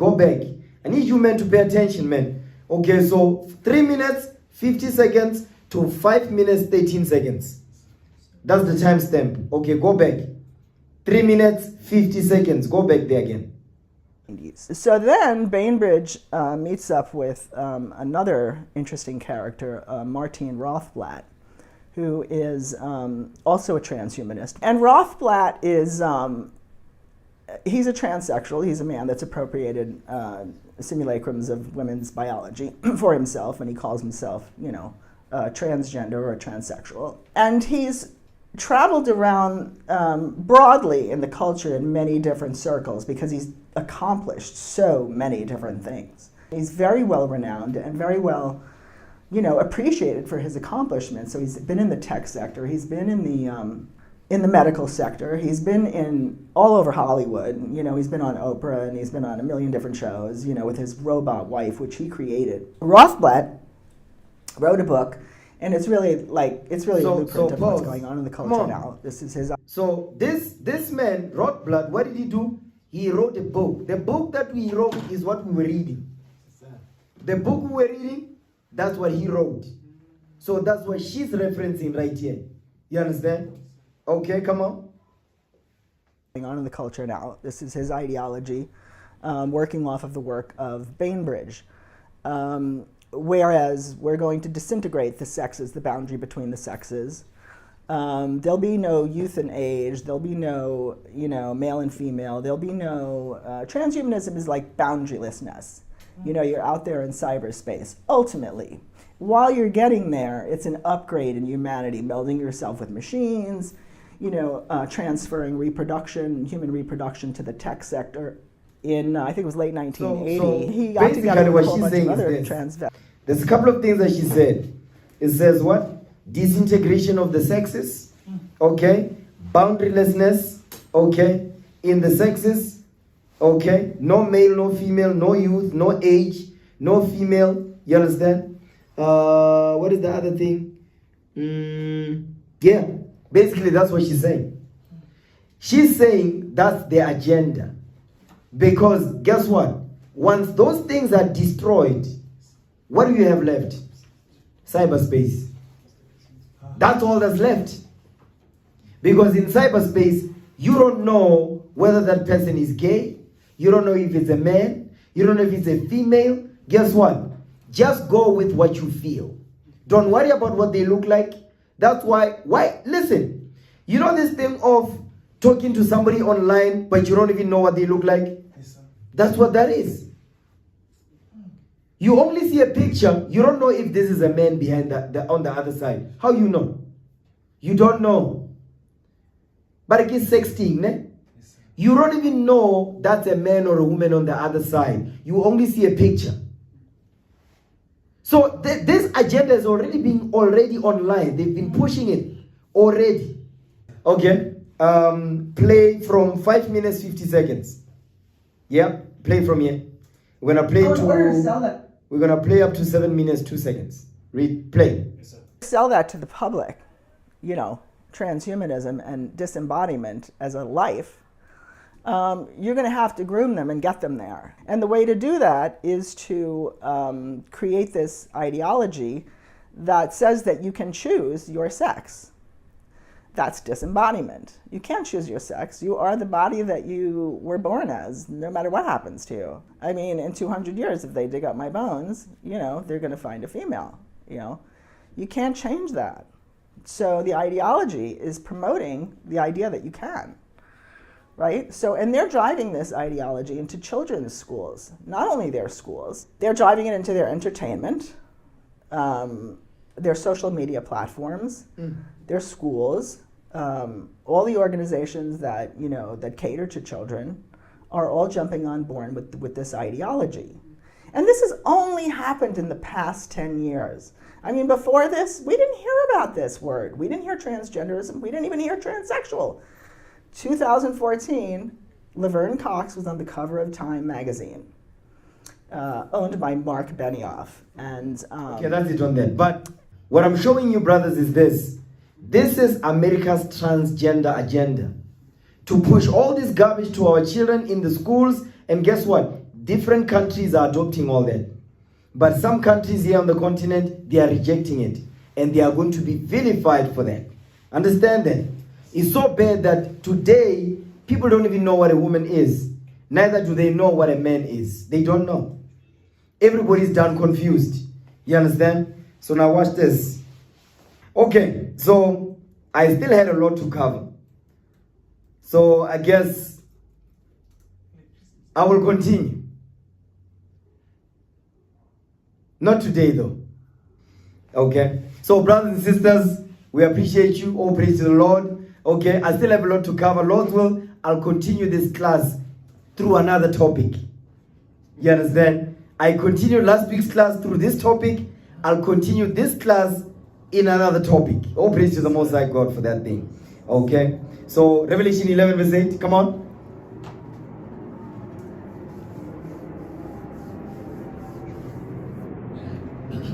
The book of Revelation, chapter 11, verse 8. Go ahead. And their dead bodies shall lie in the street of the great city. Read. Which spiritually is called Sodom and Egypt. Which spiritually is called what? Which spiritually is called Sodom and Egypt. Is spiritually called Sodom and Egypt. Go ahead. Where also our Lord was crucified. Where also our Lord was crucified. What we need to understand is this, brothers and sisters. Brothers, we are at war. I hope you can see what's going on in the world. Ne? I hope you can see what the hell going on. The fight we're up against. This is not something small. This is big. We are at war. We are under attack spiritually, using social media, you understand, in the schools, using technology that you carry around every single day. You understand? Yes, sir. We are at war. So all these technological advancements is not for our benefit. It's to confuse many of our people, because our people, they are holding on to them. Our people don't want to let go of them. Our people, when we teach them the laws of God, they don't want to depart from these things, because what? Those are their idols. You understand? It's going to take a lot to rip them out and separate them from the idols they worship through social media and smartphones and tablets. That's the world we're living in. You understand? Transhuman, transgender, cyber melding, the hell is that? But that's the world we're living in. So all praises to the Lord. Listen, give me that in Isaiah 45. Is it Isaiah? No, Isaiah 1. Give me Isaiah 1 and 9. I'm going to show you something. Because I remember this was a couple of years back when I read this scripture. Many people didn't believe it. Okay, but watch this. The book of Isaiah, chapter 1, verse 9. Watch this. Except the Lord of hosts had left unto us a very small remnant. We are that very small remnant. We are that small remnant that is making reference to. Go ahead. We should have been as Sodom. We should have been as what? We should have been as Sodom. Come on. And we should have been like unto Gomorrah. That's it. If the Lord had not left the prophets in these last days, guess what? We would be a part of them. That's what he's saying. He says, if he had not left unto us the prophets, we would have been like this right here. All the stuff that we're teaching against, the evil that we see, we would have been a part of that evil, one way or another. Whether you do it willingly, whether you do it directly or indirectly, you will be gonna be involved in all that garbage. I'm telling you. You understand? Yes, sir. Because the quickest way to do it is how? Black men like to watch porn, which is garbage, is evil as hell. But guess what? They have no problem watching lesbians. So if your girlfriend was to suggest another woman coming in for a menage a trois, you would do it. Guess what? You will be part of this. That's the quickest way, by the way. You understand? The quickest way to partake in that would be that. Because black men have no problem watching women and women having sex. You understand? Yes, sir. So they have no problem having menage a trois. Guess what? They are part of the LGBT. It's that simple. Read again verse 9. The book of Isaiah, chapter 1, verse 9. Read. Except the Lord of hosts had left unto us a very small remnant. Read. We should have been as Sodom. We should have been as Sodom. And we should have been like unto Gomorrah. That's it. You understand? Let's break bread. Let's break bread in the name of our Lord and Savior, Jesus the Christ. Okay? Because actually, you know what? 1 Corinthians 11, right? But I don't want to read verse 23. Start at verse 20. Yep. Start at verse 20. Read that. I want you to pay attention to what we're about to read here. Start at verse 20. First book of Corinthians, chapter 11, verse 20. Go ahead. When ye come together. When we what? When ye come together. When we come together, like we come together on the Sabbath day and all that. Read. Therefore, into one place, this is not to eat the Lord's Supper. Stop. When we come together, it's not for you to come here and eat. And meaning what? The Apostle Paul is saying, don't come to the Sabbath only coming because you're looking forward to the food. So you have to examine yourself why you're here. Don't be coming together on the Sabbath when we come together. The only thing that you're looking forward to is the food that the sisters are going to make. The bread that's going to be baked. Don't be looking forward to that. That's not the reason why you're here. Don't be coming because you're looking forward, you're going to be drinking that juice. No. Read. For in eating, everyone taketh before. He says, for in eating, what? Everyone taketh before. Everyone, read that right, come on. For in eating, everyone taketh before. What verse you in? Verse 21 says. Okay, read verse 21 again. 1 Corinthians chapter 11, verse 21. For in eating, everyone taketh before other his own supper. You see what he's saying? He says, because in eating, everyone taketh before other his own supper. Meaning what? When you eat, you're eating as if you're eating your own supper in the house. Meaning you're looking forward to that because it's like you're eating your own supper. If you want to eat your own supper, eat your own supper at the house before you arrive. So it's not about you looking forward to the food that you're going to find when you get here. You see the point? Yes, Read. And one is hungry and another is drunken. You see that? It says one is hungry and another one is drunken. Go ahead. What? Have ye not houses to eat and to drink in? You see what it's saying? Don't you have houses to eat and drink in? Because people are coming here looking forward to taste the wine. They come here looking forward to taste the bread. He says, don't you have a house where you can eat and drink in your house? Don't be coming here because you're looking for that. Read. Or despise ye the church of God? Because he says, by doing so, you hate the church of God. Because you don't know why you're here. Read. And shame them that have not. And shame them that have not food. Read. What shall I say to you? What shall I say unto you because of this behavior? Read. Shall I praise you in this? Shall I praise you in this? No. Read. I praise you not. I praise you not. Go ahead. For I have received of He the says, Lord, because I have received of the Lord. Read. That which also I deliver unto you. He says, what I've received from the Lord, I'm delivering it to you. So you understand, or this is not about coming together for the food and drink. You can do that in your own house. You understand? Read. That the Lord Jesus, the same night in which he was betrayed. Because Christ, the same night he was betrayed. Go ahead. He did what? Took bread. He took bread. Come on. And when he had given thanks, he brake it and said, Take, eat, this is my body. He says, listen, this is my body. This bread represents my body. Read. Which is broken for you. This do in remembrance of me. He says, do this to remember me. So he's saying, don't come here because you're looking for food. He's not saying you can't eat when you get here. That's not what he's saying. But he's saying, don't be looking forward to that, which is part of the reason why you're coming in the first place. Okay? It says, the eating of bread, the breaking of bread, you understand, represents the body of Christ. What Christ did for the 12 tribes of Israel. Read. After the same manner also he took the cup when he had supped, saying, the cup represents his blood. Read. This cup is the New Testament in my blood. This do ye as oft as ye drink it in remembrance of me. So when we break bread, brothers, is to remember what Christ did. The bread represents his body, the blood represents the wine represents his blood. Read. For as often as you eat this bread, because as often as you eat this bread, when we come together, read, and drink this cup, which represents his blood, which is spilled for us, read, ye do show the Lord's death till he come. You are showing the Lord's death till he come. You're remembering why he died and how he died and who did he die for. Read. Wherefore, whosoever shall eat this bread, and drink this cup of the Lord unworthily. And what? Unworthily. And what? Unworthily. And what? Unworthily. Unworthily. When it says unworthily, not everybody that walk in can break bread. That's what he's saying. Because you're doing it unworthily, you don't know what you're getting yourself into.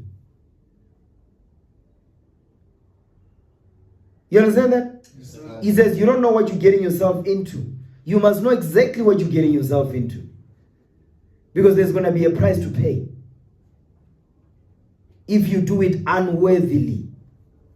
Read. Shall be guilty. Shall be what? Shall be guilty. Shall be what? Shall be guilty. You are going to be guilty of what? Of the body and blood of the Lord. You are going to be guilty of what Christ died for. You're going to be guilty for that. It's going to be as if you're crucifying the Lord again once more. Read. But let a man examine himself. But it says examine yourself, meaning sit down and examine yourself. You understand? The stuff that you're still dealing with, if there's stuff that you don't want to let go of, you cannot break bread. You cannot. Read. So let him eat of that bread. So let him eat of that bread. After you examine yourself, he says, then you can eat the bread. Because you examine, then you repent. Then he says, then you can eat the bread. Go ahead. And drink of that cup. Then you drink of that cup. Go ahead. For he that eateth and drinketh unworthily. You eat and drink unworthily. Read. Eateth and drinketh damnation to himself. You are bringing death and damnation to yourself because you're going to be judged for that. The death and damnation is what? Fire and brimstone. Read. Not discerning the Lord's body. You are not discerning the Lord's body, why he died in the first place. Because the wine tastes good, the unleavened bread tastes good. That's what you look forward to. But you're not discerning the Lord's body. Why did he die? What are you doing this for? Read. For this cause, many are weak. Many are weak. Meaning what? Many are weak in their spirit. Their spirit is weak. Read. And sickly. And sickly. Weak and sickly in your body and in your spirit. Read. Among you, and many sleep. And you're going to die. Many sleep meaning many die. You get weak, you get sick, and you drop dead. Because you're not discerning the Lord's body. So that's why we have classes called spiritual fitness. Why? Because if you weaken the spirit, you're going to get sick and you're going to die. Because you did not discern the Lord's body. That's what he's saying. Yes, we break bread, but you must understand why you're doing it. That's why I'm going over it. So you know exactly why we're doing this.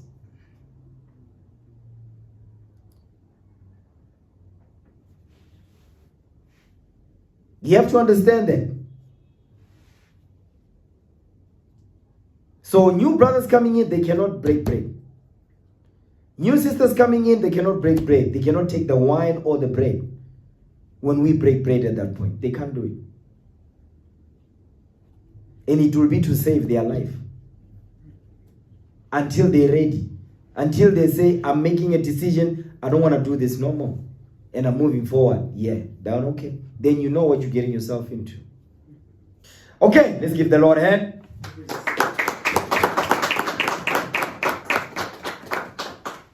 Oh, praises.